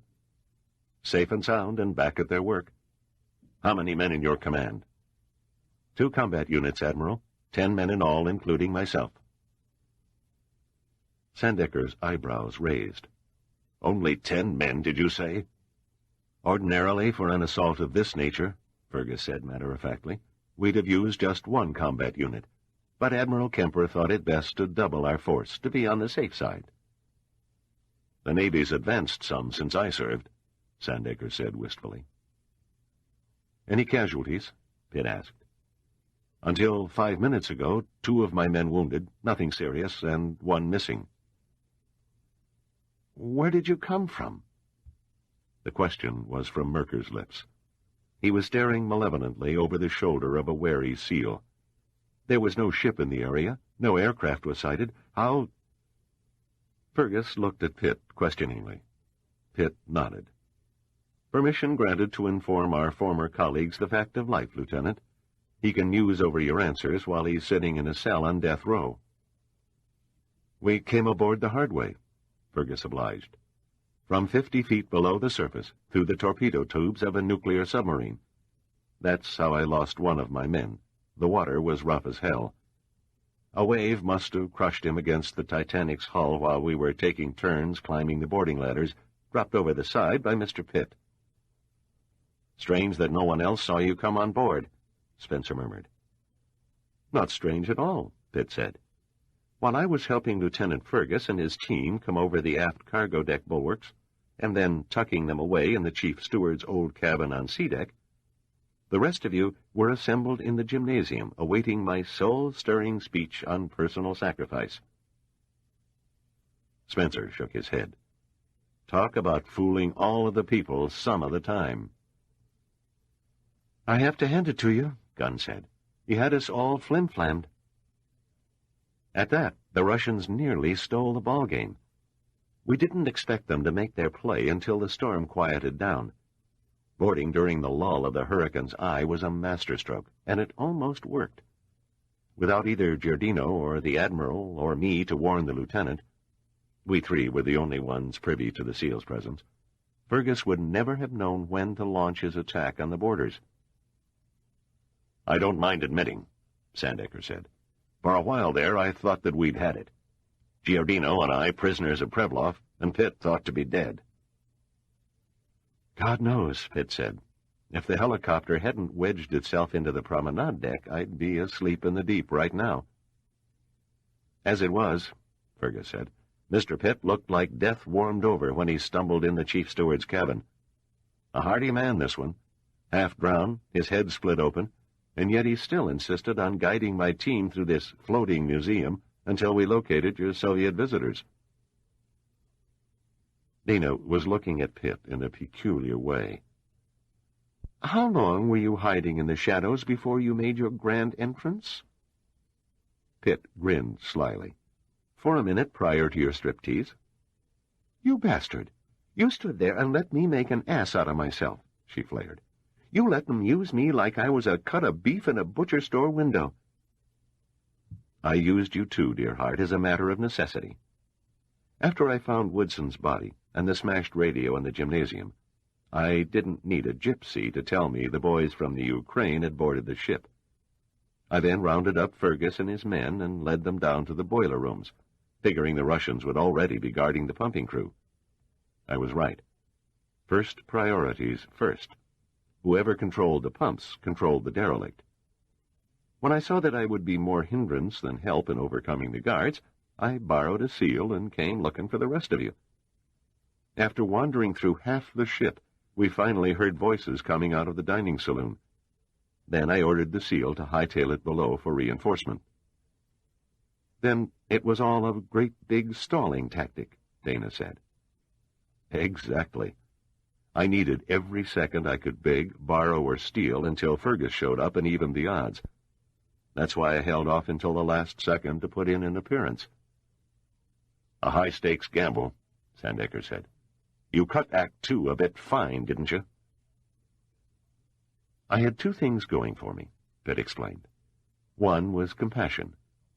I know you, Admiral. In spite of your gargoyle exterior, you still help little old ladies across streets and feed stray animals. You might have waited until the last instant to give in, but you would have given in." Then Pitt put his arms around Dana and slowly produced a nasty-looking weapon from a pocket of the jacket draped on his shoulders. Number 2 was my insurance policy. Fergus loaned it to me before the party began. It's called a stoner weapon. It shoots a cloud of tiny, needle-like flechettes. I could have cut down Prevlov and half his men with one burst.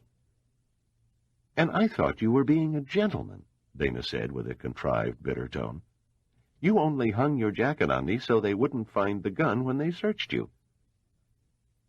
"You have to admit that your, exposed condition made for an ideal distraction."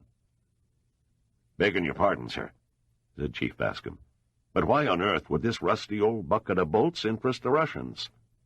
"My very thoughts," Spencer added. "What's the big deal?" "I guess it's a secret no longer," Pitt shrugged. "It's not the ship the Russians were after. It's a rare element called byzanium that sank with the Titanic back in 1912. Properly processed and installed in a sophisticated defense system, so I'm told, it'll make intercontinental ballistic missiles about as outdated as flying dinosaurs. Chief Bascom let out a long, low whistle. And you mean to say that stuff is still below deck somewhere? Buried under several tons of debris, but it's still down there. You'll never live to see it, Pitt. None of you. None of us will. The Titanic will be totally destroyed by morning. There was no anger in Prevlov's face, but something touching on complacent satisfaction. Did you really think every contingency was not allowed for? Every possibility for failure not backed up by an alternate plan? If we cannot have the Byzanium, then neither can you. Pitt looked at him with what seemed to be bemusement. Forget any hopes you entertain of the cavalry, or, in your case, the Cossacks, galloping to the rescue, Prevlov. You made a hell of a try, but you were playing against an American idiom known as a stacked deck. You prepared for everything. Everything, that is, except a setup in preparation for a double cross. I don't know how the scheme was nurtured. It must have been a wonder of creative cunning. And you fell for it, hook, line, and sinker. I'm sorry, Captain Prevlov, but to the victor belong the spoils. The Byzanium belongs to the Russian people, Prevlov said gravely. It was raped from our soil by your government. It is not we who are the robbers, Pitt. It is you. A moot point.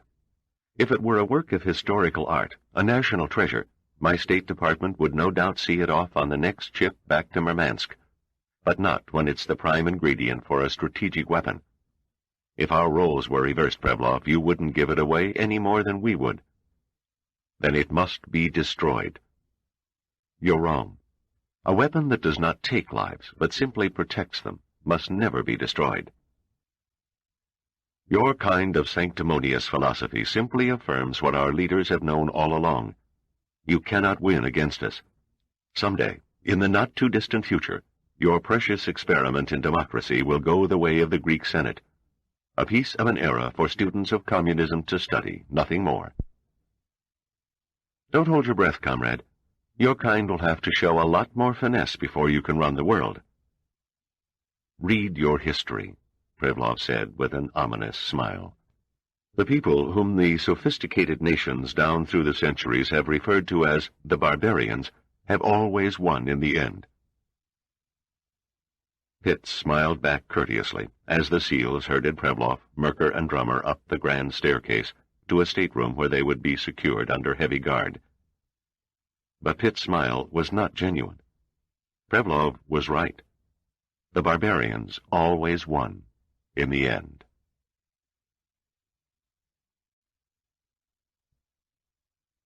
Section 5. Southby.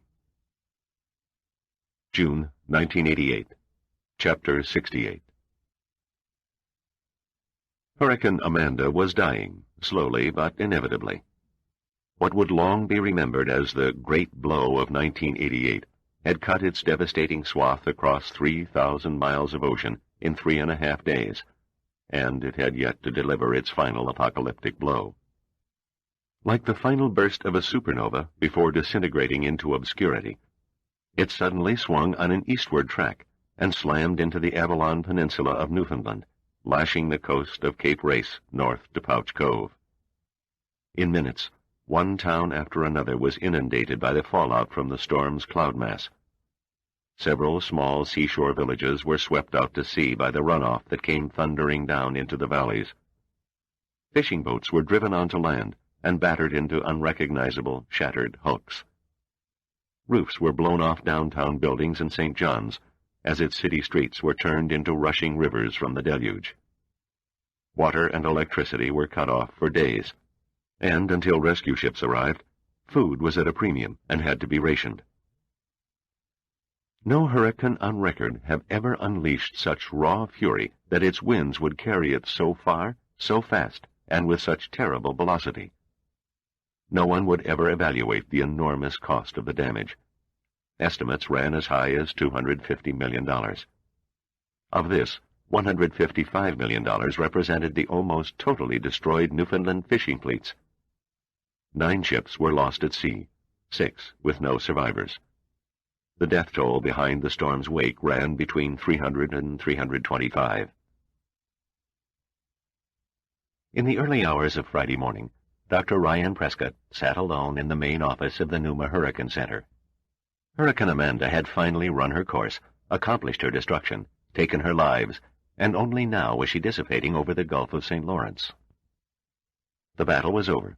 There was nothing more the weathermen at the center could do. After 72 hours of frenzied tracking and non-sleep, they had all straggled home to bed. Prescott stared through tired and bloodshot eyes at the desks strewn with charts, data tables, computer readout sheets, and half-empty coffee cups. The floors carpeted with sheets of paper filled with notations, and the strange-looking symbols common to meteorologists. He stared at the giant wall map and silently cursed the storm.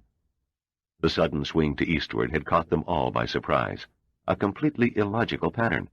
It was unparalleled in hurricane history. No storm on record had ever behaved so erratically. If only it had given some hint of its impending deviation, some minute clue as to its fanatical behavior, they might have better prepared the people of Newfoundland for the onslaught. At least half, 150 lives might have been spared. 150 men, women, and children might have been alive now if the finest scientific sources available for weather prediction had not been swept aside like so much hokum at Mother Nature's capricious whim.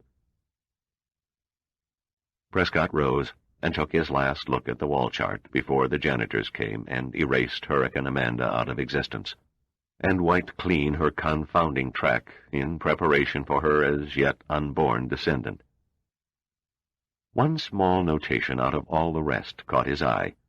It was a small cross labeled Titanic.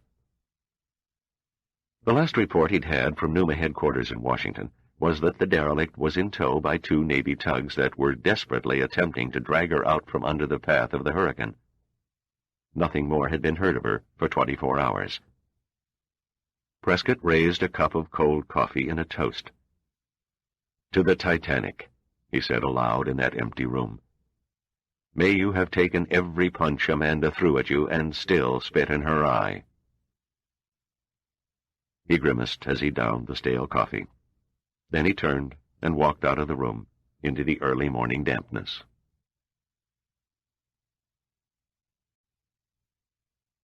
Chapter 69. At first light, the Titanic still lived. There was no rhyme or reason for her continued existence. She still wallowed aimlessly broadside on to the sea and wind, trapped in the churning turmoil of the tormented waves left in the wake of the departing hurricane. Like a dazed fighter, taking a fearful beating while hanging on to the ropes, she rose drunkenly over the 30-foot crests, shouldering each one, taking salt spray across her boat deck, and then struggling free and somehow staggering upright in time for the next assault. To Captain Porotkin, as he stared through his binoculars, the Titanic looked like a doomed ship. Her rusty old hull plates had been subjected to a stress far beyond anything he thought they could stand. He could see the popped rivets and opened seams, and he guessed that she was taking water in 100 places along her hull. What he could not see were the exhausted men of the salvage crew, the SEALs, and the Navy tugmen, laboring shoulder to shoulder deep in the black hell under the waterline in a desperate effort to keep the derelict afloat. From Porotkin's viewpoint, safe from the elements inside the wheelhouse of the Mikhail Kurkov, it seemed a miracle that the Titanic hadn't vanished during the night.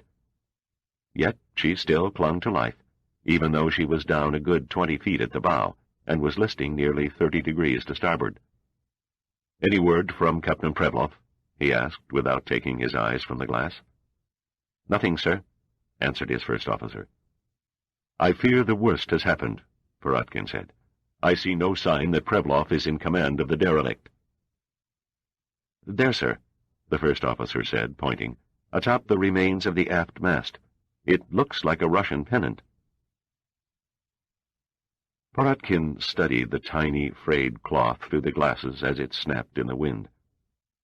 "Unfortunately, the star on the pennant is white rather than the red of our Soviet ensign." He sighed. "I must assume that the boarding mission has failed." "Perhaps Captain Prevlov has had no time to report his situation." "There is no time left. American search planes will be here within the hour." Poratkin pounded his fist in frustration on the bridge counter. "Damn Prevlov," he muttered angrily. "Let us fervently hope our final option will not be required." His exact words. "He is the fortunate one. He may even be dead, and it is I who must take the responsibility for destroying the Titanic and all who remain on board her." The first officer's face paled. His body stiffened. "There is no alternative, sir?" Poratkin shook his head. "The orders were clear. We must obliterate the ship rather than let her fall into the hands of the Americans." Poratkin took a linen handkerchief from his pocket and wiped his eyes. "Have the crew ready the nuclear missile carrier and steer a course 10 miles north of the Titanic for our firing position." The first officer stared at Poratkin for a long moment, his face void of expression. Then he slowly wheeled and made for the radio telephone and ordered the helmsman to steer 15 degrees to the north. 30 minutes later, all was in readiness. The Mikhail Kukov dug her bow into the swells at the position laid for the missile launch, as Poratkin stood behind the radar operator. "Any hard sightings?" he asked. 8 jet aircraft 120 miles west, closing rapidly. Surface vessels. 2 small ships bearing 245, 21 miles southwest. "That would be the tugs returning," the first officer said. Poratkin nodded. "It's the aircraft that concern me. They will be over us in 10 minutes. Is the nuclear warhead armed?" "Yes, sir." "Then begin the countdown." The first officer gave the order over the phone, and then they moved outside and watched from the starboard bridge wing, as the forward cargo hatch swung smoothly aside, and a 26-foot Stosky surface-to-surface missile slowly rose from its concealed tube into the gusty dawn air. 1 minute to firing, came a missile technician's voice over the bridge speaker. Poratkin aimed his glasses at the Titanic in the distance. He could just make out her outline against the gray clouds that crawled along the horizon. A barely perceptible shiver gripped his body. His eyes reflected a distant, sad look. He knew he would be forever cursed among sailors as the captain who sent the helpless and resurrected ocean liner back to her grave beneath the sea. He was standing, braced and waiting for the roar of the missile's rocket engine, and then the great explosion that would pulverize the Titanic into thousands of molten particles, when he heard the sound of running footsteps from the wheelhouse, and the radio operator burst onto the bridge wing. "Captain," he blurted, "an urgent signal from an American submarine." 30 seconds to firing, the voice droned over the intercom. There was unmistakable panic in the radio operator's eyes as he thrust the message into Poratkin's hands. It read, "USS Dragonfish to USSR Mikhail Kukov. Derelict vessel RMS Titanic under protection of United States Navy. Any overt act of aggression on your part will result in immediate, repeat immediate, retaliatory attack. Signed, Captain USS Submarine Dragonfish." 10 seconds and counting, came the disembodied voice of the missile technician over the speaker. 7, 6. Poratkin looked up with the clear, unworried expression of a man who has just received 1,000,000 rubles through the mail. 5, 4, 3. "Stop the countdown," he ordered in precise tones, so there could be no misunderstanding, no misinterpretation. "Stop countdown," the first officer repeated into the bridge phone, his face beaded with sweat. "And secure the missile." "Good," Poratkin said curtly. A smile spread across his face. "Not exactly what I was told to do, but I think Soviet naval authorities will see it my way. After all, the Mikhail Kurkov is the finest ship of her kind in the world. We wouldn't want to throw her away because of a senseless and foolish order from a man who is undoubtedly dead, now would we?" "I am in complete accord," the first officer smiled back. "Our superiors will also be interested to learn that, in spite of all our sophisticated detection gear, we failed to discover the presence of an alien submarine practically on our doorstep. American undersea penetration methods must truly be highly advanced. I feel sure the Americans will be just as interested in learning that our oceanographic research vessels carry concealed missiles." "Your orders, sir?" Perotkin watched the Stosky missile as it sank back into its tube. "Set a course for home." He turned and peered across the sea in the direction of the Titanic. What had happened to Prevlov and his men? Were they alive or dead? Would he ever know the true facts? Overhead, the clouds began turning from gray to white, and the wind dropped to a brisk breeze. A solitary seagull emerged from the brightening sky and began circling the Soviet ship. Then, as if heeding a more urgent call to the south, it dipped its wings and flew off toward the Titanic.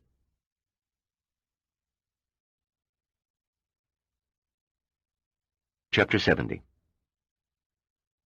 "We're done in," Spencer said in a voice so low that Pitt wasn't sure he heard him. "Say again." "We're done in," he repeated through slack lips. His face was smeared with oil and a rust-like slime. "It's a hopeless case. We've plugged most of the holes Drummer opened with his cutting torch, but the sea has battered the hull all to hell, and the old girl has taken water faster than the sieve." "We've got to keep her on the surface until the tugs return," Pitt said. "If they can add their pumps to ours, we can stay ahead of the leaks until the damage can be patched. It's a damn miracle that she didn't go down hours ago." "How much time can you give me?" Pitt demanded. Spencer stared wearily down at the water sloshing around his ankles. "The pump engines are running on fumes now. When their fuel tanks are sucked dry, the pumps will die. A cold, hard, sad fact." He looked up into Pitt's face. "An hour, maybe an hour and a half. I can't promise any more than that when the pumps go." "And if you had enough fuel to keep the diesels going?" "I could probably keep her on the surface without assistance until noon," Spencer answered. "How much fuel will it take?" 200 gallons would do nicely." They both looked up as Giordino plunged down a companionway and splashed into the water, covering the deck of the No. 4 boiler room. "Talk about frustration," he moaned. "There are 8 aircraft up there circling the ship, 6 Navy fighters and 2 radar recon planes. I've tried everything except standing on my head and exposing myself, and all they do is wave every time they make a pass." Pitt shook his head in mock sadness. "Remind me never to play charades on your team." "I'm open for suggestions," Giordino said. "Suppose you tell me how to notify some guy who's flying by at 400 miles an hour that we need help and lots of it." Pitt scratched his chin. "There's got to be a practical solution." "Sure," Giordino said sarcastically. "Just call the Automobile Club for a service call." Pitt and Spencer stared with widened eyes at each other.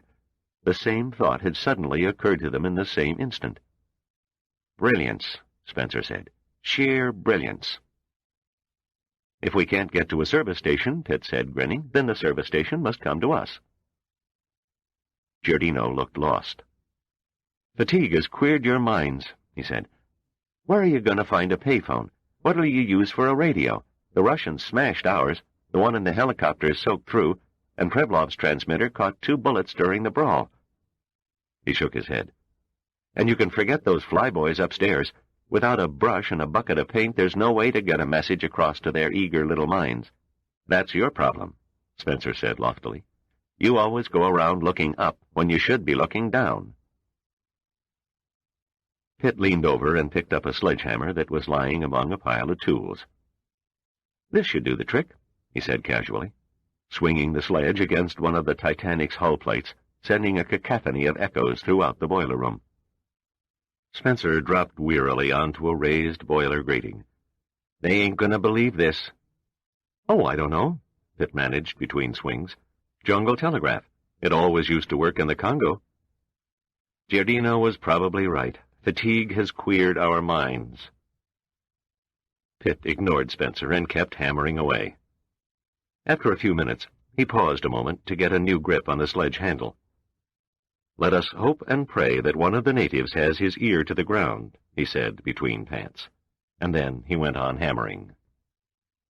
Of the 2 sonar operators who were on watch aboard the submarine Dragonfish, the one tuned into the passive listening system was leaning forward toward his panel, his head cocked to one side, his mind intent on analyzing the strange beat that emitted through the earphones.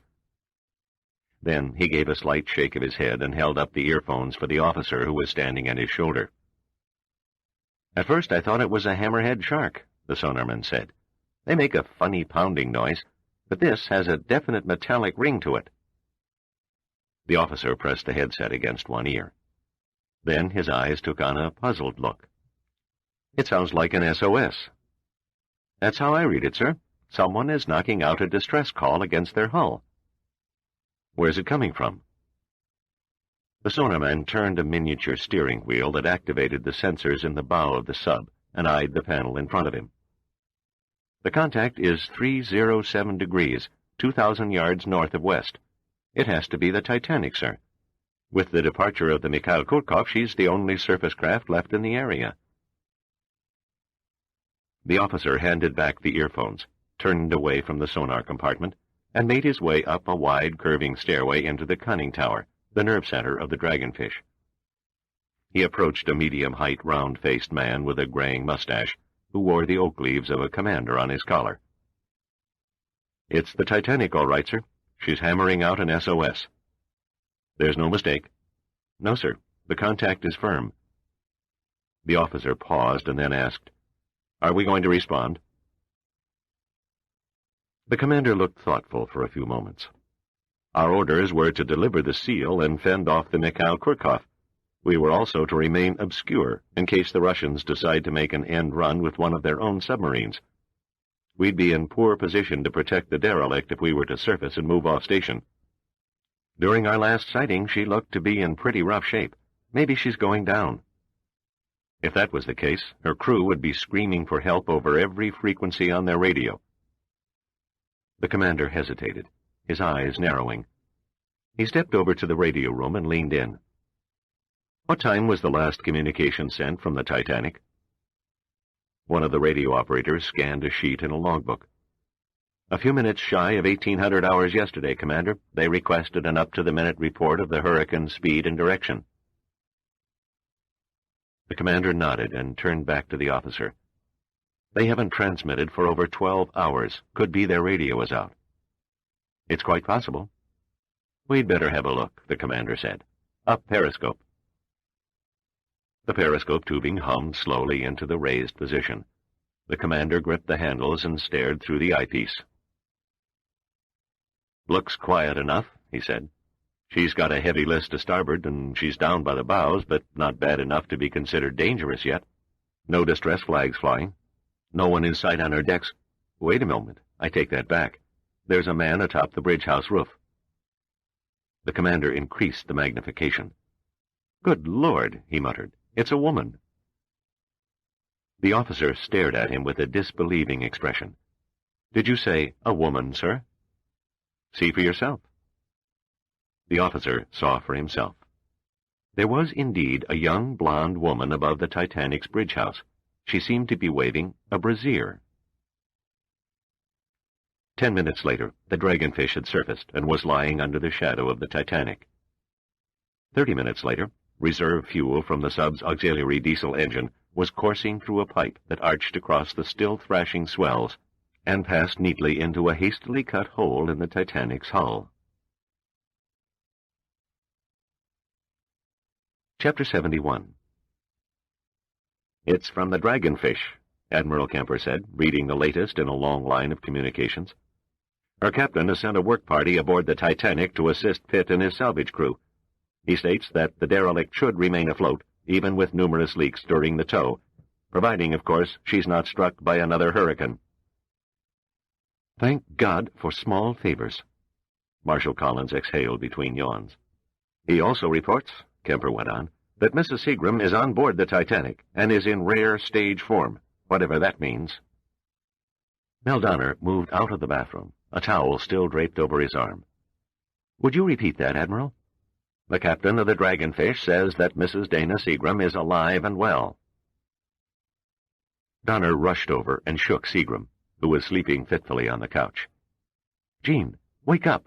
They've found Dana. She's all right. Seagram's eyes blinked open, and for long seconds he looked up at Donner, astonishment slowly spreading across his face. Dana? Dana is alive?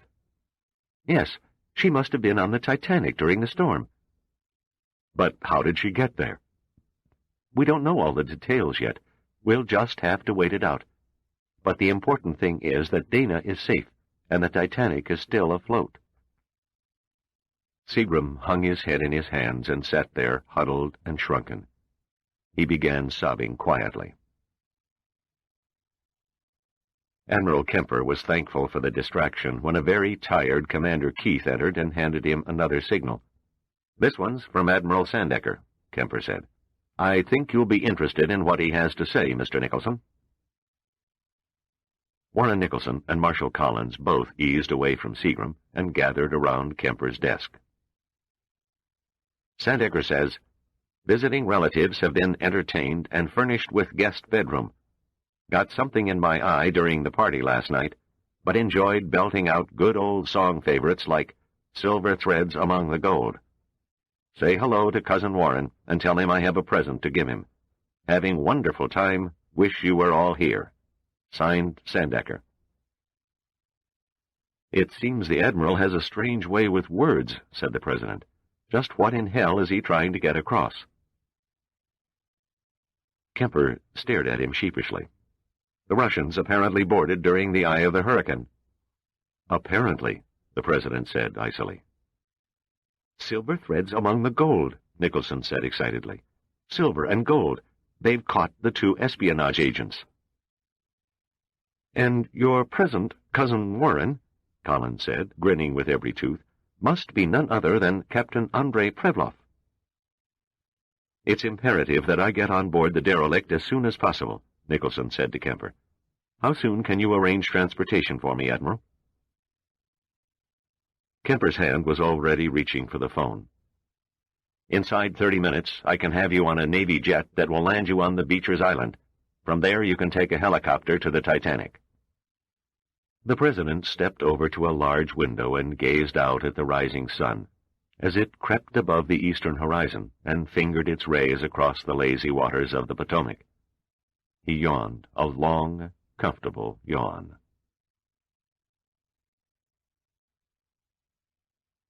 Chapter 72. Dana leaned over the forward railing of the Titanic's bridge and closed her eyes. The ocean breeze whipped her honey hair and tingled the skin on her upturned face. She felt soothed and free and completely relaxed. It was as though she were flying. She knew now that she could never go back and slip into the painted puppet that had been the Dana Seagram of 2 days ago. She had made up her mind. She would divorce Jean. Nothing between them mattered any more, at least to her. The girl he had loved was dead, never to return. She reveled in the knowledge. It was her rebirth. To begin again, start fresh, with no holds barred. $1 for your thoughts. She opened her eyes and was greeted by the grinning and freshly shaven face of Dirk Pitt. $1? I thought it used to be a penny.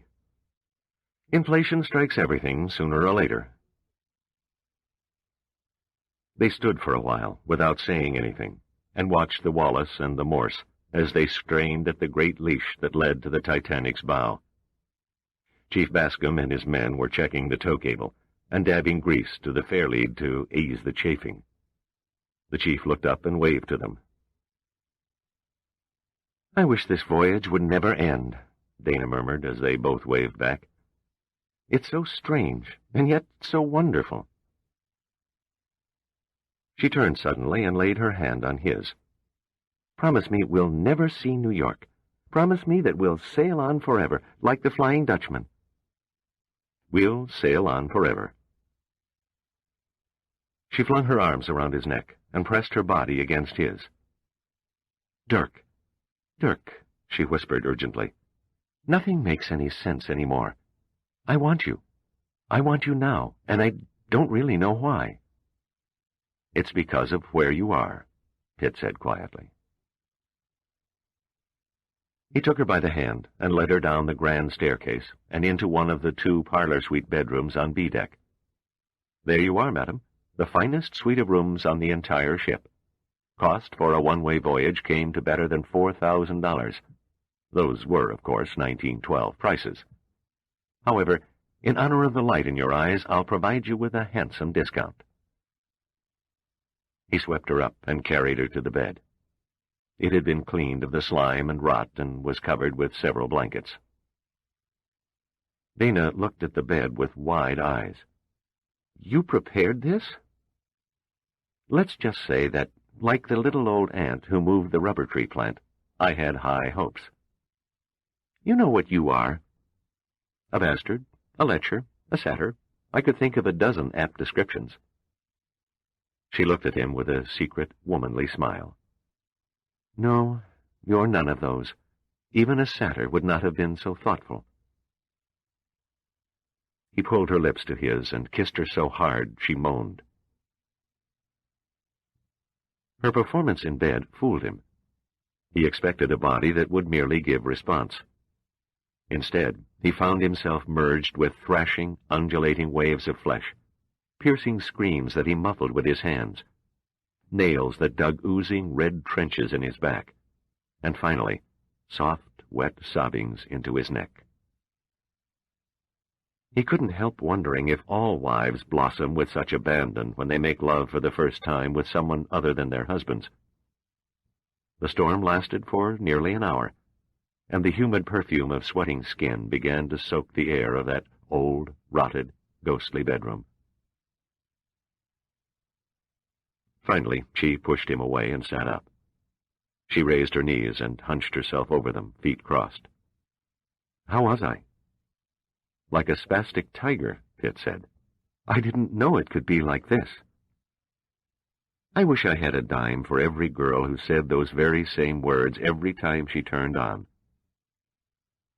You don't know what it's like to have your guts churning in both agony and delight at the same time. I dare say I don't. A woman's release burns from the inside. A man's erotic senses are mostly exterior. Any way you look at it, sex is a female's game. What do you know about the President? She suddenly asked in a soft, nostalgic tone. Pitt looked at her in amused surprise. The President? What made you think of him at a time like this? I hear he's a real man. I couldn't say. I've never slept with him. She ignored his remark. If we had a woman president, and she wanted to make love to you, what would you do? My country, right or wrong, Pitt said. Where is all this talk leading? Just answer the question. Would you go to bed with her? Depends. On what? President or not, I couldn't make my gun stand at attention if she was 70, fat, and had skin like a prune. That's why men never make good prostitutes. Dana smiled slowly and closed her eyes. Make love to me again. Why? So you can let your imagination run wild and fancy that you're being laid by our commander-in-chief? Her eyes narrowed. Does that bother you? Two can play the same game. I'll just pretend that you're Ashley Fleming. Chapter 73. Predlov looked up from his huddled position on the floor of stateroom C-95 as the SEAL guarding the passageway outside turned the newly oiled lock and swung the door open. The SEAL, his M24 held at the ready, visually checked Predlov and then stepped aside to allow another man to enter. He was carrying an attaché case and wore a business suit that begged to be pressed. A faint smile crossed his lips as Prevlov studied him with a speculative gaze of surprised recognition. "Captain Prevlov, I am Warren Nicholson." "I know," Prevlov said, as he uncoiled to his feet and gave a very correct half-bow. "I was not prepared to entertain the chief director of the Central Intelligence Agency himself, at least not under these rather awkward circumstances. I've come personally to escort you to the United States." "I am flattered." "It is we who are flattered, Captain Prevlov. You are considered a very big catch indeed." "Then it is to be an internationally publicized trial, complete with grave accusations against my government for attempted piracy on the high seas." Nicholson smiled again. "No, except for a few high-ranking members of your government and mine, I'm afraid your defection will remain a well-kept secret." Prevlov squinted. Defection. This was clearly not what he had expected. Nicholson nodded without answering. "There is no method by which you can make me willingly defect," Prevlov said grimly. "I shall deny it at every opportunity." "A noble gesture." Nicholson shrugged. "However, since there will be no trial and no interrogation, a request for political asylum becomes your only escape clause." "You said no interrogation. I must accuse you of lying, Mr. Nicholson. No good intelligence service would ever pass up the chance of prying out the knowledge a man of my position could provide them." "What knowledge?" Nicholson said. "You can't tell us anything that we don't already know." Prevlov's mind was off balance. Perspective, he thought. He must gain a perspective. There was only one way the Americans could have gained possession of the mass of Soviet intelligence secrets that were locked away in the files in his office in Moscow. The middle of the puzzle was incomplete, but the borders were neatly locked into place. He met Nicholson's steady gaze and spoke quietly. "Lieutenant Margagnin is one of your people." It was more statement than question. "Yes," Nicholson nodded. "His name is Harry Kuzkowski, and he was born in Newark, New Jersey." "Not possible," Prevlov said. "I personally checked every phase of Pavel Margagnin's life. He was born and raised in Komsomolsk-na-Amur. His family were tailors." "True, the real Margagnin was a native Russian." "Then your man is a double, a plant?" "We arranged it 4 years ago, when one of your Kashin-class missile destroyers exploded and sank in the Indian Ocean. Margagnin was one of the few survivors. He was discovered in the water by an Exxon oil tanker, but died shortly before the ship docked in Honolulu. It was a rare opportunity, and we had to work fast. Of all our Russian-speaking agents, Kuzkowski came the closest to Margagnin's physical features. We surgically altered his face to make it look as though it had been disfigured in the explosion, and then airlifted him to a small, out-of-the-way island 200 miles from where your ship sank. When our bogus Soviet seaman was finally discovered by native fishermen and returned to Russia, he was delirious and suffering from an acute attack of amnesia." "I know the rest," Prevlov said solemnly. "We not only repaired his face through plastic surgery to that of the genuine Margagnin, but we re-educated him to his own personal history as well." "That's pretty much the story." "A brilliant coup, Mr. Nicholson." "Coming from one of the most respected men in Soviet intelligence, I consider that a rare compliment indeed." "Then this whole scheme to place me on the Titanic was hatched by the CIA and carried through by Margagnin.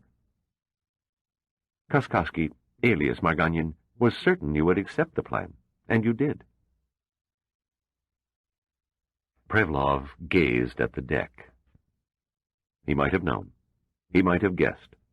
Should have been suspicious from the beginning that Margagnin was slowly and intricately positioning his neck on the headman's block. He should never have fallen for it. Never. But his vanity had been his downfall, and he accepted it. "Where does this all lead?" Preblov asked bleakly. "By now, Margonian has produced solid proof of your, if you'll pardon the expression, traitorous activities, and has also proven, aided by planted evidence, that you intended for the Titanic mission to fail from the start. You see, Captain, the trail leading to your defection has been carefully mapped for nearly 2 years. You yourself helped matters considerably with your fondness for expensive refinements. Your superiors can draw but one conclusion from your actions. You sold out for a very high price. And if I deny it? Who would believe you? I venture to say that your name is already on the Soviet liquidation list. Then what's to become of me now? You have 2 choices. 1, we can set you free after a proper period of time. I wouldn't last a week. I am well aware of the KGB assassin network. Your second choice is to cooperate with us. Nicholson paused, hesitated, then looked directly at Preblov. You're a brilliant man, Captain, the best in your field. We don't like to let good brains go to waste. I don't have to paint you a picture of your value to the Western intelligence community. That's why it's my intention to set you up in charge of a new task force, a line of work you should find right up your alley. I suppose I should be grateful for that, Preblov said dryly. Your facial appearance will be altered, of course. You'll get a cram course in English and American idioms along with our history, sports, music, and entertainment. In the end, there won't be the slightest trace of your former shell for the KGB to home in on. Interest began to form in Preblov's eyes. Your salary will be $40,000 a year, plus expenses and a car. $40,000? Preblov asked, trying to sound casual. That will buy quite a bit of Bombay gin. Nicholson grinned like a wolf sitting down to dinner with a wary rabbit. I think that if you really try, Captain Preblov, you might come to enjoy the pleasures of our Western-style decadence. Don't you agree? Preblov said nothing for several moments, but the choice was obvious. Constant fear versus a long and pleasurable life. You win, Nicholson. Nicholson shook hands and was mildly surprised to see tears welling in Preblov's eyes.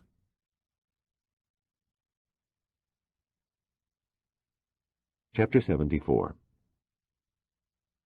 The final hours of the long tow brought a clear and sunny sky, with a wandering wind that gently nudged the long ocean swells shoreward and brushed their green curving backs. Ever since dawn, 4 Coast Guard ships had been busy riding herd on the huge fleet of pleasure craft that darted in and out, vying for a closer look at the sea-worn decks and superstructure of the hulk. High over the crowded waters, hordes of light aircraft and helicopters swarmed like hornets, their pilots jockeying to give photographers and cameramen the perfect angle from which to shoot the Titanic. From 5,000 feet higher, the still listing ship looked like a macabre carcass that was under attack from all sides by armadas of gnats and white ants. The Thomas J. Morse reeled in her tow wire from the bow of the Samuel R. Wallace and fell back to the derelict's stern, where she attached a hawser and then eased astern to assist in steering the unwieldy bulk through the Verrazzano Narrows and up the East River to the old Brooklyn Navy Yard. Several harbor tugs also appeared and stood by to lend a hand if called upon, when Commander Butera gave orders to shorten the main tow cable to 200 yards. The pilot boat arrived within inches of the bulwarks of the Wallace, and the pilot leaped aboard. Then it passed on by and thumped against the rusty plates of the Titanic, separated only by worn truck tires that hung along the smaller boat's freeboard.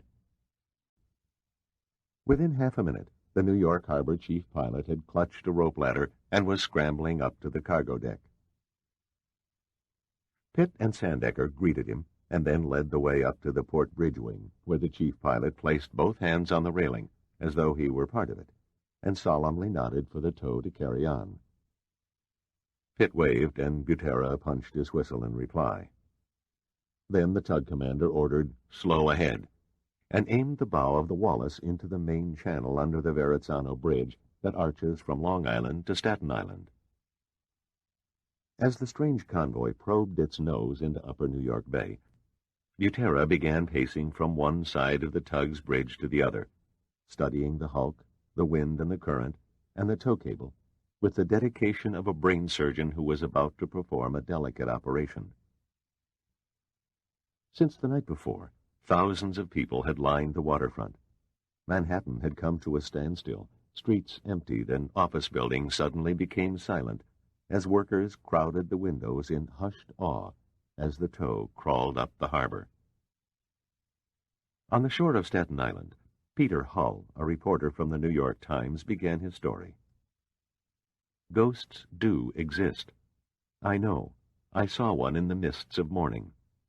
Like some grotesque phantom that had been rejected from hell, she passed before my unbelieving eyes. Surrounded by the invisible pall of bygone tragedy, shrouded in the souls of her dead, she was truly an awesome relic from a past age. You could not lay your eyes upon her and not sense pride and sorrow together. A CBS commentator expressed a more journalistic view. The Titanic completed her maiden voyage today, 76 years after departing the dock at Southampton, England. By noon, the Titanic was edging past the Statue of Liberty, and a vast sea of spectators on the Battery. No one on shore spoke above a whisper, and the city became strangely silent. Only an occasional toot from a taxi horn gave any hint of normal activity. It was as though the whole of New York City had been picked up and placed in a vast cathedral. Many of the watchers wept openly. Among them were 3 of the passengers who had survived that tragic night so long ago. The air seemed heavy and hard to breathe. Most people, describing their feelings later, were surprised to recall nothing but an odd sense of numbness, as though they had been temporarily paralyzed and struck dumb. Most, that is, except a rugged fireman by the name of Arthur Mooney. Mooney was the captain of one of the New York Harbor fireboats, a big, mischief-eyed Irishman born of the city, and a seagoing fire-eater for 19 years. He slammed a massive fist against the binnacle and shook off the spell. Then he shouted to his crew, "Up off your asses, boys. You're not department store dummies." His voice carried into every corner of the boat. Mooney hardly ever required the services of a bullhorn. "This here's a ship arriving on her maiden voyage, ain't she? Then let's show her a good old-fashioned traditional New York welcome." "But, Skipper," a crew member protested, "it's not like she was the QE2 or the Normandy coming up the channel for the first time. That thing is nothing but a wasted hulk, a ship of the dead." "Wasted hulk your ass," Mooney shouted. "That ship you see there is the most famous liner of all time. So she's a little dilapidated, and she's arriving a tad late, so who gives a damn? Turn on the hoses and hit the siren." It was a reenactment of the Titanic's raising all over again, but on a much grander scale. As the water spouted in great sheets over Mooney's fireboat, and his boat whistle reverberated off the city's skyscrapers, another fireboat followed his example, and another. Then whistles on docked freighters began to scream. Then the horns of cars lined up along the shores of New Jersey, Manhattan, and Brooklyn joined the outpouring of noise, followed by the cheers and yells from a million throats. What had begun with the insignificant shrill of a single whistle now built and built until it was a thunderous bedlam of sound that shook the ground and rattled every window in the city. It was a moment that echoed across every ocean of the world. The Titanic had made port. Chapter 75. Thousands of greeters jammed the dock where the Titanic was tied up. The swarming ant-like mass was made up of newspeople, national dignitaries, cordons of harried policemen, and a multitude of uninvited who climbed the shipyard fence. Any attempt at security was futile. A battery of reporters and cameramen stormed up the makeshift gangplank and surrounded Admiral Sandecker, who stood like a victorious Caesar on the steps of the main staircase rising from the reception room on D-deck. This was Sandecker's big moment, and a team of wild horses couldn't have dragged him off the Titanic this day. He never missed an opportunity to snatch good publicity in the name of the National Underwater and Marine Agency, and this was one occasion where he was going to milk every line of newsprint, every second of national television, for all they were worth. He enthralled the reporters with highly colored exploits of the salvage crew, and stared at the mobile camera units, and smiled, and smiled, and smiled. The Admiral was in his own paradise. Pitt could have cared less about the fanfare. His idea of paradise at the moment was a shower and a clean, soft bed. He pushed his way down the gangplank to the dock and melted into the crowd. He thought he'd almost gotten clear when a TV commentator rushed forward and thrust a microphone under his nose. "Hey, fella, are you a member of the Titanic salvage crew?" "No, I work for the shipyard," Pitt said, waving like a yokel at the camera. The commentator's face fell. "Cut it, Joe," he yelled to his cameraman. "We grabbed a bummer." Then he turned and shoved his way toward the ship, shouting for the crowd to keep their feet off his mic cord.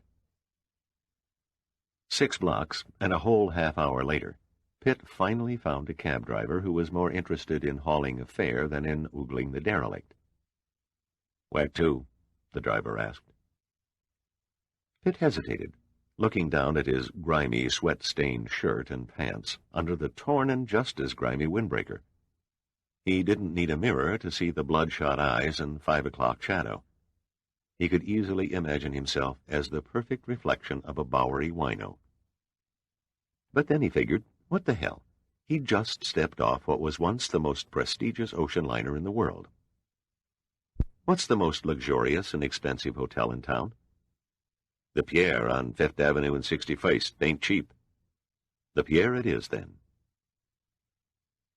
The driver looked over his shoulder, studied Pitt, and wrinkled his nose. Then he shrugged and pulled into the traffic. He took less than a half-hour to reach the curb in front of the Pierre, overlooking Central Park. Pitt paid off the cabbie and walked through the revolving doors and up to the desk. The clerk gave him a look of disgust that was a classic. "I'm sorry, sir," he said haughtily, before Pitt could open his mouth. "We're all filled up." Pitt knew it would only be a matter of minutes before a mob of reporters discovered his whereabouts if he gave his real name. He wasn't ready to face the ordeal of celebrity status yet. All he wanted was uninterrupted sleep. "I am not what I appear," Pitt said, trying to sound indignant. "I happen to be Professor R. Malcolm Smythe, author and archaeologist. I have just stepped off the plane after a 4-month dig up the Amazon, and I haven't had time to change. My man will be here shortly with my luggage from the airport." The desk clerk was instantly transformed into peaches and cream. "Oh, I am sorry, Professor Smythe. I didn't recognize you. However, we're still filled up. The city is crowded with people who came to see the arrival of the Titanic. I'm sure you understand." It was a masterful performance. He didn't buy Pitt or one word of his fanciful tale. "I'll vouch for the professor," said a voice behind Pitt. "Give him your best suite and charge it to this address." A card was thrown on the counter. The desk clerk picked it up and read it, and lit up like a Roman candle. Then, with a flourish, he laid a registration card before Pitt and produced a room key as if by sleight of hand. Pitt slowly turned and met a face that was every bit as worn and haggard as his. The lips were turned up in a crooked smile of understanding, but the eyes were dulled with the lost and vacant stare of a zombie. It was Jean Seagram.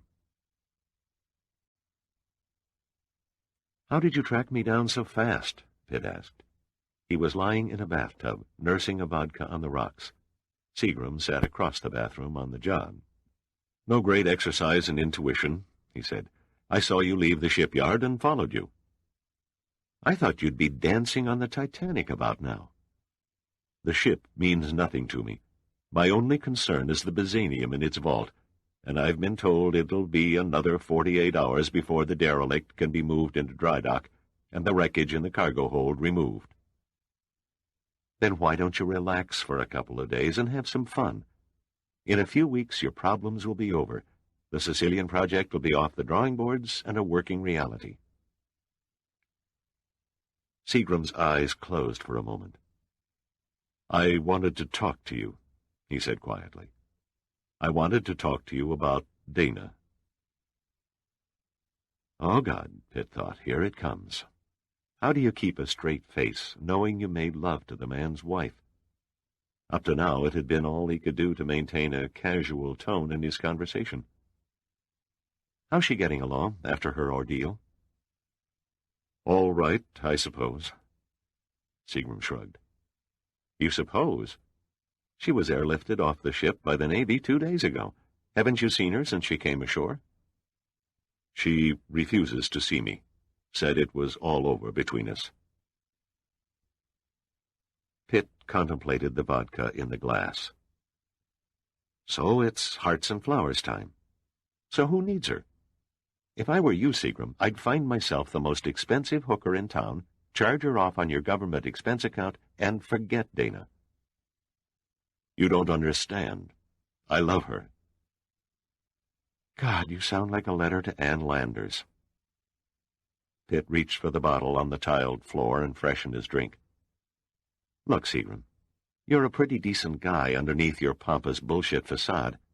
And who knows, you may go down in history as the great merciful scientist who saved mankind from a nuclear holocaust. You've still got enough looks to attract a woman, and I'm willing to bet that when you clean off your desk in Washington and bid a fond farewell to government service, you'll be a rich man. So don't expect tears and violins from me over a lost love. You've got it made." "What good is it without the woman I love?" "I see I'm not getting through to you." Pitt was 1/3 into the bottle, and a warm glow had begun to course through his body. "Why throw yourself down the sewer over a broad who suddenly thinks she's found the fountain of youth? If she's gone, she's gone. Men come crawling back, not women. They persevere. There isn't a man alive a woman can't persevere into the grave. Forget Dana, Seagram. There are millions of other fish in the stream.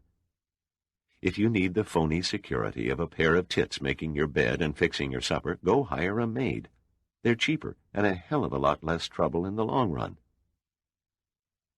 "So now you think you're Sigmund Freud," Seagram said, rising from the john. "Women are nothing to you.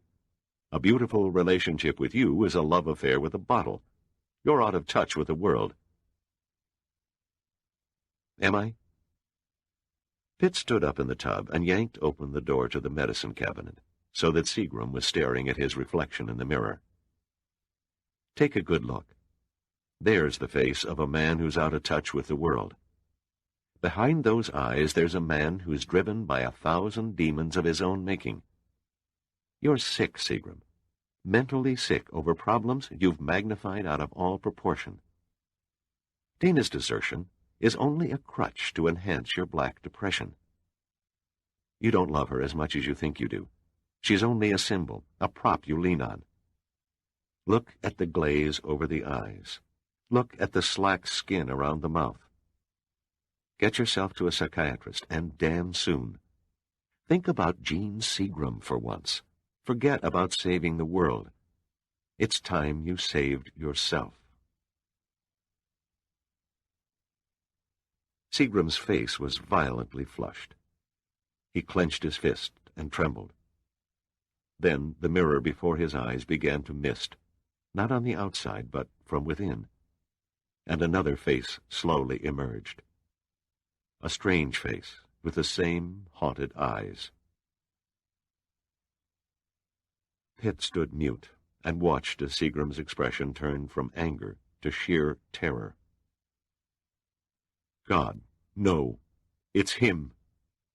Him? Him, he cried. Joshua Hayes Brewster. Then Seagram struck the mirror with both fists, shattering the glass, and fled the room.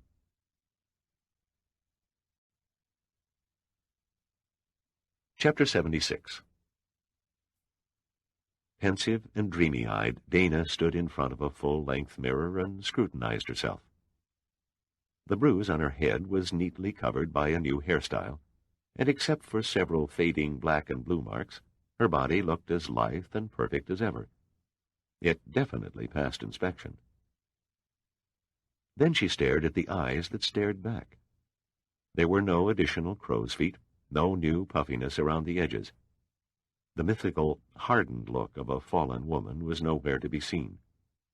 Instead, they seemed to gleam with a vibrant expectancy that hadn't been there before.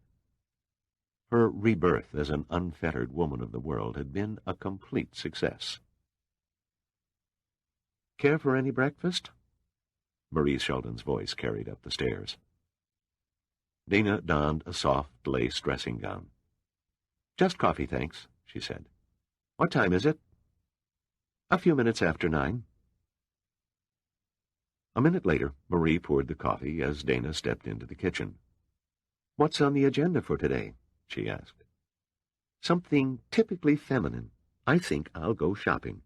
Have lunch by myself at an intimate tea room, and then go over to the Numa clubhouse and scare up a partner for an hour or two of tennis." "Sounds charming," Marie said dryly. "But I suggest you stop playing Mrs. Rich Bitch, which you aren't, and start acting like a broad with responsibilities, which you are." "What's the sense in it?" Marie threw up her hands in exasperation. "What's the sense in it? For one thing, sweetie, you're the girl of the hour. In case you haven't noticed, the phone has been ringing off the hook for the past 3 days. Every woman's magazine in the country wants your exclusive story, and I've taken at least 8 requests for you to appear on nationally televised talk shows. Like it or not, you're big news. Don't you think it's about time you came back down to earth and met the onslaught head-on?" "What's there to say? So I was the only woman on board an old drifting derelict with 20 men. Big deal. You almost died out there in the ocean, and you treat the whole episode as though it were just another cruise down the Nile on Cleopatra's barge. Having all those men catering to your every whim must have gone to your head." If only Marie knew the whole truth. But Dana and everyone on board had been sworn to secrecy by Warren Nicholson. The attempted assault by the Russians was to be buried and forgotten by everyone. But she took a perverse sort of satisfaction in knowing that her performance on the Titanic that cold, stormy night would linger in the minds of the men who were present for the rest of their lives. "Too much happened out there," Dana sighed. "I'm not the same person anymore." "So what does that mean?" "To begin with, I'm taking out papers to divorce Jean." "It's come to that?" "It's come to that," Dana repeated firmly. "Also, I'm going to take a leave of absence from Numa and have a fling at life. As long as I'm the exalted female of the year, I'm going to make it pay. The personal stories, the TV appearances, they're going to enable me to do what every girl yearns to do all her life, which is spend money and have a high old time doing it." Marie shook her head sadly. "I'm beginning to feel like I've helped create a monster." Dana took her gently by the hand. "Not you, dear friend. It took a brush with death for me to learn that I had condemned myself to an existence that led nowhere. It began, I suppose, with my childhood." Dana's voice trailed off as the terrible memories came flickering back.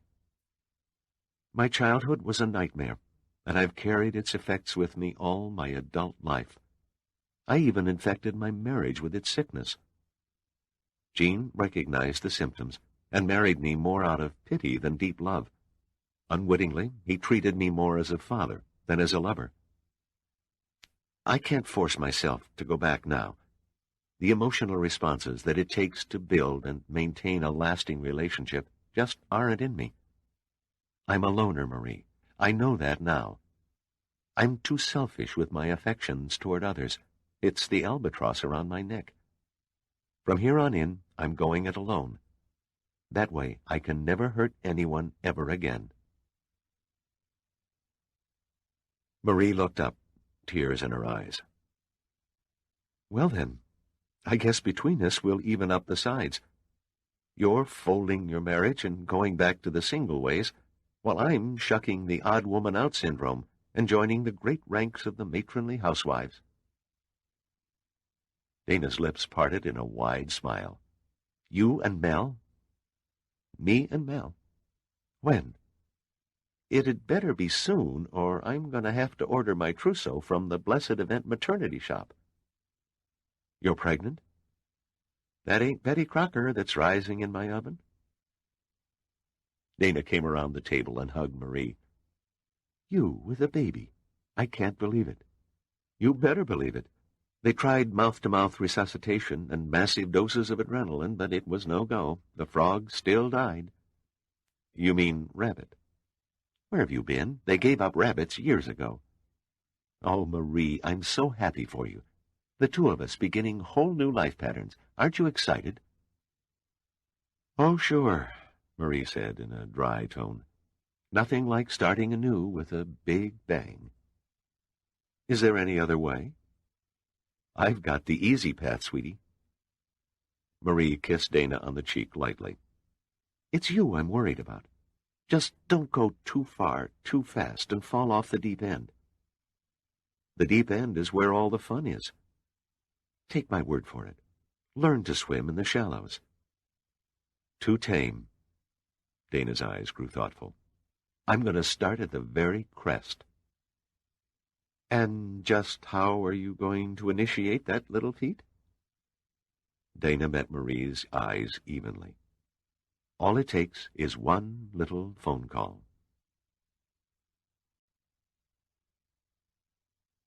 The President came from behind his desk in the Oval Office and greeted the Majority Leader of the Senate, John Burdick, with warmth. John, it's good to see you. How are Josie and the kids? Burdick, a tall, thin man with a bush of black hair that seldom saw a comb, shrugged good-naturedly. Josie's fine, and you know the kids. As far as they're concerned, good old Dad is nothing but a money machine. After they were seated, the talk kicked off with their differences on budget programs. Although the two men were opposing party leaders and sniped at each other at every opportunity in the open, behind closed doors they were warm, intimate friends. Congress is beginning to think you've gone mad, Mr. President. During the past 6 months, you vetoed every spending bill sent to the White House from the Hill. And I'm going to go right on vetoing until the day I walk through that door for the last time. The President paused to light a thin cigar. Let's face the cold, hard truth, John. The government of the United States is broke, and it's been broke since the end of World War II, but nobody will admit it. We go merrily on our way, running up a national debt that defies comprehension, figuring that somewhere down the line the poor bastard that defeats us in the next election will pay the piper for the spending spree of the last 50 years. Well, what do you expect Congress to do? Declare bankruptcy? Sooner or later it may have to. The consequences are unthinkable. The national debt is carried by half the insurance companies, savings and loans, and banks in the nation. They'd all be wiped out overnight. So what else is new? Burdick shook his head. I refuse to accept it. Damn it, John, you can't sweep it under the carpet. Do you realize that every taxpayer under the age of 50 will never see a Social Security check? In another 12 years, it will be absolutely impossible to pay even a third of the people who are eligible for benefits. That's another reason I'm going to sound the warning. A small voice in the wilderness, I regretfully admit. But still, in the few months remaining of my term in office, I'm going to shout doom every chance I get. The American people don't like to hear sad tidings. You won't be very popular. I don't give a damn. I don't care one thin dime for what anybody thinks. Popularity contests are for egoists. A few months from now, I'm going to be on my ketch, sailing peacefully somewhere south of Fiji, and the government can go straight to hell. I'm sorry to hear that, Mr. President. You're a good man. Even your worst enemies will concede that. But the President was not to be stopped. We had a great republic going for a while, John, but you and I and all the other attorneys screwed it up. Government's a big business. An attorney shouldn't be allowed to take office. It's the accountants and the marketing people who should be congressmen and president. It takes attorneys to run a legislature. The President shrugged wearily. What's the use? Whatever course I take won't change a thing. Then he straightened in his chair and smiled. My apologies, John. You didn't come here to hear me make a speech. What's on your mind?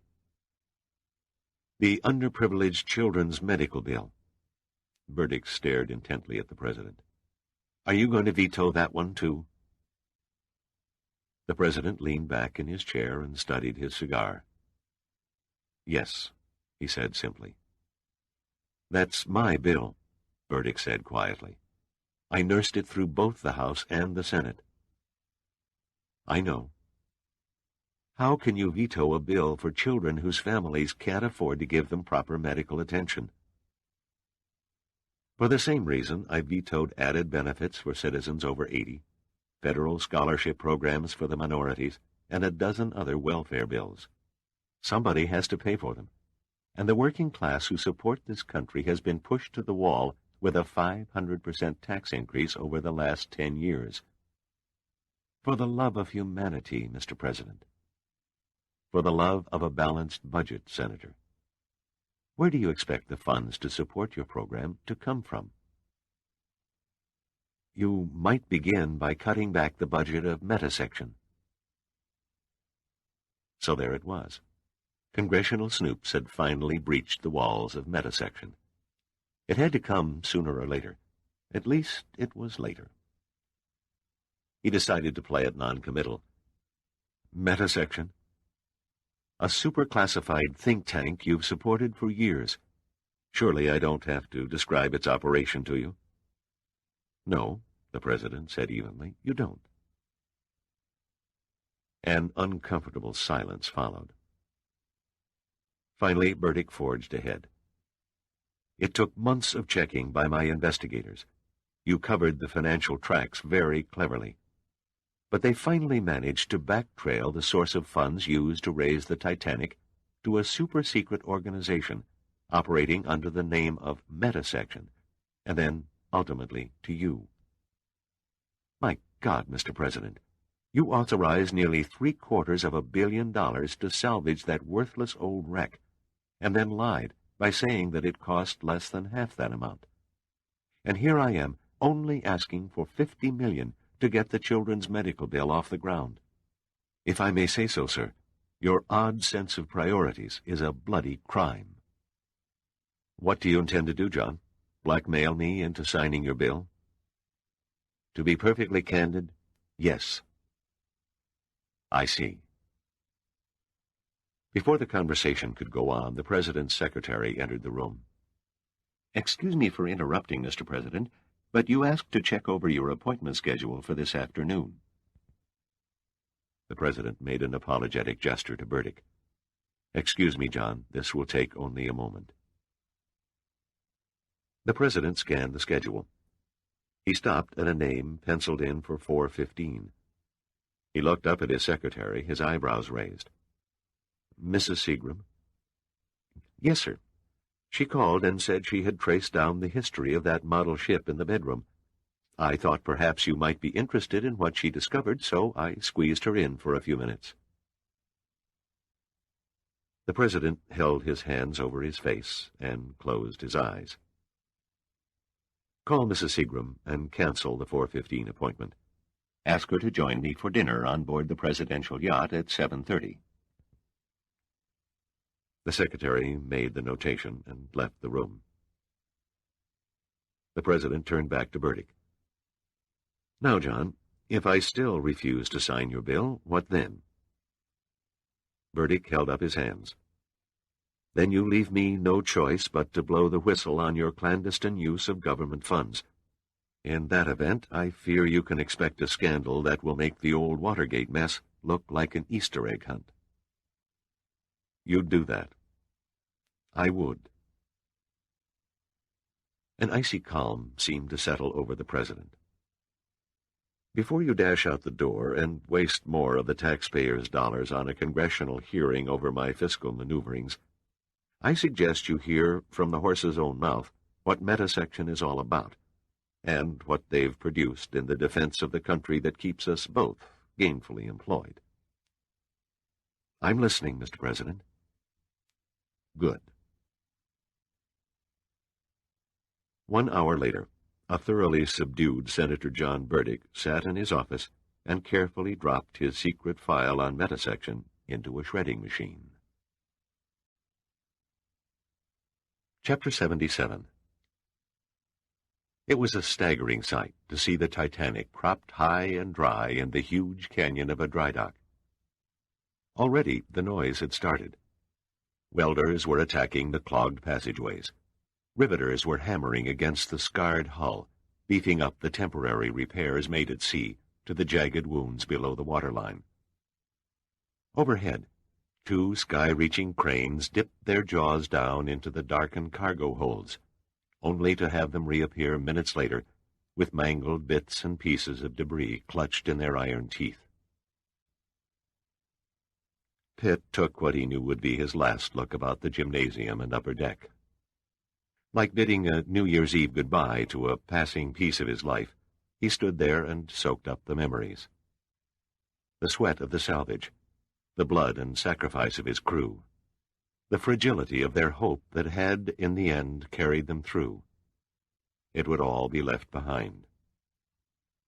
Finally, he cast aside his reverie and walked down the main staircase, and eventually found his way to the forward cargo hold on G-deck. They were all present and accounted for, and looking strangely unfamiliar under the silver hard hats. Gene Seagram, gaunt and trembling, paced back and forth. Mel Donner, wiping trickles of sweat from his neck and chin, and nervously keeping a concerned eye on Seagram. Herb Lusky, a metasection mineralogist, standing by with his analysis equipment. Admiral Sandecker and Kemper, huddled in one corner of the darkened hold and conversing in low tones. Pitt carefully stepped around the twisted bulkhead supports and over the rippled deck of warped steel until he was standing behind a shipyard worker who was intently aiming his cutting torch at a massive hinge on the vault door. The vault, Pitt thought darkly. It was only a matter of minutes now before the secret hidden inside its gut was laid bare. Suddenly, he became aware of an icy chill. Everything around him seemed to turn cold, and he began to dread the opening of the vault. As if sharing his uneasiness, the other men in the dank hold became quiet and gathered beside Pitt in restless apprehension. At last, the worker turned off the fiery blue jet of his torch and raised his face shield. "How's it look?" Pitt asked. "They sure built them good in the old days," the worker replied. "I've torched out the lock mechanism and knocked off the hinges, but she's still frozen solid." "What now?" "We run a cable from the Doppelman crane above, attach it to the vault door, and hope for the best." It took the better part of an hour for a crew of men to wrestle a 2-inch thick cable into the hold and fasten it onto the vault. Then, when all was ready, a signal was relayed to the crane operator via a portable radio transmitter, and the cable began slowly to straighten out its curves and tighten. No one had to be told to move back out of the way.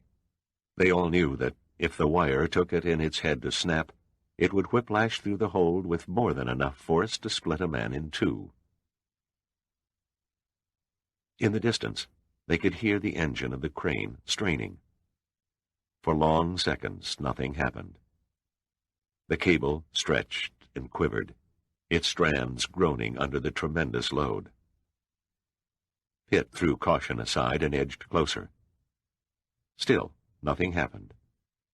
The vault's stubborn resolve seemed as firm as the steel of its walls. The cable slackened as the crane operator eased off the strain to work up his engine's RPMs. Then he revved up and engaged the clutch once more, and the cable suddenly went taut with an audible twang. To the silent men who looked anxiously on, it seemed inconceivable that the old rusted vault could stand up to such a powerful assault, and yet the inconceivable was apparently happening. But then, a tiny hairline crack made its appearance along the upper edge of the vault door. It was followed by 2 vertical cracks along the sides, and finally a 4th running across the bottom. Abruptly, with an agonizing screech of protest, the door reluctantly relinquished its grip and tore off the great steel cube. No water came out of the yawning blackness. The vault had remained airtight during its long sojourn in the deep abyss. Nobody made a move. They stood rooted, frozen, mesmerized by that uninviting black square hole. A musty stench rolled out from within. Lusky was the first to find his voice. "My God, what is it? What in hell is that smell?" "Give me a light," Pitt ordered one of the workmen. Someone produced a fluorescent handlight. Pitt switched it on and danced its bluish-white beam on the interior of the vault. They could see 10 wooden boxes, tightly secured by stout leather straps. They could also see something else, something that turned every face ghostly pale. It was the mummified remains of a man. Chapter 78. He was lying in one corner of the vault, eyes closed and sunken in, skin as blackened as old tar paper on a warehouse roof. The muscle tissue was shrunken over the bony skeleton, and a bacterial growth covered him from head to toe. He looked like a moldy piece of bread. Only the white hair of his head and beard were perfectly preserved. A pool of viscous fluid extended around the remains and moistened the atmosphere, as if a bucket of water had been thrown on the walls of the vault. "Whoever it is still wet," Kemper murmured, his face a mask of horror. "How can that be after so long?" "Water accounts for over half the weight of the body," Pitt answered quietly. "There simply wasn't enough air trapped inside the vault to evaporate all of the fluids." Donner turned away, repulsed by the macabre scene. "Who was he?" he managed, fighting the urge to vomit. Pitt looked at the mummy impassively. "I think we will find that his name was Joshua Hayes Brewster." "Brewster?" Seagram whispered, his frightened eyes wild with fear. "Why not?" Pitt said. "Who else knew the contents of the vault?" Admiral Kemper shook his head in stunned wonderment. "Can you imagine," he said reverently, "what it must have been like dying in that black hole while the ship was sinking into the depths of the sea?" "I don't care to dwell on it," Donner said. "I'll probably have nightmares every night for the next month as it is." "It's positively ghastly," Sandecker said with difficulty. He studied the saddened, knowing expression on Pitt's face. "You knew about this?" Pitt nodded. "I was forewarned by Commodore Bigelow." Sandecker fixed him with a speculative look, but he let it drop at that and turned to one of the shipyard workers. "Call the coroner's office and tell them to come and get that thing out of here. Then clear the area and keep it cleared until I give you an order to the contrary."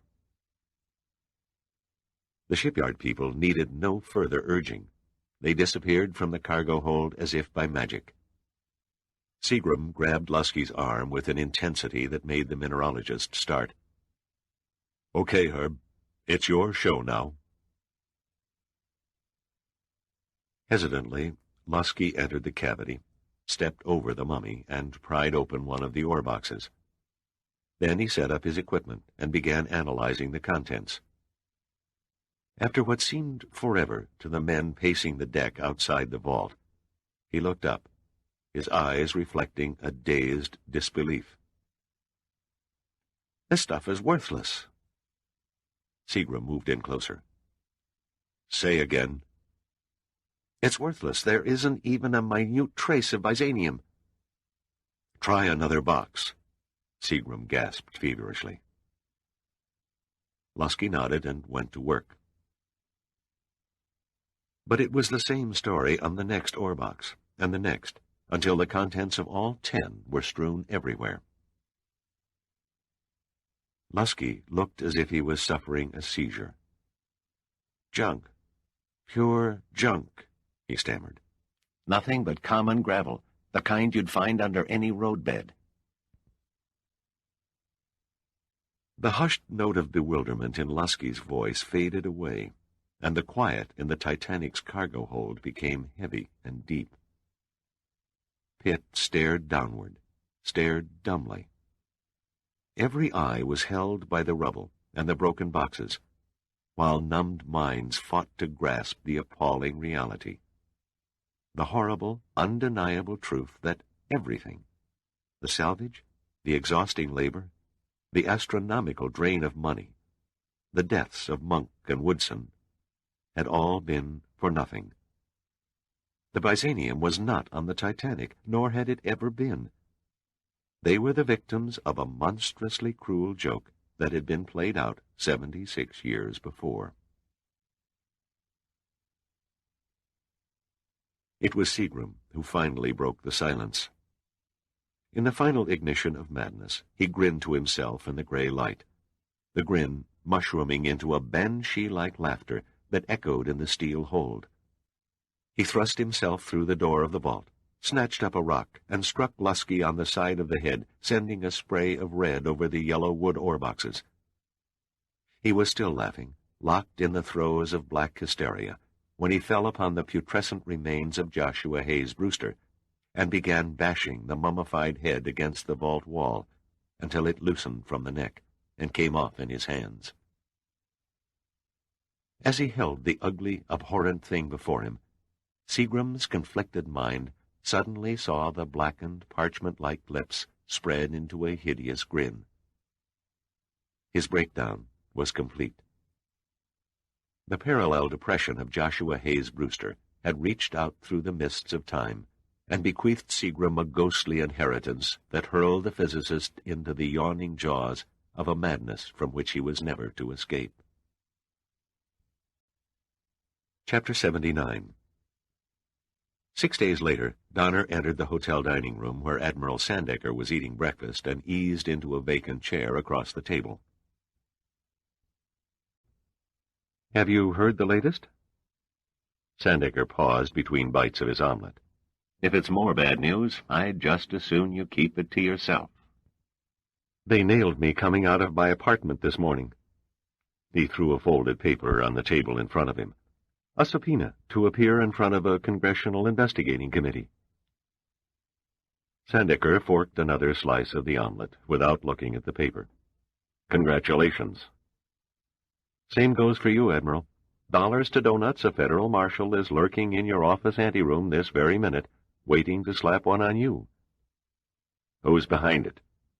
"Some punk-assed freshman senator from Wyoming who's trying to make a name for himself before he's 40. Donner dabbed a crumpled handkerchief on his damp forehead. "The stupid ass even insists on having Jean testify." "That I'd have to see."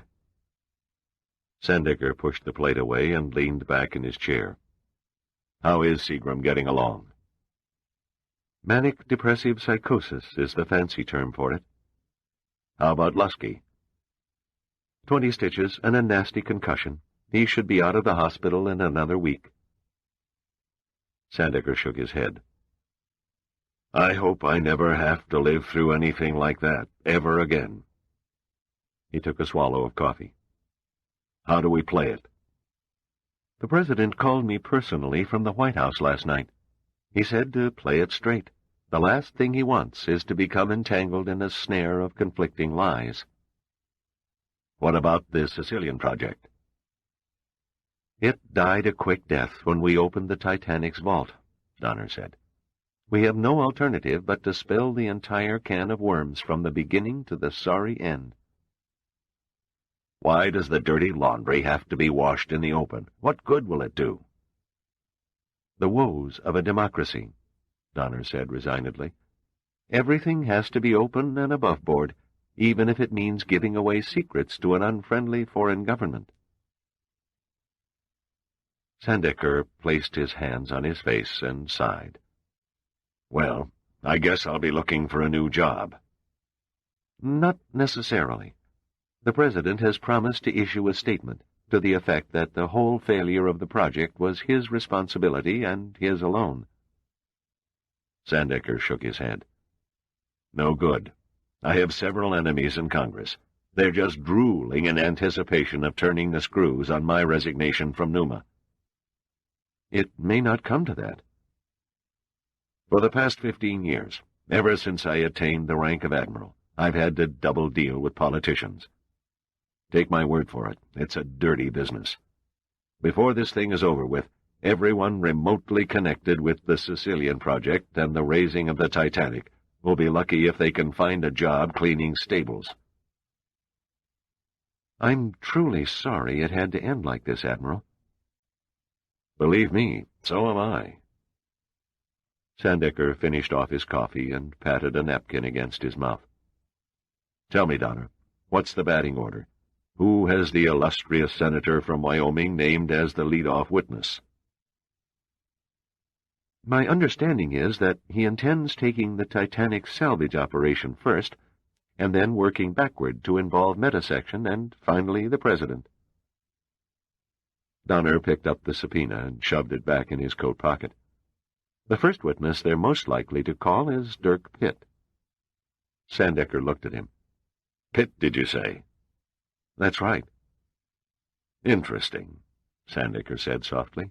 Most interesting. You've lost me somewhere. Sandecker neatly folded the napkin and laid it on the table. What you don't know, Donner, what you couldn't know, is that immediately after the men in the little white coats carried Seagram off the Titanic, Pitt vanished into thin air. Donner's eyes narrowed. Surely you know where he is. His friends? Giardino? Don't you think we all tried to find him? Sandecker snarled. He's gone, disappeared. It's as though the earth swallowed him up. But he must have left some clue. He did say something, but it didn't make any sense. What was that? He said he was going to look for Southby. Who in hell is Southby? Damned if I know, Sandecker said. Damned if I know.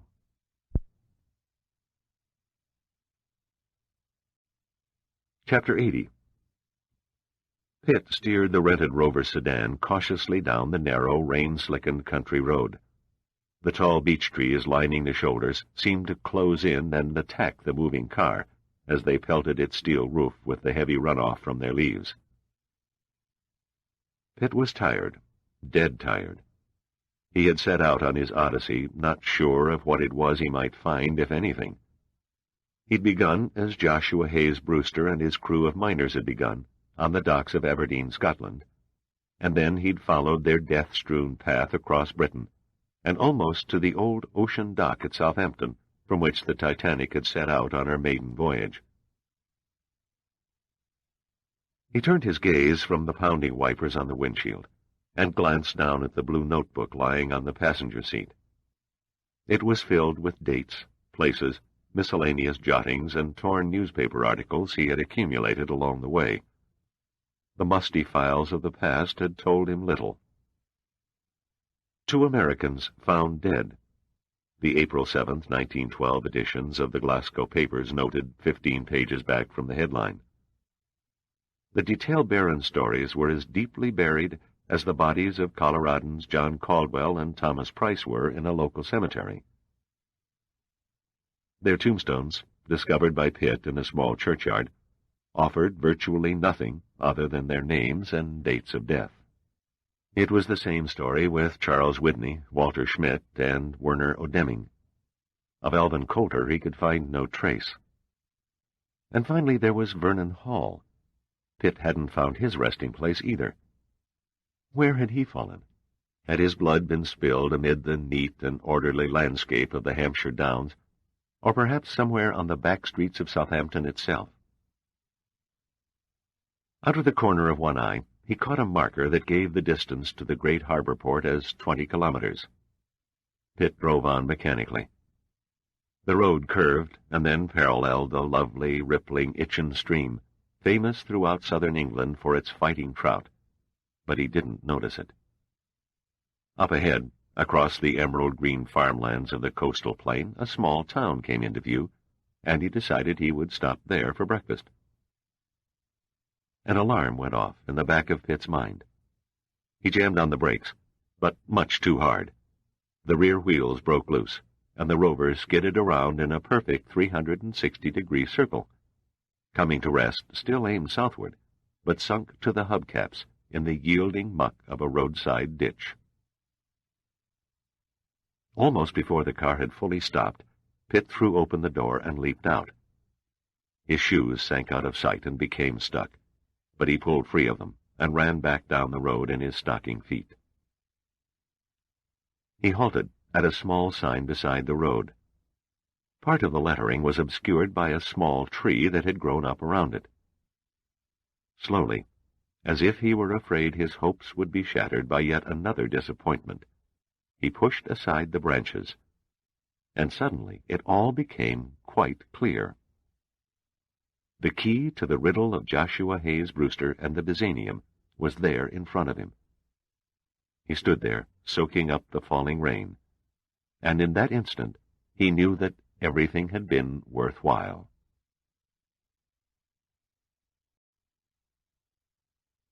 Chapter 81.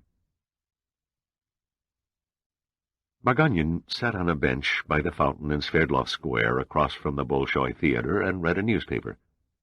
He felt a slight quiver, and knew without looking that someone had taken the vacant place beside him. The fat man in the rumpled suit leaned against the backrest and casually gnawed on an apple.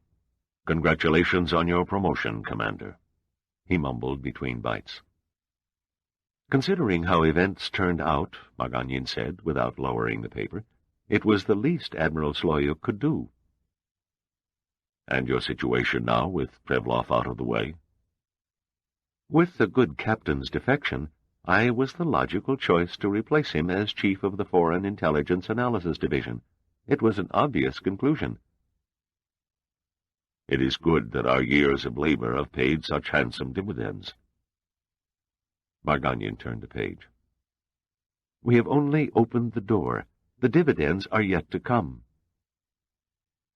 "You must be more careful of your actions now than ever before." "I intend to," Margagnon said. "This Prevlov business badly burned the Soviet Navy's credibility with the Kremlin. Everyone in the Naval Intelligence Department is having their security clearances rechecked under tight scrutiny. It will be a long time before I am trusted as fully as Captain Prevlov was." "We will see to it that things are speeded up a bit." The fat man pretended to swallow a large bite from the apple. "When you leave here, mingle with the crowd at the entrance to the subway across the street. One of our people, who is adroit at lifting wallets from the unsuspecting, will do a reverse routine and discreetly insert an envelope into your inside breast pocket. The envelope contains the minutes from the last meeting of the United States Navy Chief of Staff with his fleet commanders." "That's pretty heady material." "The minutes have been doctored. They may seem important, but in reality they have been carefully reworded to mislead your superiors." Passing along fake documents won't do my position any good." "Ease your mind," the fat man said. "Tomorrow at this time, an agent of the KGB will obtain the same material. The KGB will declare it bona fide. Since you will have produced your information 24 hours ahead of them, it will put a feather in your cap in the eyes of Admiral Sloyuk." "Very cunning," Margagnon said, staring at the newspaper. "Anything else?" "This is goodbye," the fat man murmured. "Goodbye?" "Yes. I have been your contact long enough. Too long. We've come too far, you and I, to become lax in our security now." "And my new contact?" "Are you still living in the naval barracks?" the fat man replied with another question. "The barracks will remain my home. I am not about to draw suspicion as a big spender and live in a fancy apartment like Prevlov's. I shall continue to lead a Spartan existence on my Soviet naval pay." "Good. My replacement is already assigned. He will be the orderly who cleans the officers' quarters of your barracks." "I will miss you, old friend," Margagnon said slowly. "And I you." There was a long moment of silence, and then finally the fat man spoke again in a hushed undertone. "God bless, Harry." When Margagnon folded the newspaper and laid it aside, the fat man was gone.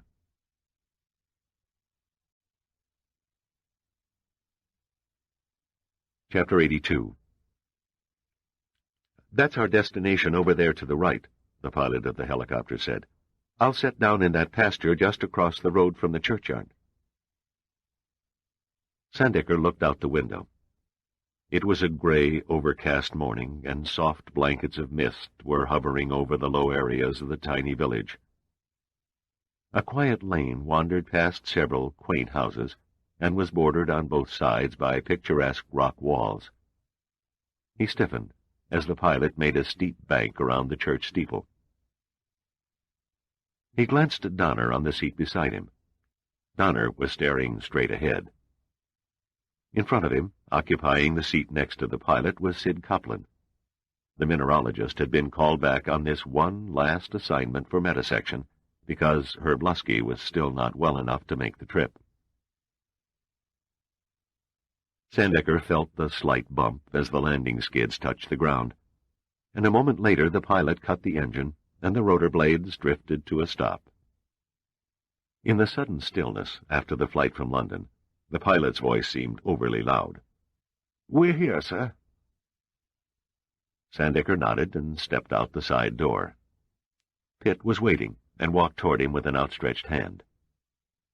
"Welcome to Southby, Admiral," he said, smiling. Sandecker smiled as he took Pitt's hand, but there was no humor in his face. "The next time you take a powder without notifying me as to your intentions, you're fired." Pitt feigned a hurt expression, and then turned and greeted Donner. "Well, nice to see you." "Likewise," Donner said warmly. "I believe you've already met Sid Copeland." "A chance meeting," Pitt grinned. "We were never formally introduced." Copeland took Pitt's hand in both of his. This was hardly the same man Pitt had found dying in the snows of Novaya Zemlya. Copeland's grip was firm, and his eyes alert. "It was my fondest wish," he said, his voice heavy with emotion, "that some day I would have the opportunity of thanking you in person for saving my life." "I'm glad to see you in good health," was all Pitt could think of to mumble. He looked down at the ground nervously. By God, Sandecker thought to himself, the man was actually embarrassed. He never dreamed he'd see the day when Dirk Pitt turned modest. The Admiral rescued Pitt by grabbing him by the arm and pulling him toward the village church. "I hope you know what you're doing," Sandecker said. "The British frown upon colonials who go around digging up their graveyards." It took a direct call from the President to the Prime Minister to cut through all the bureaucratic red tape of an exhumation, Donner added. I think you will find the inconvenience has been worth it, Pitt said. They came to the road and crossed it. Then they passed through an ancient wrought-iron gate and walked into the graveyard that surrounded the parish church. They walked in silence for several moments, reading the inscriptions on the weather-worn headstones. Then Sandecker motioned toward the little village. It's so far off the beaten track. What steered you onto it? Pure luck, Pitt answered. When I began tracing the Coloradans' movements from Aberdeen, I had no idea of how Southby might fit in the puzzle. The final sentence in Brewster's journal, if you recall, said, "How I long to return to Southby." And according to Commodore Bigelow, Brewster's last words just before he shut himself in the Titanic's vault were, "Thank God for Southby." My only inkling, and a meager one at that, was that Southby had an English ring to it, so I began by pinpointing as nearly as I could the miners' trail to Southampton. By following their grave markers, Donner finished. They read like signposts, Pitt admitted. That, and the fact that Brewster's journal recorded the times and places of their deaths, except, that is, for Alvin Coulter and Vernon Hall. Coulter's final resting place remains a mystery, but Hall lies here in the Southby Village Cemetery. Then you found it on a map? No. The village is so small it isn't even a dot on the Michelin tour guide. I just happened to notice an old, forgotten, hand-painted sign some farmer had set along the main road years ago advertising a milk cow for sale. The directions gave the farm's location as 3 kilometers east on the next country lane to Southby. The last pieces of the puzzle then began dropping into place.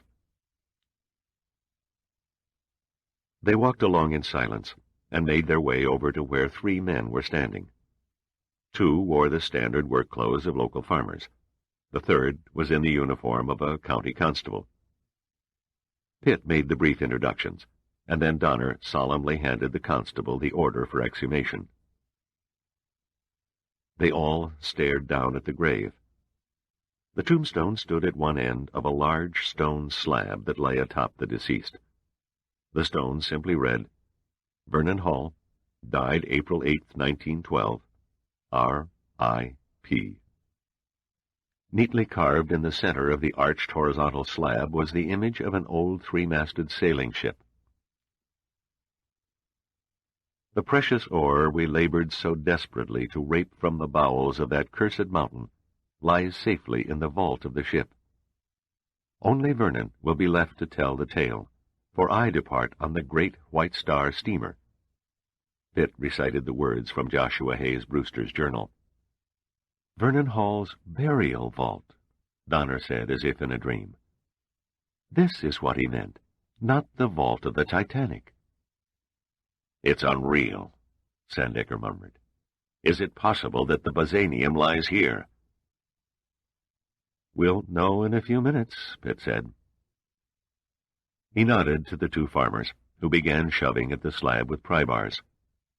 Once the slab was hefted aside, the farmers began digging. But why bury the Byzanium here? Sandecker asked. Why didn't Brewster go on to Southampton and have it loaded on board the Titanic? A myriad of reasons, Pitt said, his voice unnaturally loud in the quiet graveyard. Hunted like a dog, exhausted beyond human endurance, his friends all brutally murdered before his eyes, Brewster was pushed into madness just as surely as Gene Seagram was, when he learned that fate had snatched away his moment of success on the very verge of fulfillment. Add to that the fact that Brewster was in a strange land. He was alone and friendless. Death stalked him constantly without let-up, and his only chance for escaping to the United States with the Byzanium was moored several miles away at the dock in Southampton. It's said that insanity breeds genius. Perhaps in Brewster's case it was so, or perhaps he was simply misguided by his delusions. He assumed, wrongly as it turned out, that he could never make it safely aboard the ship with the Byzanium by himself. So he buried it in Vernon Hall's grave and substituted worthless rock in the original ore boxes. Then he probably left his journal with the church vicar, with instructions to turn it over to the American consulate in Southampton. I imagine his cryptic prose grew from the madness that had brought him to the point where he trusted no one, not even an old country vicar. He probably figured that some perceptive soul in the Army Department would decipher the true meaning of his wandering prose in the event of his murder. "But he made it on board the Titanic safely," Donner said. "The French didn't stop him." My guess is that things were getting too warm for the French agents. The British police must have followed the trail of bodies just as I did, and were breathing down the pursuer's back. So the French, afraid of an international scandal of gigantic proportions, backed off at the last moment, Copland injected. "That's one theory," Pitt replied. Sandecker looked thoughtful. "The Titanic. The Titanic sank and queered everything." "True," Pitt answered automatically. Now, 1,000 ifs enter the picture. If Captain Smith had heeded the ice warnings and reduced speed, if the ice packs hadn't floated unusually far south that year, if the Titanic had missed the iceberg and docked in New York as scheduled, and if Brewster had lived to tell his story to the Army, the Byzanium would have simply been dug up and recovered at a later date. On the other hand, even if Brewster had been killed before he boarded the ship, the Army Department would have no doubt figured the double meaning at the end of his journal and acted accordingly. Unfortunately, the wheels of chance played a dirty trick. The Titanic sank, taking Brewster along with it, and the veiled words of his journal threw everybody, including ourselves, completely off the track for 76 years. "Then why did Brewster lock himself in the Titanic's vault?" Donner asked in puzzlement. "Knowing that the ship was doomed, knowing that any suicidal act was a meaningless gesture, why didn't he try and save himself?" "Guilt is a powerful motive for suicide," Pitt said. "Brewster was insane, that much we know.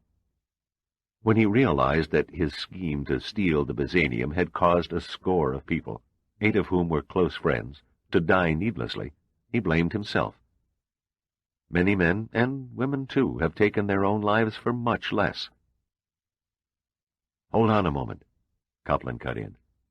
He was kneeling over an open case of mineral analysis gear. "I'm getting a radioactive reading from the fill over the coffin." The diggers climbed out of the hole. The rest clustered around Copland and peered curiously as he went through his ritual. Sandecker pulled a cigar from his breast pocket and stuck it between his lips without lighting it. The air was cold, but Donner's shirt was wet right through his coat. No one spoke. Their breaths came in small wisps of vapor that quickly dissipated in the subdued gray light. Copland studied the rocky soil. It didn't match the composition of the moist brown earth that surrounded the grave's excavation. At last he rose unsteadily to his feet. He held several small rocks up in his hand. "Byzanium." Is it here?" Donner asked in a hushed whisper. "Is it really all here?" "Ultra-high grade," Copland announced. His face broke into a wide smile. "More than enough to complete the Sicilian project." "Thank God," Donner gasped. He staggered over to an above-ground crypt and unceremoniously collapsed on it, oblivious to the shocked stares of the local farmers.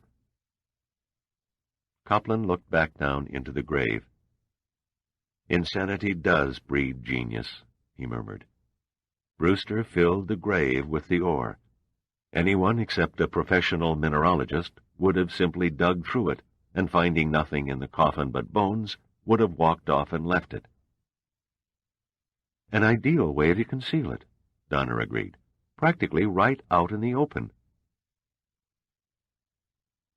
Sandecker stepped over and took Pitt's hand and shook it. "Thank you." he said simply. Pitt could only nod in reply. He felt tired and numb. He wanted to find himself a place where he could crawl away from the world and forget it for a while. He wished the Titanic had never been, had never slid down the ways of the Belfast shipyard to the silent sea, to the merciless sea that had transformed that beautiful ship into a grotesque, rusted old hulk. Sandecker seemed to read Pitt's eyes. "You look like you need a rest," he said. "Don't let me see your ugly face around my office for at least 2 weeks." "I was hoping you'd say that," Pitt smiled wearily. "Mind telling me where you plan to hide out?" Sandecker asked slyly. "Only in the event an emergency arises at Numa, of course, and I have to get in touch with you." "Of course," Pitt came back dryly. He paused a moment. "There's a little airline stewardess who lives with her great-grandfather in Tynemouth. You might try me there." Sandecker nodded in silent understanding. Copland came over and grasped Pitt by both shoulders. "I hope we meet again sometime." "My sentiments, too." Donner looked at him without rising and said with emotional hoarseness, "It's finally over." "Yes," Pitt said. "It's over and done with. Everything." He felt a sudden chill, a feeling of cold familiarity, as though his words had echoed hauntingly from the past.